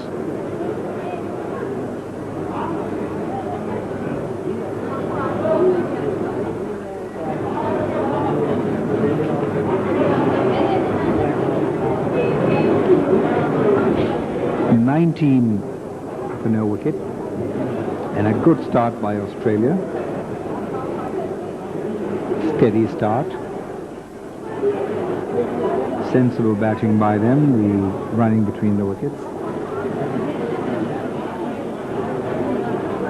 That could be 4. We'll have to wait and see. Yes, it is. Pick outside edge. Australia now 23.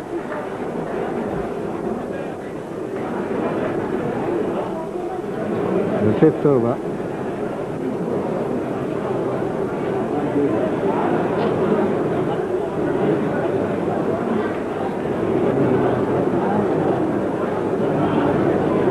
The Australian discipline came under pressure in the final overs. We saw some pressure on their fielders, but obviously this total of 266 holds no pressure for these two batsmen who are playing with great amount of assurance. Ominous from the Pakistan point of view, but encouraging from the Australian. 24 now, this the 5th over. Taylor the batsman. Slow ball, driven.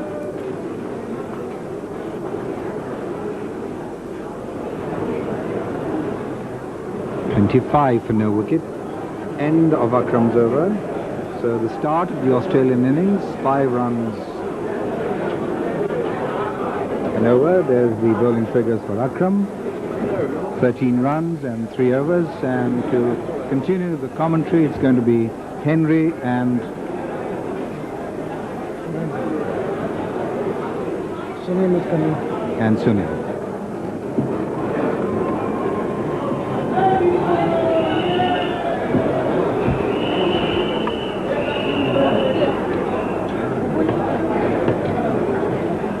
Cold play.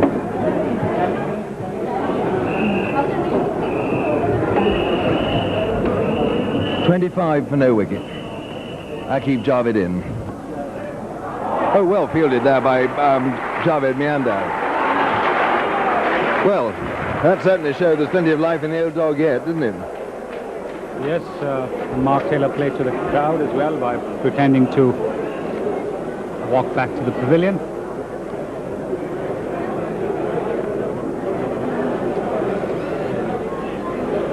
What was that, Henry? What was that? Well, this noise. I was taking a photograph of Mushtaq's receiving a cup of tea, and that goes out square on the offside. It's Ijaz Ahmed from cover who fields 26 for no wicket. So this is the camera that you bought, is that right? No, it's not. It belongs to my lady friend who was out here, who left it behind, bequeathed it to me, so I was very careful with it. But I couldn't resist Mushtaq giving himself a second spoonful of sugar, so if we see his weight increase, we will understand exactly why. 26 for no wicket. This target is a formidable one. 267 is the target, and really Wasim Akram did splendidly at the end of that innings. Ouch. Oh, and that could be, no, bound short of Imran. Oh, and Imran has misfielded. He took his eye off the ball, and in fact, for an old, experienced soldier like that, he committed the cardinal error. He forgot that it was spinning, and it spun past him, and Boone got a couple of runs from a shot that when he played it I thought could well have been out, but it didn't actually quite carry to Imran. I don't think even a quicker fielder could have got there, could he, quite? No, it wasn't a catch, but it went up in the air, and I think Imran tried to catch it off the bounce, as you can see, trying to flick it. Australia making an impressive start. That's 29 for no wicket with that single to Boone. Saeed Ahmed fielding out there at deep square leg.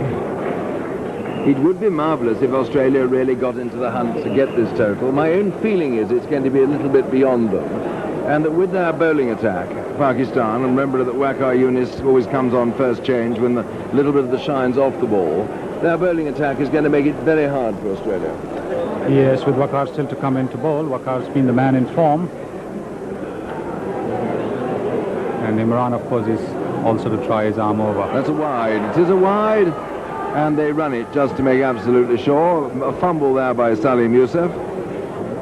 I tell you, I wonder if he's listening to us. Our old friend, 30 for no wicket, our old friend and colleague, the chairman of the Pakistan selectors, Sir Javed Burki. He'll be gritting his teeth. He'll be biting his nails to the quick. My dear old thing, if you are listening, or we all send our felicitations. We're thinking of you in your agony, but we personally feel just that you're on the right side of it.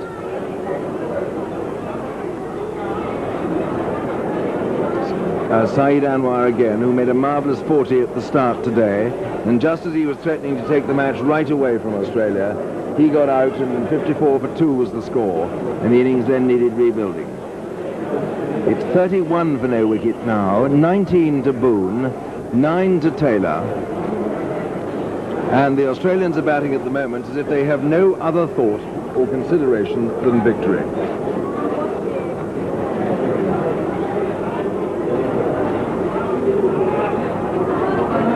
And of course it is the situation, the pressure of this game that's going to produce run-outs. People setting off for frenetic singles that aren't quite there. 31 for no wicket at the end of the 6th over. Runs coming at 5 and over, just fractionally above, which is a marvellous start. Well, we all have a marvellous lunch. You have a good lunch over there? Yes, purely vegetarian. And vegetarian. What do you have? Yes, I had some puris. You know puris? No. Oh well, I don't really have the time to explain on the box, Henry, but puris and some potatoes to make sure you get your proper carbohydrates and protein, etc. Are you about to do press-ups any moment? No, I don't really feel the need to at the moment. I did it yesterday. Well done. Once a week is enough. Very good. A fit Sunny Gavaskar on my left-hand side. 31 for no wicket. The 7th over being started by Wasim Akram to David Boone. Wasim Akram off his short run. I don't think since the operation on his groin he has actually gone back yet off his long run. No, I think, and he's wise because he's been told, I believe, by the doctors not to do so. And in fact he is bowling in shoes without spikes. That's another thing he's been told. Or is he bowling with spikes? I think that was a leg by. We'll have to wait for umpire Gupta. Is it going to be? Yes, it is. He signals rather a dainty leg by there, actually. And the score goes on to 32 for no wicket, and we're in the 7th over of the innings. And I must say, this Australian opening partnership, Jeff Marsh, the vice-captain, is not playing today. They've rather weakened their batting and included Hughes, the other bowler. it's a longish tail, but nonetheless, Boone and Mark Taylor at the moment are fairly bristling with determination.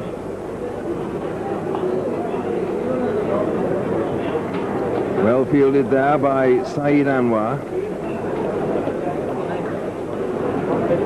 This is a fiercely talented Pakistan side, and it's the wonderful equation. It's whether the efficient machine of Australian cricket can outdo the outrageous talent, natural talent of Pakistan.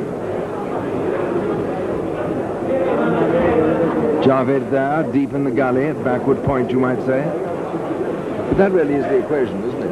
Yes, and sometimes the talent, if it's not tempered with discipline, can be a bit of a problem. Yes, talent bites, wild talent becomes a bit temperamental too at times, or can do, and this can count against it. It's a good slow one. And they're going to get certainly two there. It's Salim Malik, is it, round there? And it's Mushtaq. Mushtaq, for a little chap, has got a marvellous arm. Throw coming in there to Salim Youssef. All of what, 70 yards? 34 now for no wicket. Taylor goes to 11. And we're only in over number 7.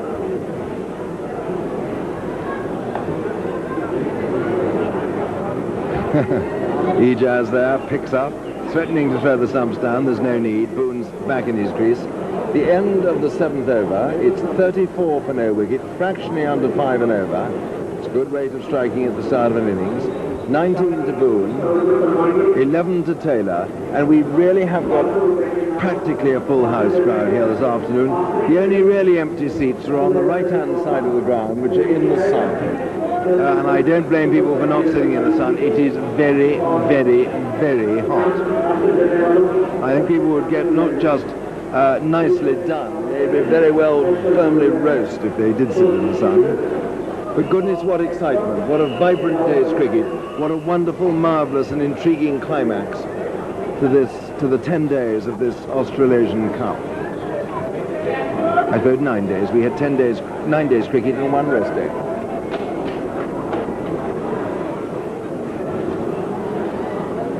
And it's going to be Aqib Javed to bowl to David Boone. The 8th over of the innings. Here he comes.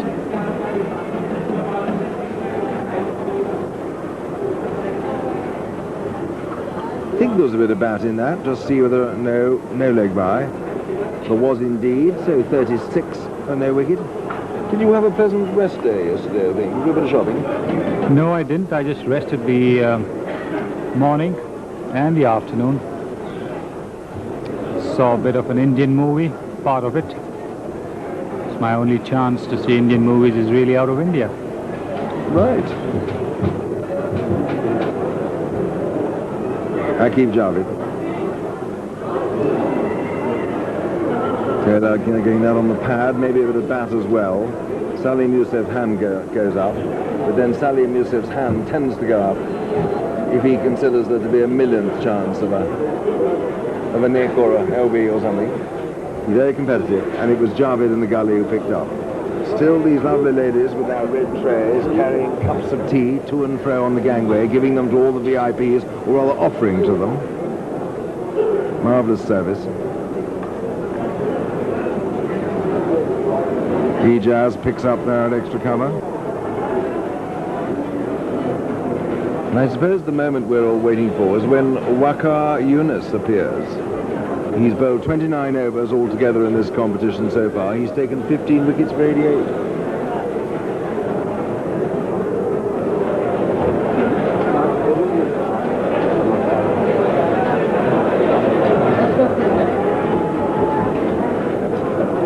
What a good shot that was, just for 1 run. Wasim Akram, the fielder. Well, an awkward one for Salim Youssef, to back away to take it. 36 for no wicket. Taylor goes to 12.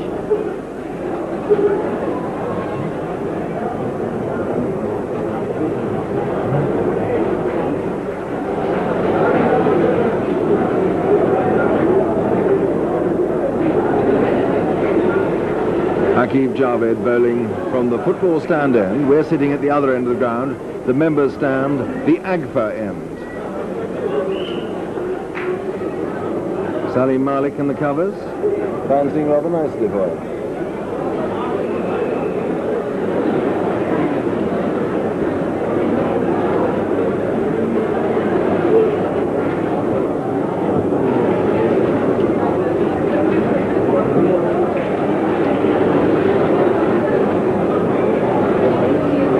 Keep came running in pretty quickly the first couple of overs, but this is his fourth over in this heat, and you can see the effect. Slowed down a bit from his initial overs. One there to Mansour at cover point. I think I may have called him Salim Malik before. If I did, I beg his pardon, because Salim Malik was in fact at third man. So at the end of the over, 37 for no wicket. That was a better over for Pakistan. Boone has 20, Taylor has 32, and the target, of course, 267, which is still a long way away, but these two are giving Australia just the start they want. Yes, Australia need a fine start to take the pressure off the later batsmen, and in Boone and Taylor they have just the pair that can give them that start. The informed Jones and O'Donnell to follow. There's Border, who hasn't had much of a hit in this tournament. Boone in a bit of hurry. There's no point in going for a run there. Javed, in fact, overshot the balls. I suppose if they had gone through, they might have got away with it. But there was never a single there in the first place. And Taylor very rightly sent Boone back. Boone almost got to the point of being too far committed. You can hear, I'm sure, the hum of expectant conversation is tremendous. Oh, what a good shot for 4 runs. He hit that beautifully, moving inside the line. It was rather a tired delivery, that, from Wasim Akram. It was short, and Boone plays that stroke so well. Hit it away just behind square for 4. So the score now 41 for no wicket, and Boone goes to 25. There's Boone's a particularly good hooker of the ball, the short ball. And having seen the fielder in the circle, didn't need a second invitation to hit that ball for a boundary. The fielder has now been put on the fence. Well, he played a fine shot the ball before, but he couldn't make use of that full toss. It's the way it goes, isn't it? He wasn't expecting it, I dare say. Wasim Akram not really quite at his best. Current run rate 4.92, the required run rate 5.92.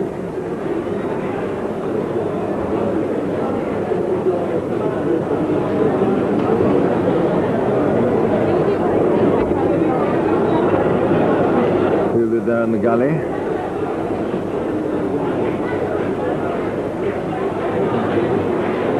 People wandering around up here. A gentleman in front of me with a red hat on. And he's looking for someone to sit. Rather a smart shirt, too. Another full toss. Imran fields. The second full toss wasted. Well, I think that's what you might call looking a gift horse in the mouth, or looking at a couple of gift horses in the mouth. Very unlike Boone. Boone's one to latch onto the loose delivery very quickly.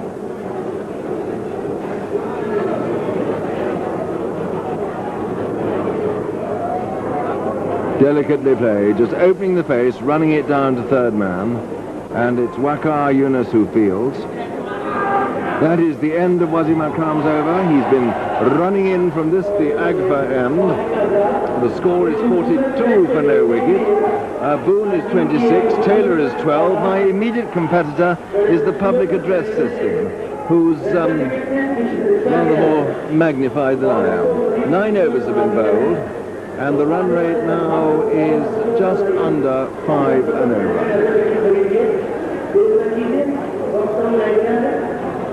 I can't say I can understand what message we're all being given, Sonny, are you? No, I had my ears, all my ears to you. I was not listening to the announcement. I think it is some kind of an invitation to buy a raffle ticket where you get 10 Tola gold bars. You get 3 cars, it's a Honda Legend, a Honda Civic, a Honda accords.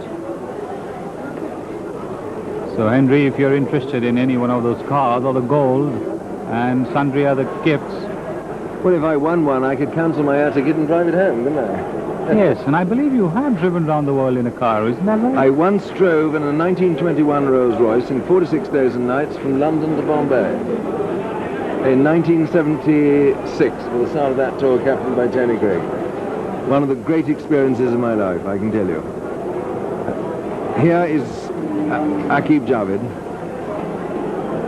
This must have been much before the problems in Iran and the Afghan war, isn't it? There are some people who say it might have been the start of them, but I'm not sure.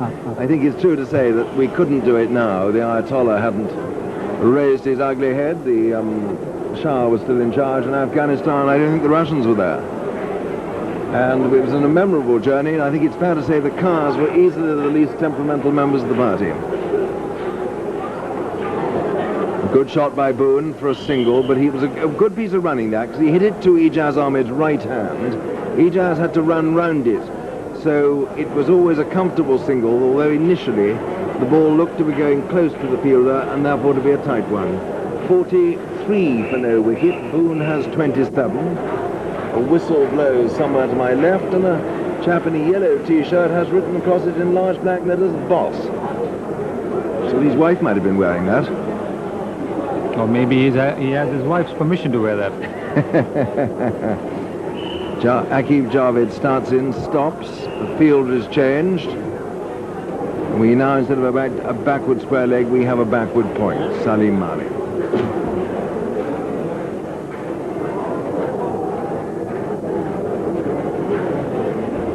Here's there to Mansour out at mid-wicket, and there is no run. Still the wind, still the blue sky we've had pretty well all this 10 days. And the ground still looking a picture. It's looking a little bit drier.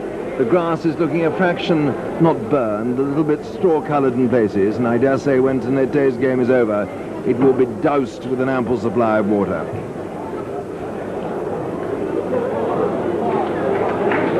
I must say, so hot is it that when this game is over, I myself would quite like to be doused with an ample supply of water.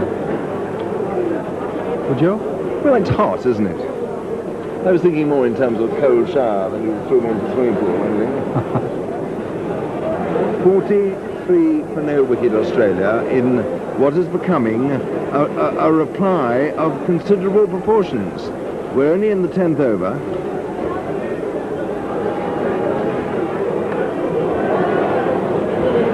Well run. Oh my goodness me.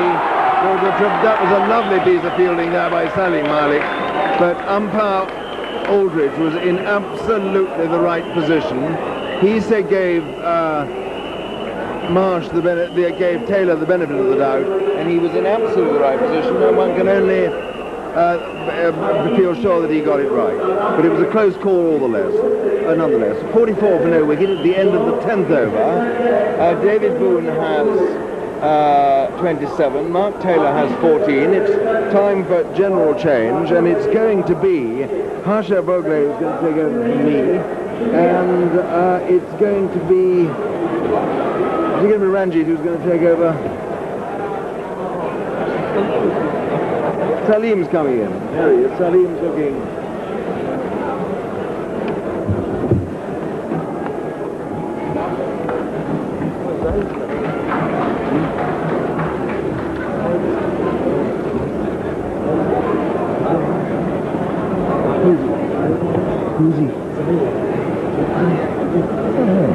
And it is Wasim Akram starting a new over, and it's Zahir Abbas who's going to come in. Zahir, how are you? Very nice to see you.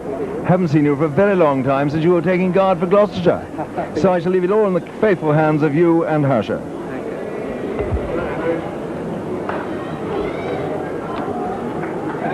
Well, 45 for no loss after 10 overs, and by any standard, this is a very good reply, isn't it, Zahir?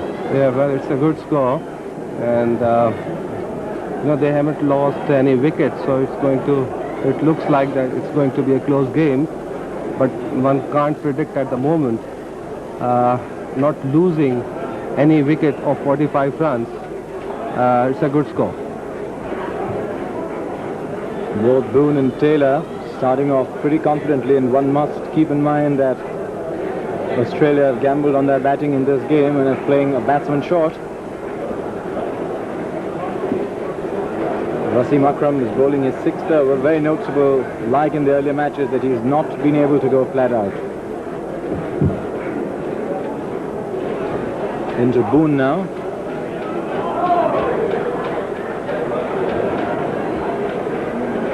Turned away delicately for a man so big built. He plays some delicate shots. It's a very good shot for one-day cricket, actually. That gives plenty of runs if you're too good for that stroke. Normally Australians, they're very good cutting the ball. And that stroke has certainly got them a lot of runs today. 46 for no loss. We're in the 11th over, and this is Akram to Taylor. Oh, well, there are occasions when the Australians went in for a big one, didn't connect at all.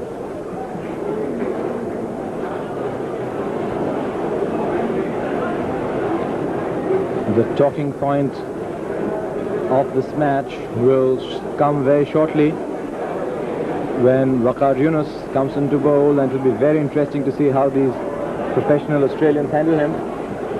Actually, with the fast bowler swinging both the ways, it means he's going to be a great bowler. It's a good sign for any country who produce such a good bowlers like. Oh, but Waqar Yunus will have to wait a while. This is still Wasim Akram, and he's finished the 11th over for Pakistan, at the end of which Australia are 46 for no loss, pegging them back slightly in the last couple of overs. And this has been such a fascinating match, and this is just another turn. There you see this massive crowds today. They've enjoyed some lovely cricket. Yeah, it's a very good crowd. It's really, they have come here to see good cricket, and they are getting their money worth. The match went up, then the match went down, it went up and down again. And even now it's so delicately poised, with the balance tilted slightly in favor of Pakistan there. Definitely, we have scored a very good amount of runs, 260 odd. It's not a bad score for 50 overs. Aqib into Boone. Wild stroke going just under it. Australia, of course, will have to keep playing such strokes from time to time. There it is. That was a short pitch ball outside the off stump. In one-day cricket, you have to play these sort of strokes. Did you play a lot of them when you were playing? Well, I used to hit the ball, not to miss. I didn't like missing the ball.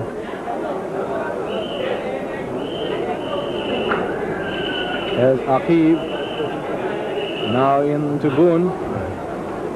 More towards the leg side, and the ball hit really up also. So that's why it was not out. Well, the crowd doesn't like rather umpire Brian Aldrich at the moment. The strangest part is that most of them are at square leg. There you are, 221 to get in 38.3 overs. It's going to be a great contest. How well they run these singles. You saw Boone doing that right off the very first ball today. Yeah, actually Australians, they are very good runners between the wicket, but I must tell you they also lose wickets by taking singles. If you see their records, most of them, they were run out more often. But for now, the short single has been helping them. They're up to 47 for no loss. It's been their bread and butter stroke so far.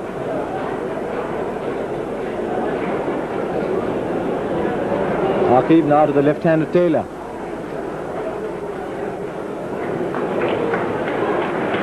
It's turning out to be a pretty good over for Pakistan so far, and Imran has kept both his seamers going into their sixth over. Yeah, it's proud to have young fast bowlers. Those can really pitch the ball right into the line of the wicket, and they are moving towards both sides. So it's a great sign for Pakistan future for fast bowlers.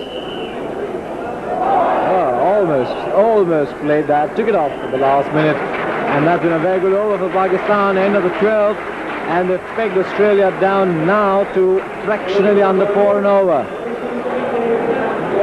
Pakistan is desperately trying to get quick as soon as possible, because if this wicket is going to last for a long time, it will be dangerous for Pakistan's score also. So now their hero has come, Waqar Yunus. They are hoping to get a wicket as soon as possible. Well, it's a lovely sight. You'll see it on your pictures very soon. But the two senior fast bowlers for Pakistan, Imran Khan and Wasim Akram, both having a word with Waqar Yunus, who's taken over from them as their main strike bowler. And it will be very, very interesting to see how these professional Australians side up to Waqar Yunus. So 47 for no loss from the last 12 overs. Ben, how many runs have come in the last 4?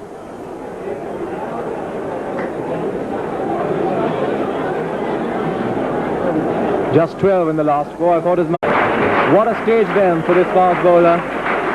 He hasn't just bowled a ball, but he's got a crowd right behind him.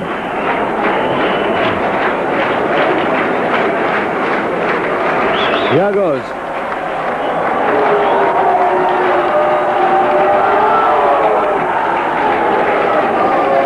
Well, Bruins off the firing line. They've got one more. Well, it looks like that really people here, they like Waqar Yunus very much. He got 6 and 5 wickets in consecutive matches. He's given them a lot to shout about so far in this tournament. Twice he's bowling to a very competent set of players.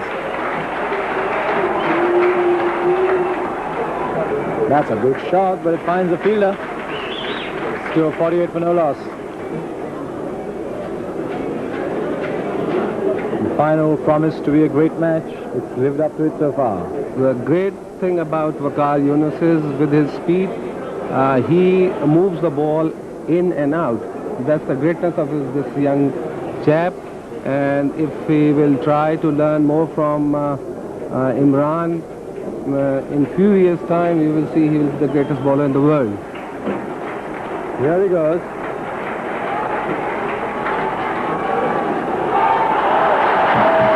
Fielded in almost a fit man like I am. Here he is again. To Taylor. Well bowled. That's the one he bowled so well. Swinging into the block hole. Taylor's dug it out well. He's got 1 and Australia 49 for no loss. Is that one reason why you never bowled, Zahir? That you could be fit and play a lot more cricket? Well, actually, I was so lucky. In my time, I never get injured seriously. I didn't miss too many matches because of injury. But mostly fast bowlers, you know, they get all sort of injuries. So that's why they play restless matches.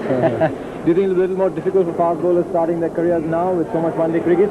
Yes, very hard work for them. No doubt about it. Here then is Waqar. And now to Boone.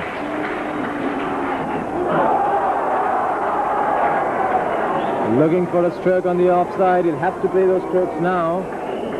That was a very good ball actually. That ball pitched middle and off and swung towards offside.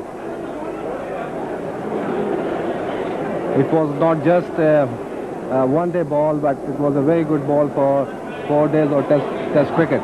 Well, Waqar Yunus is certainly developing the charisma of an international quality strike bowler. Both his hands up in the air in his follow-through. Does seem to have the ingredients of a potential cult figure. Here he is now. That's a very well bowled Yorker. And Boone has dug it out well. And after 13 overs, it's 49 for no loss. Good first over, Dave. Yes, very good over. He was attacking the stump. His line and length was perfect. He was trying to bowl right in the hole, where from it's very difficult for a batsman to hit a stroke. and 3 balls he bowled middle and off stump. So for him to bowl this over was a good over. Well, Imran then continuing with Aqib Javed and trust Imran to pull a new trick up every time. People think that the Pakistan attack is getting a little predictable. He's using Aqib Javed to keep the runs down because he's really bowled well so far, and Ben will give us his bowling figures very soon. Now into Taylor. It's well bowled again.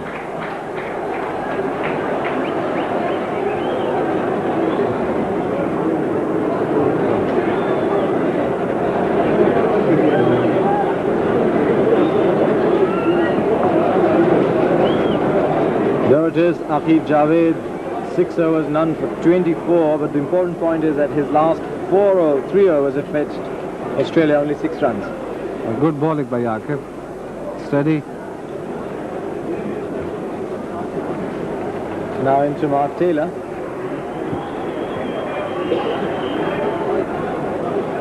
Well, a copybook stroke right out of the coaching manuals. That is a stroke that could have been played by Zahir Abbas.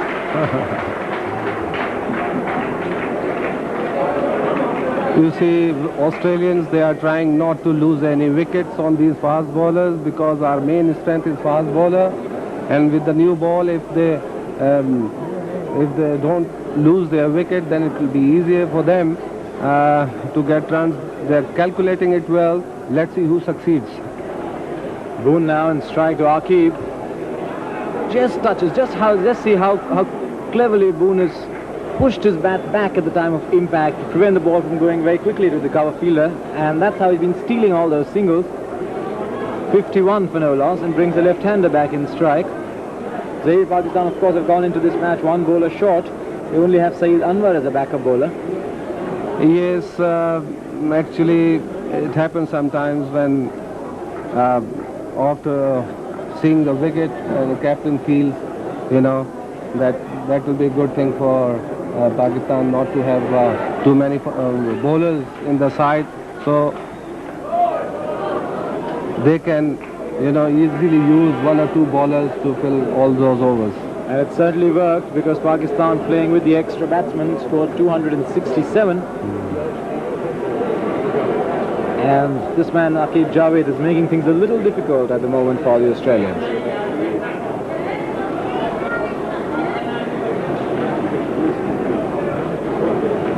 .51 for no loss.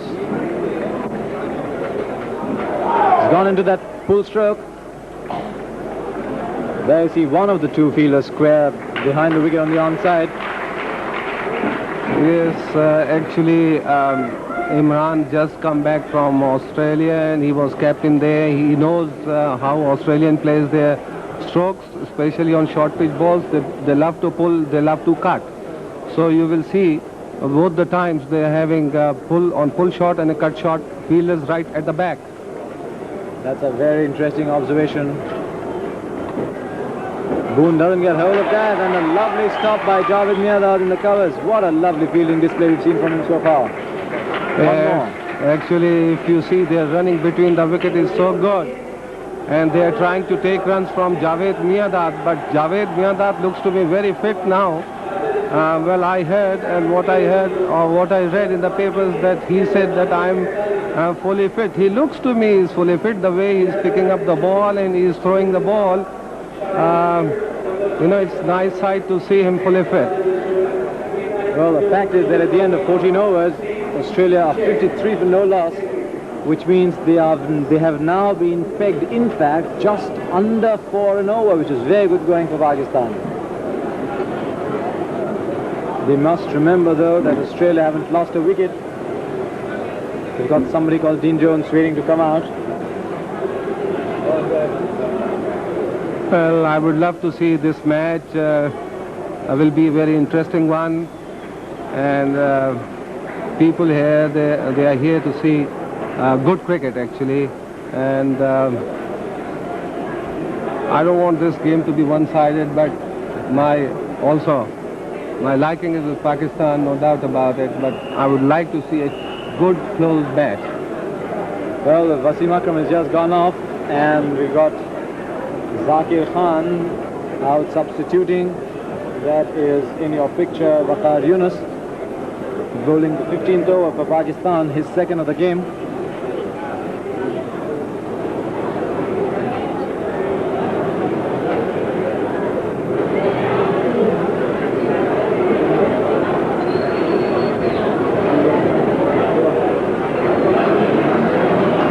David Boone.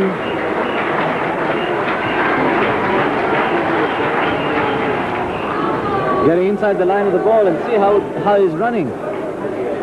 It's very good cricket all round because that was a very, very good pick up and throw there on the line from Mushtaq. Actually, that was a bad throw, although he reached at the ball quite okay, but the throw was bad. Well, it must be a little difficult to control your throw when you're moving at that speed. It did well certainly to cut it off and restrict the scoring to 2. For a big man, Boone really runs between the wicket, doesn't he? Yes, he's a very good runner between the wicket. And by taking these ones and twos, he's trying to take a sting out of the attack. That's a flowing drive. There's a throw coming in from Saeed Anwar. This is a good one. 56. That was a good stroke, nice cover drive, and good pick up by Saeed Anwar, good throw, good cricket.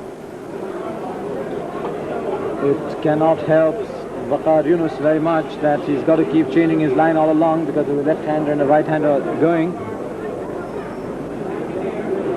Though so far in this tournament he's shown that they both come alike to him.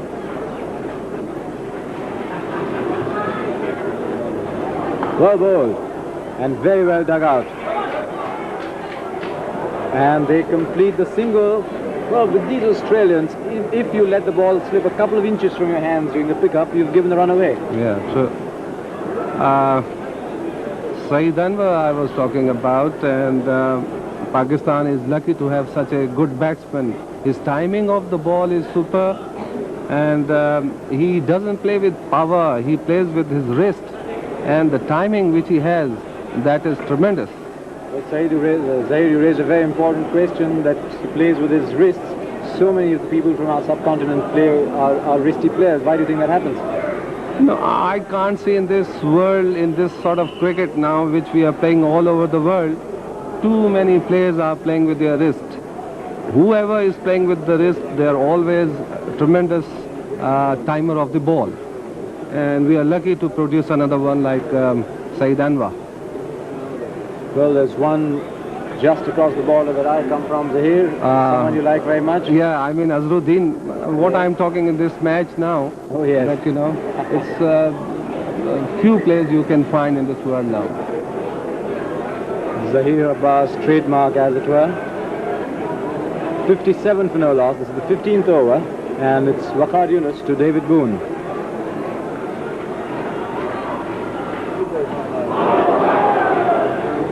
Strong inner edge onto pad there.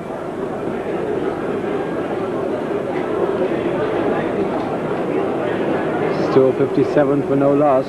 The main thing of our fast bowlers, they really know how to use the shine of the ball, and that's why you must have seen our bowlers bowling on our tracks where we don't have too many grassy wickets, but still they move both sides. That has been a Pakistan tradition, hasn't it, for a long time? That's right, like Sarfaraz Nawaz started, and after that, you know, you will find all these youngsters, they have come, they have learned from them, and they are doing pretty well. That's a good shot, but I thought it came at the bottom. It made a loud thud as it hit David Boone's bat. Still got a single, 58 for no loss after 15 overs. That's the end of our 5-over chunk. And coming now into the commentary box are Iftikhar Ahmed and Salim Altaf.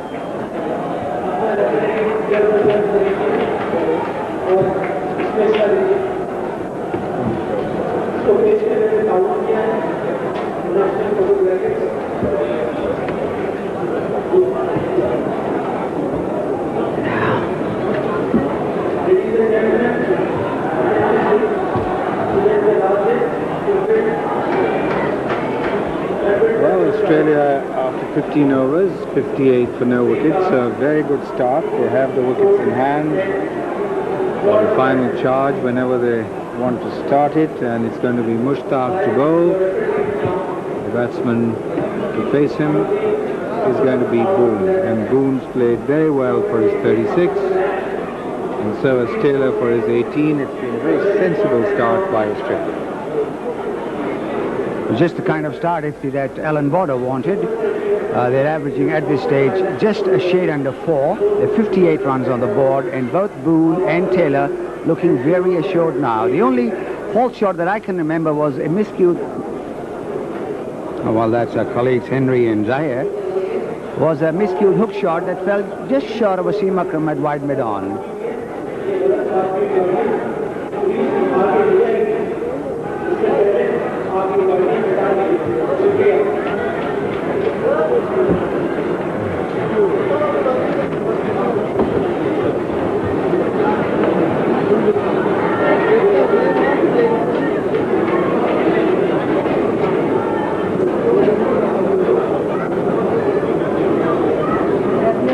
A leg by.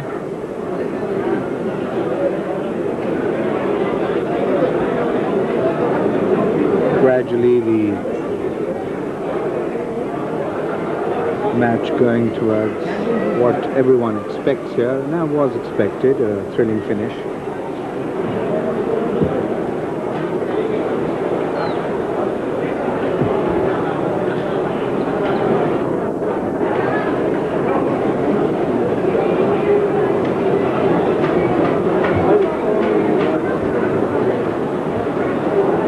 Now to bowl to Taylor.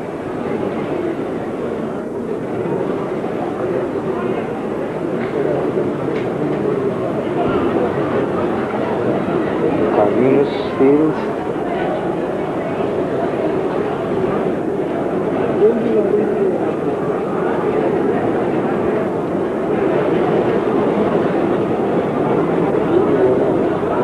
There's an appeal as he tries to sweep. A leg by.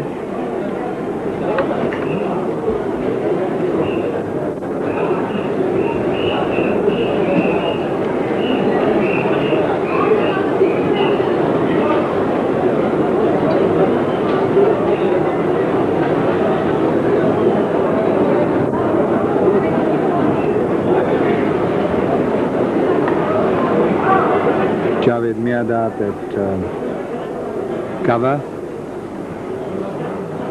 And once again, we have a look at Mansoor Ali Khan and Arif Ali Khan Abbasi, the BCCP secretary, sitting right behind us, 60 for no wicket.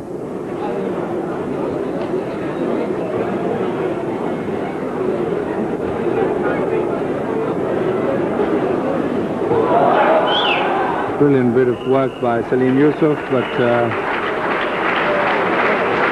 batsman hadn't moved out of his crease. Really superb bit of a take there. End of the over, and 60 for no wicket. Good first over by Mushtaq. He dropped on the line, just gave away 2 runs. And the last one, the quicker one down the leg side, an excellent take by Salim Yusuf. And from the pavilion end, we have Waqar Yunus bowling his 3rd over. And it's only in the last over that we saw him swerve a couple of deliveries. Well, it's a very much stronger breeze today. The first day that we've seen really a strong breeze blowing from left to right. And it's a very clear day with the sun shining quite brightly. That one swung. Taylor playing it square of the wicket to Salim Malik at deep point. 61 for no wicket.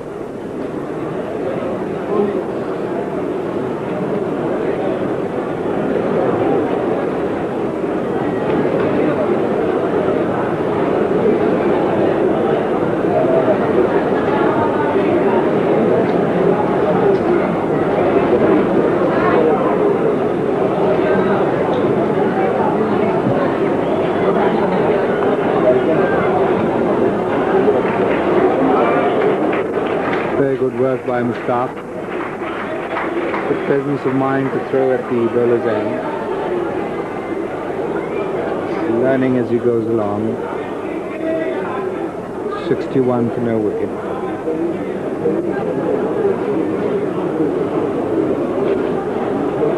Very, very useful innings today for Pakistan, along with Wasim Akram.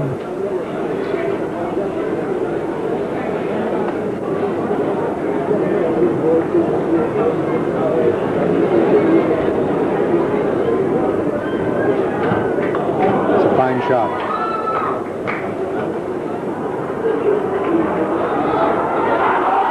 And he's on!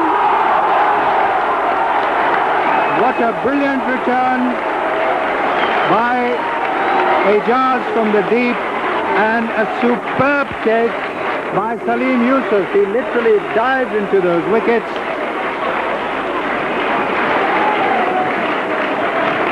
And Australia have lost their first wicket, Darboon, and a very important wicket. The batsman had moved out of his crease. Really superb bit of a take there.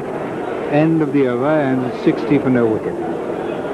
Good first over by Mushtaq. He dropped on a line, just gave away 2 runs. And the last one, the quicker one down the leg side, an excellent take by Salim Yusuf.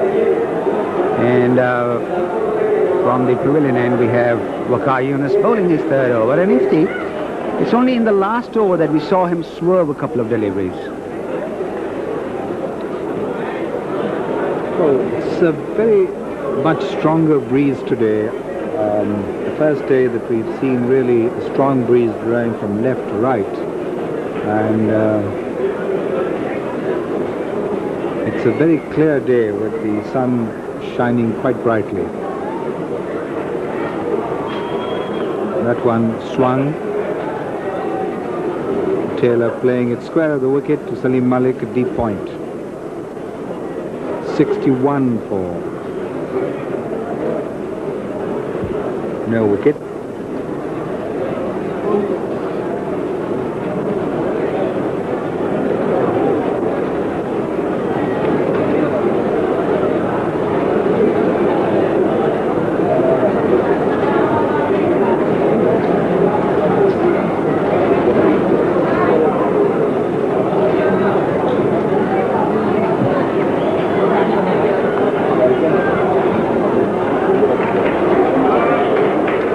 Very good work by Mushtaq.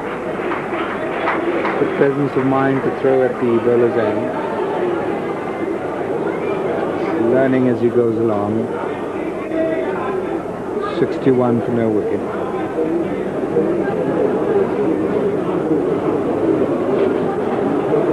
Very, very useful innings today for Pakistan, along with Wasim Akram.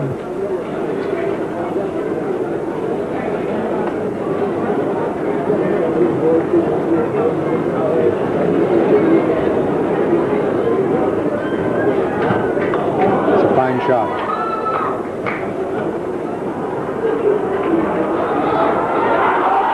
And he's on!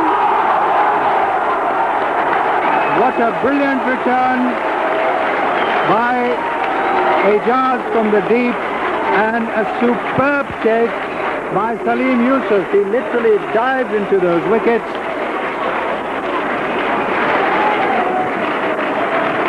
And Australia have lost their first wicket, Darboon, and a very important wicket. But what a superb bit of fielding by Ejaz, and a wonderful take by Salim Yusuf. And the drinks coming onto the field. And well played, Boone. Fine innings from him. An excellent innings by Boone, and what a fine piece of cricket there. If you guys have a look at that, there's Waqar. Fine shot. There is Ejaz gathering the ball. Back comes the return. And yes, he's gone.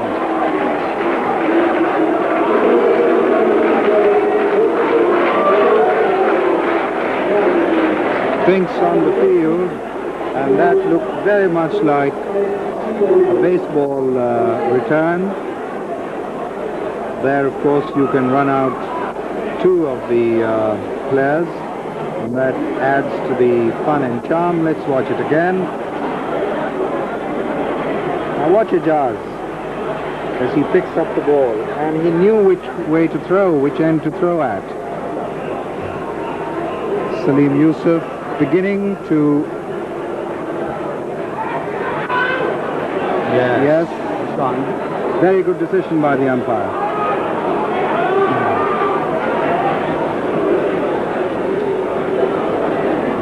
And so, just describing the replay to you, it was a spectacular bit of fielding. A fine partnership ended at 62, and Pakistan, the break they were looking for, they've been able to achieve.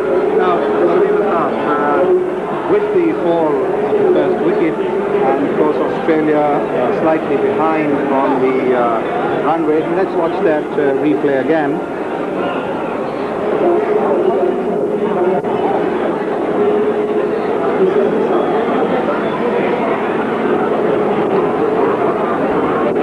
Excellent piece of wicket keeping there by Salim Yusuf.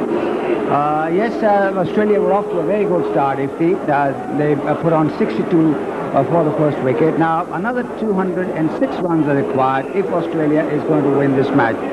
The run rate at the start of the inning was somewhere around 5.4, a little shade less than that, 5.34. Right now, they require another 206, and this is the 17th over. So yes, the pressure is now on Australia, quite definitely. The important thing now for the Australians is to keep the scoreboard ticking. And of course, they will have to expect from one of their batsmen a big splurge in the end, like we got from Wasim Akram. Well, they've got the batting to do that. They have Simon O'Donnell, who played a great innings in the semi-final. They have Alan Border, who can belt a few. Dean Jones, as you know, is in very fine form. So they have the batting to come, but definitely they are under now some pressure. And the man who's come out is Dean Jones, and Ben just tells me that he's playing his 100th one-day international. He got 100 in the previous match, and he's now served last season, and he's going to face the bowling of Waqar Yunus. 62 for 1.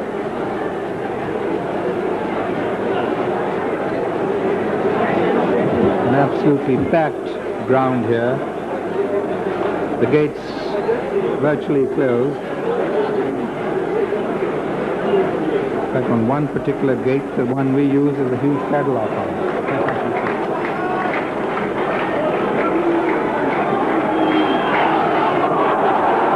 Ball swung and came in. 62 for 1.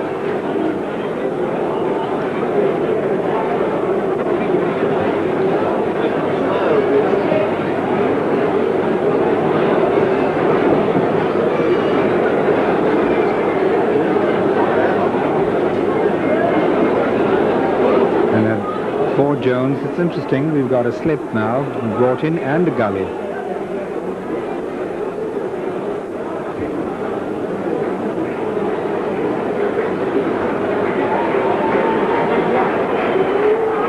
Bowled! What a delivery! Clean bow! And it's sensation here, absolute sensation. Waqar Yunus bowled Jones off stump through the gap.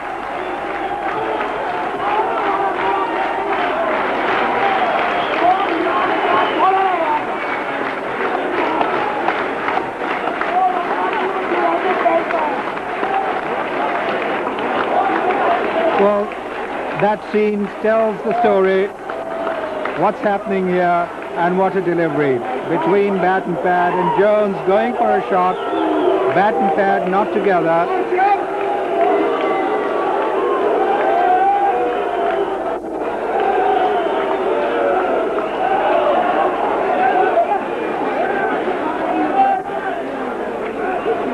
The replay again. Let's watch it again, Salim. That's the sort of delivery if he has been bowling in the previous matches. One that swings in the air, nips back. Dean Jones going for a drive, second ball, losing his off stump. And so what an over, a run out, and now Jones is gone. 62 for 2 in the 17th over. And I'm sure he'll remember this 100th test match of his. The atmosphere here absolutely electric now. And we're absolutely surrounded by overexcited people. 62 for the loss of 2 wickets, and Alan Border, the man who's leading Australia to the forefront of Test cricket now, has come in this very difficult situation to face Waqar Younis. There's an appeal for a catch behind, but it was a little away from the bat, and I think the excitement getting to Waqar Younis as well.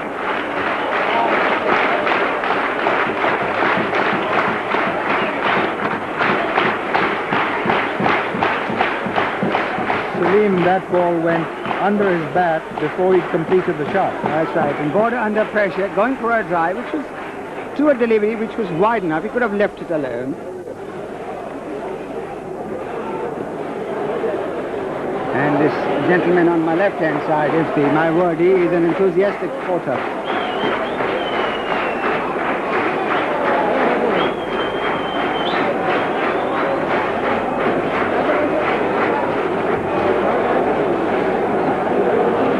Judging from his weight, I hope he burns a few calories in his excitement. 62 for 2.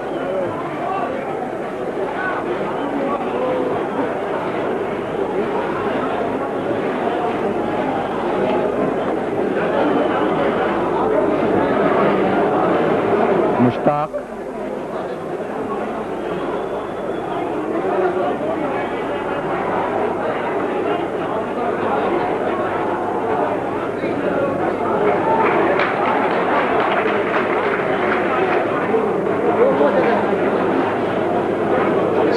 Three now.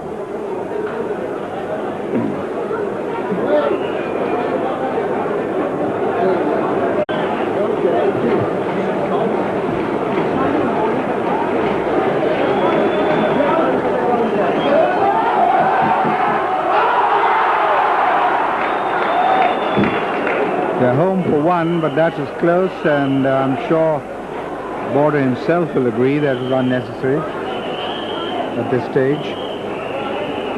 2 left-handers now.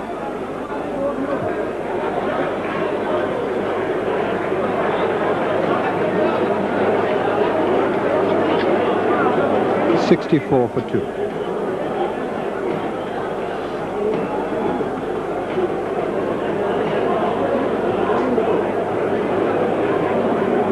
There's plenty of Australian batting to come.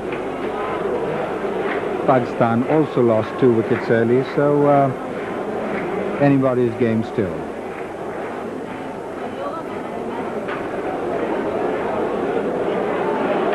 End of the over.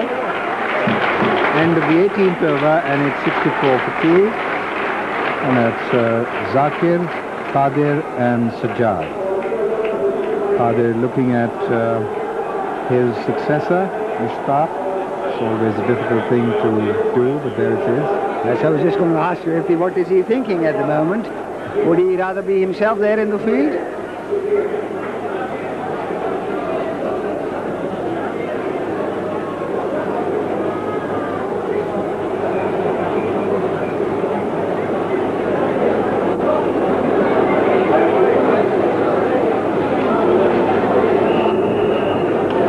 Umpire Hizar and Intikhab Alam behind him, and a little nervous, the umpire, but he's off the field. Tremendous excitement here. Border to face Waqar Younis, this the 19th over. LBW, and the 3rd wicket has fallen.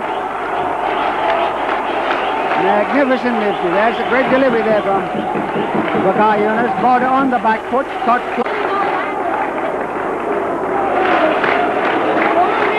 when you have a great fast bowler like this. Certainly. But going in to get them under pressure when you've got to win a cup final of this magnitude is rather a different kettle of fish. That's right. It's altogether a different story.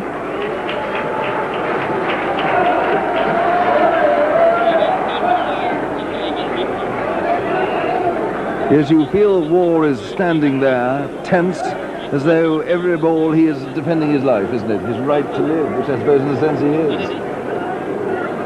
Because Wakar now has taken, what, 17 wickets in these 9 days cricket. 4, 6 and 5, and now 2. He's in his fifth over, yes. So he's got another 5 after this to get his tally up, and bowling as he is, who would be brave enough, rather, to say that he won't get 2 or 3 more?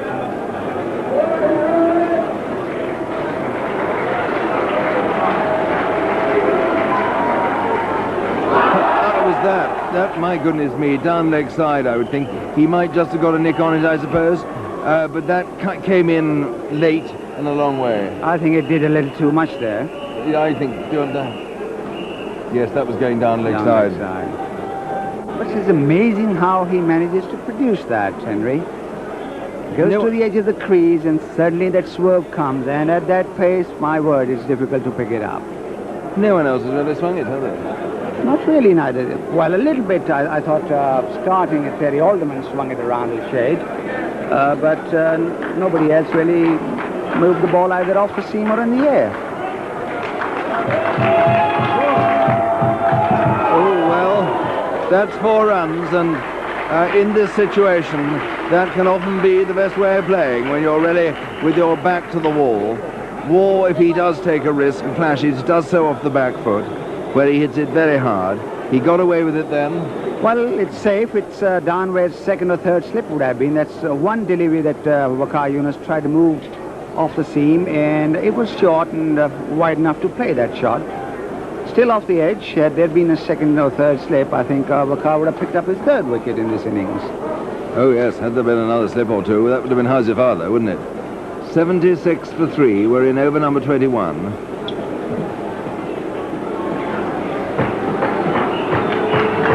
Wakar Yunus to Waugh.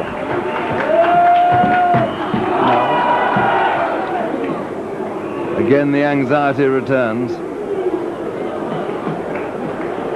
The end of the over, 76 for 3.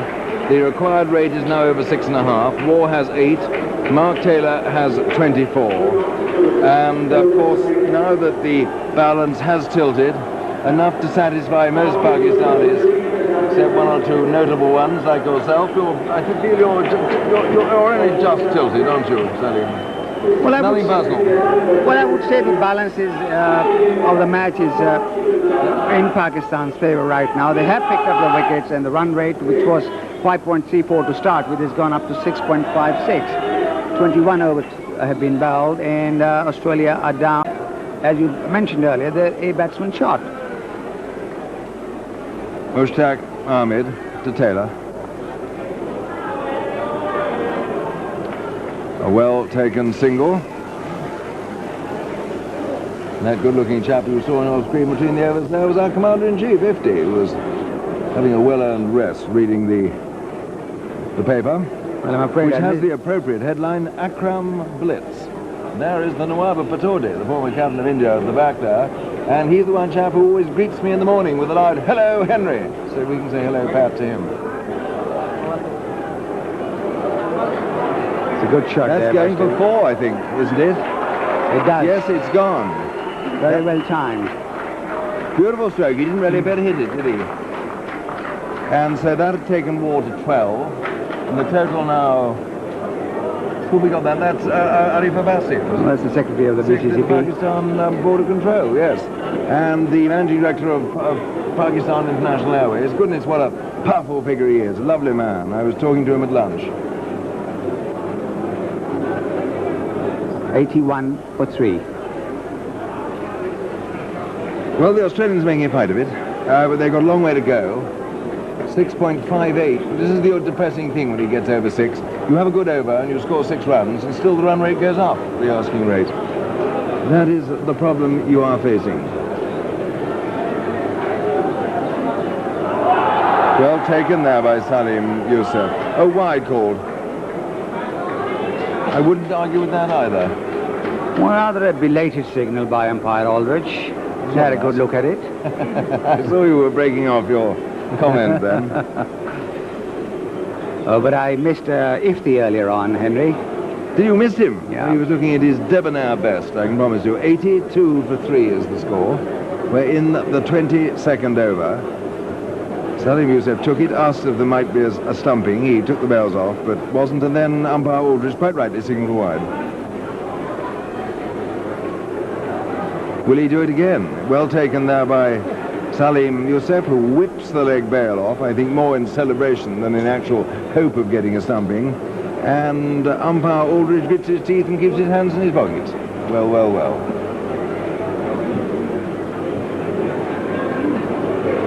Here comes the Abdul Qadir lookalike again.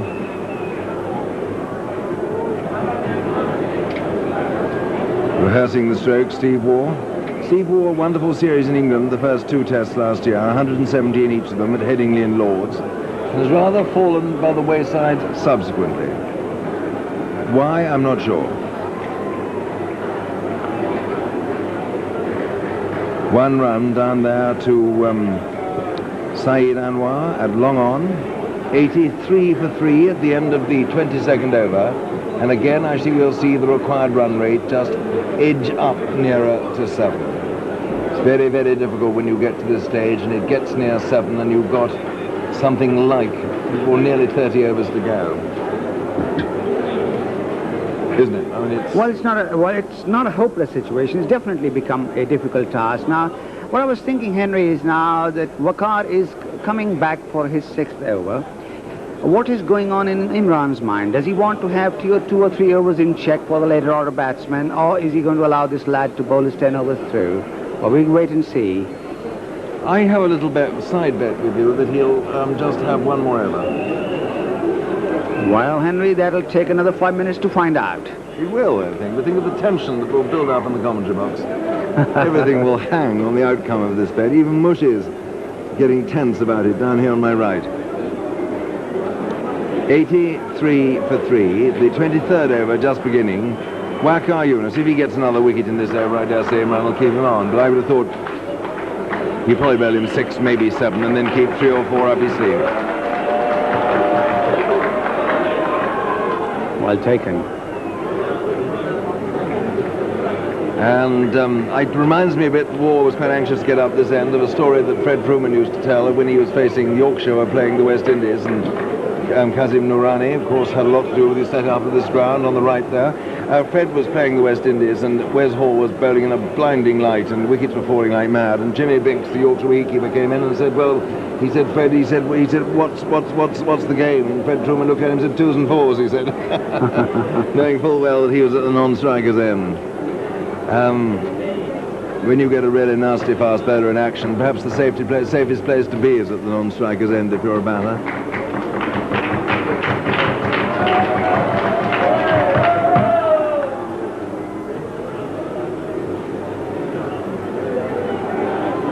And so fielding there, running back from backward point, 1 run, 85 for 3. And that single going to Taylor, who's now 26. And if Australia are to get up in the end, Taylor is playing an invaluable role, but he's got to stay there to the end and see it all through. So he's got a mammoth mountain ahead of him. There they are, the people in the heat. You can see papers being used as fans, Pakistani flags, and earnest conversation between the ladies. I think they're talking about what the dresses they're going to wear this evening. Talking of Mark Taylor, he's got the technique and he's got the temperament to do it. Oh, and the concentration. And the concentration. Well fielded by Javed there, deep in the gully. I must say, when Javed senses victory, it's a strong smell in his nostrils, isn't it? He gives it everything. He's a tremendously wholehearted performer. More supplies of tea being brought to us. Steaming, glistening red cups. Delicious they are, all helping to keep one cool. Waqar Yunus with that. You can't see him, but he's got a huge pink sweatband round his left wrist. Coming in now, starting in, there he is, to bowl to Steve Waugh. Had to hurry. Oh, my goodness me, I wouldn't have liked to have been Wasim Akram backing up there. That must have stung him up a little bit. It was a fairly fearsome throw coming in from Mansour Rana there. I think, in fact, if it had hit the stumps, everything, I think Waugh was probably home. I think so too. He sensed that single well, took off the moment he played the shot, well responded by Mark Taylor. 86 for 3, the required rate 6.57.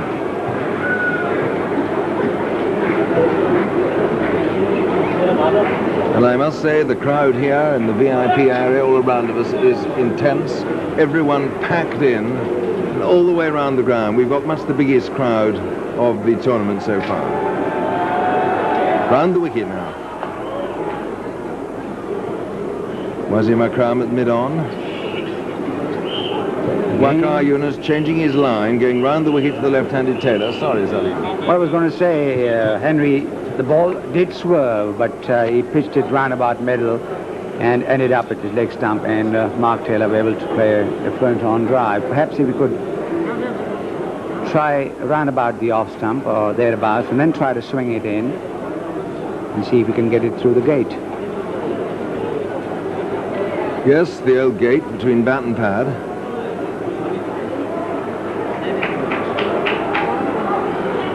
Oh, and that one came into the left-hander a little. He went for the drive, it went past the inside of the bat. That is the end of the over. Another tight, fierce, challenging over. 86 for 3, 23 overs have now been bowled. And I must say, Salim, what a privilege it is to be present. I know you drove up from Abu Dhabi this morning, but you must have felt it would be worthwhile had the journey been 3 times as long. It's a wonderful, vibrant cricketing occasion, a cup final in the desert, and what excitement, who's going to win? It's really on a knife edge, and it's tremendous stuff. Absolutely marvelous, and it is the first time I've been here. Remarkable atmosphere, and my word, I really enjoyed every minute of it. It is, isn't it? When you get this sort of atmosphere, Sharjah, Lords, the Sydney Cricket Ground, they all have the same tension, the same excitement. Don't you forget the Gaddafi Stadium in Lahore. And, oh my, the old Gaddafi Stadium, my dear old thing, I remember it very well.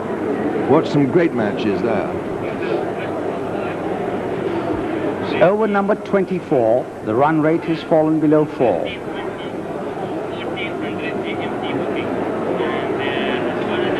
That's going to be another single there to Waugh. He's going for 2. Is the other going to go through? Yes, there's a misfield. And it's gone for 4. It's gone for 4. Waqar Yunus taking his eye off the ball, just as David Boone did towards the end of the Australian innings on the boundary. Imran Khan is not altogether enchanted with what's happened. He's changing his field around. So 4 more there to Waugh. He goes along to 8 to 19. And it is 90 for 3. You were talking about Gaddafi Stadium in Lahore. The other nice, pleasant green ground I remember is the stadium at Faisalabad. That's right. Something like the one here we see in Sharjah, you know. My old friend Idris, who of course does lots of commentary for Radio Pakistan, he lives in Faisalabad, gave me one of the great dinners on a cricket tour once, I remember. Should only be 1, it is as... It is Salim Malik out there who fields. Well, the pressure of the run chase exerts pressure on the fielders too. They sometimes don't look at the ball when they should, and it goes through their hands. 91 for 3. We're in the 24th over. Here is the Abdul Qadir lookalike, Mushtaq Ahmed. Taylor going a couple of strides very daintily down the wicket. Playing defensively. I don't think he was quite certain which way that one was going.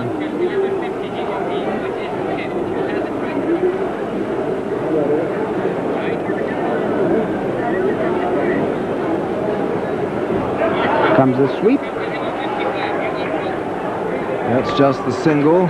It's Javed down there. My goodness, he's here, there and everywhere, isn't he? You can't keep him out of it. What a wonderful trier he is in a situation like this. His arms going after almost every ball, trying to alter the field to play the role of captain.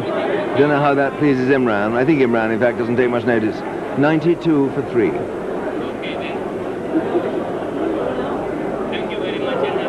Oh my goodness, from the way Salim stiffened up then, or straightened up after War had cut at that, I wondered for a moment if he hadn't got a touch, but there was no appeal forthcoming.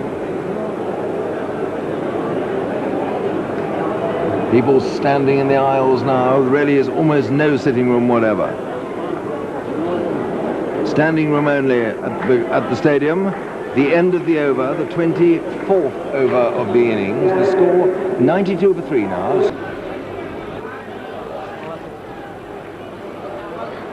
It's a good shot. That's going for 4, I think, isn't it? It does. Yes, it's gone. Very well timed. Beautiful stroke. He didn't really better hit it, did he? And so that had taken War to 12. That's going to be another single there to War. He's going for 2. Is the other going to go through? Yes, there's a misfield. And it's gone for 4. It's gone for 4. Waqar Yunus taking his eye off the ball, just as David Boone did towards the end of the Australian innings on the boundary. Imran Khan is not altogether enchanted with what's happened. He's changing his field around. So 4 more there to War. He goes along to 8 to 19, and it is 90 for 3.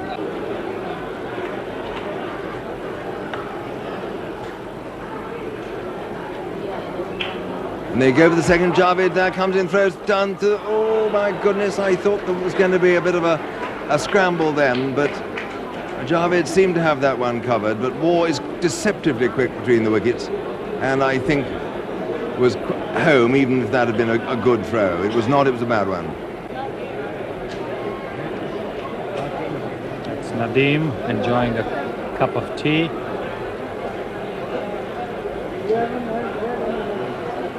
Here is Mushtaq now into Mark Taylor. Let's throw that fine.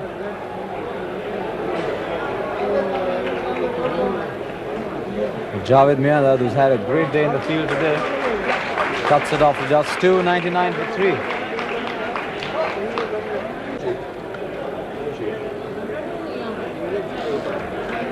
And that's a good run again. And that brings up the 100. And the applause that you hear, the more muted, the more respectable sort, is the one that's greeting Australian 100.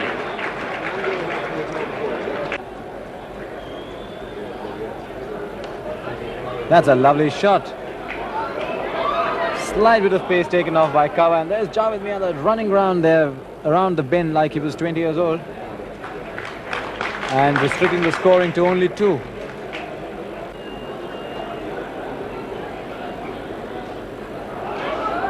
Well, that's up over square leg. And 2 easy runs. There's Salim Malik's throw coming in. 2 more to Taylor, 118.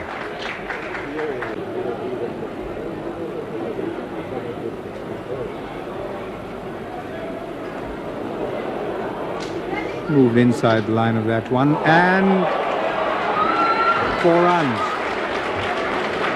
Unbelievable bit of misfielding there by Sajjad. Taking his eye off the ball. He's looking at the batsman. Should be bending down, get his eye glued up to the ball till it gets into his hand.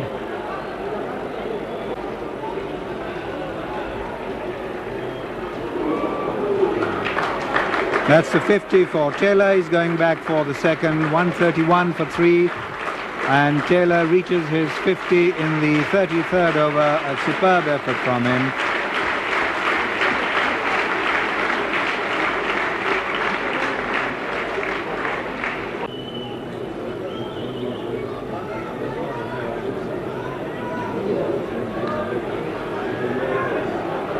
Out, going to be run out. Yes, he's out. And that was a needless run from the point of view of Taylor. And Javed Miandad knew it all the way that he'd had him. Javed's experience, he was really like a cat prowling around there. And when he saw the second run, he took all the time in the world to give it straight to Salim Yusuf, and there was no question about Taylor's dismissal. So Australia have lost their 4th wicket, 133 for 4, and now the all-rounders coming in. Let's watch that again and watch Javed Miandad's return.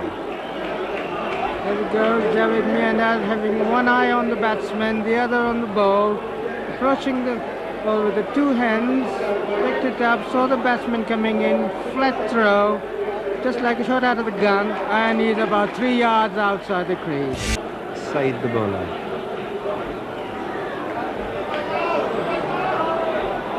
Should be 2 runs here, or maybe 4. So O'Donnell starts off with a 4, 137. That's up in the air, and he's dropped by Wasim Akram at mid-off. O'Donnell dropped, it's firmly hit. Akram, normally a very safe fielder, let that one go through, and a dangerous batsman to drop. And there you see, pitch tap, delivery. Donald hit it very, very hard and flat, and it was about ankle high, misjudged it. That's an outside edge, and that's, I should think, is it? No, Wakar will get to that. He picks it up down below us, but not before they've completed 3 runs. So 148 for 4 at the end of the over. The required rate before that over was 8.40. That's going to be 4 runs. It was a fine stroke, timed beautifully. No one's going to stop that. And O'Donnell is a marvellous player. We saw that with his terrific hitting in the semi-final. Well, here is Wakar Yunus. Listen to the noise. And that's 4 runs. Well, that was sloggeroo time, wasn't it? Look at the crowd. Some of them loving it. Not many Australian supporters in the crowd, but that was an heroic hit. Went whistling away to the wide long-on boundary. Here's Wakar. Curling to Wall. Curling to O'Donnell. Oh, and there's another big hit. It's going away square for 4 more. That's a fine stroke. O'Donnell, I think I said War before. It was O'Donnell, of course, both of them. And he now goes O'Donnell to 28. Australia 168 for 4.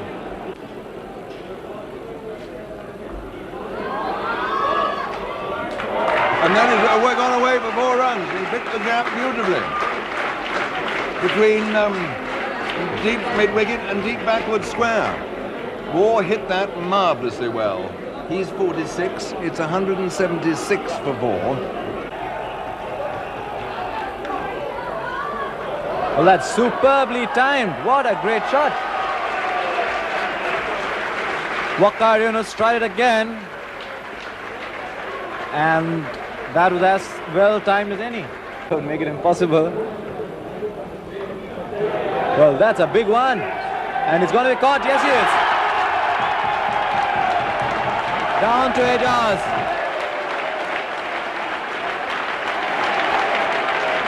A valuable wicket gone for Australia. The entire Pakistan side running down to deep mid-wicket, which is where the catch was taken. This was bound to happen when Australia were going in for the chase, but Imran's gamble of trying Mushtaq at this late stage has worked. 194 for 5, and once again the secret is going to lie in keeping wickets. That's a hard blow, as hard as any. And 4 runs. Well, I'm sure Pakistan will remember an occasion way back in 1987 in the semi-final of the Reliance Cup when Steve Ward played a similar innings. 198 for 5. History doesn't always repeat itself, but it's a good commentary point, isn't it? Yes, it is. Oh, you must be seeing the ball very well if you can play a stroke like that. And they're going for Ejaz's throw. make it. They're running with their hearts in their mouth and their feet.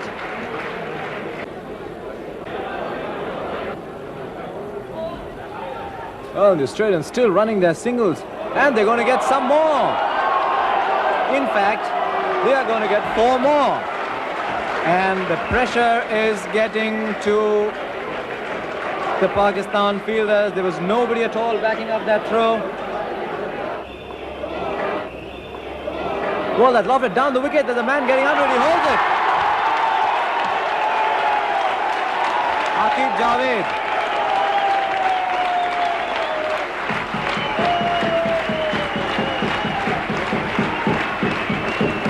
It's a crazy game of cricket, and it's taken another crazy turn.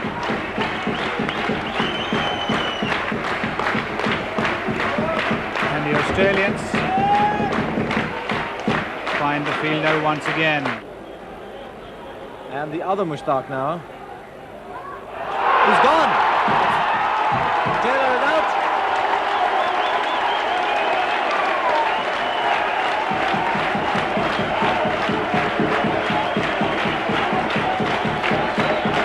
Well, that's the way the game goes.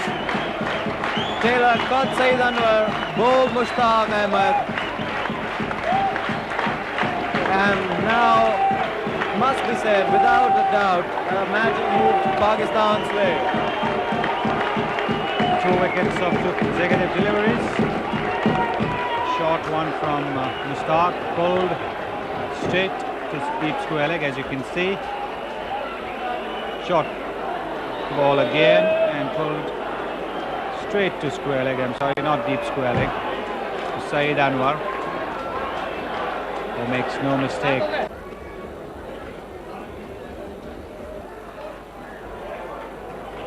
Well, that's stroked away to mid-wicket. And that's 4 runs. A little lesson that you just cannot take it lightly, even if the numbers 8 and 9 are batting 4 more. That's 8 of the over. And 215 for 7.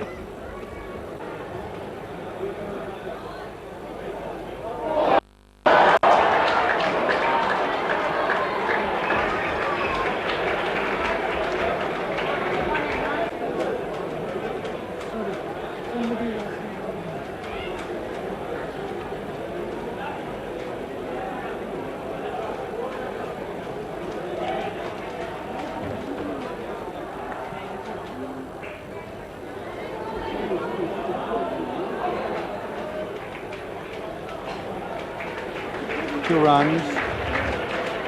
The Australians scampering away.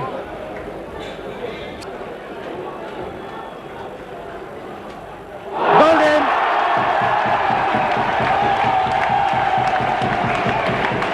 $230 for 8. Trying to hike the ball away over mid-wicket. Let's watch the replay again. It completely played right across the line and paid the penalty.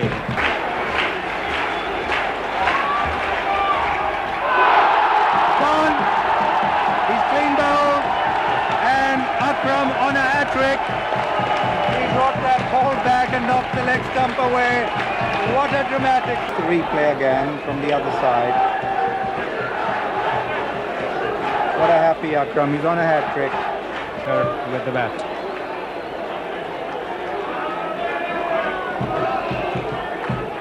And today the much enjoying every minute of that, and so is everyone. And Alderman just slightly better than B.S. Chandrasekhar. 2 run-outs. Akram on a hat-trick. Alderman on a hat-trick. He's bowled! Big ball! It's a hat-trick. 230 all out.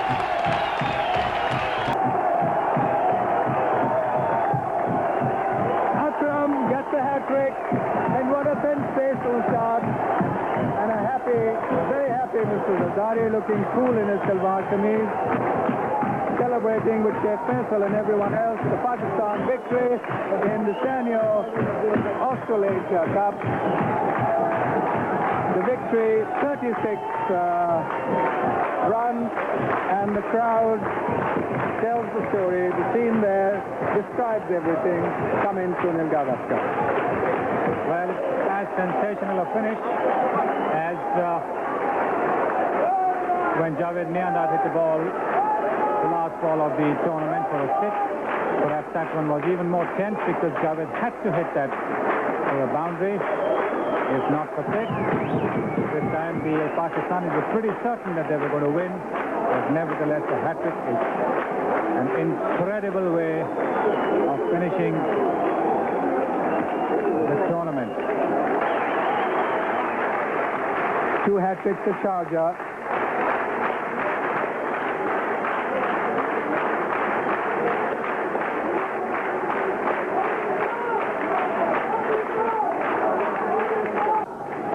Pakistan, the winners of the Austral-Asia Cup for the second time in succession. Imran carrying the gleaming golden trophy given away by Mr. Asif Zardari. And a very happy moment for skipper Imran. Everyone absolutely delighted. He deserves it. He's fought hard for it. Swings the ball, bowls quick, and a couple of our tail-enders tried to play some big shots, which wasn't probably the right thing to do against a quality bowler bowling Yorkers at good pace.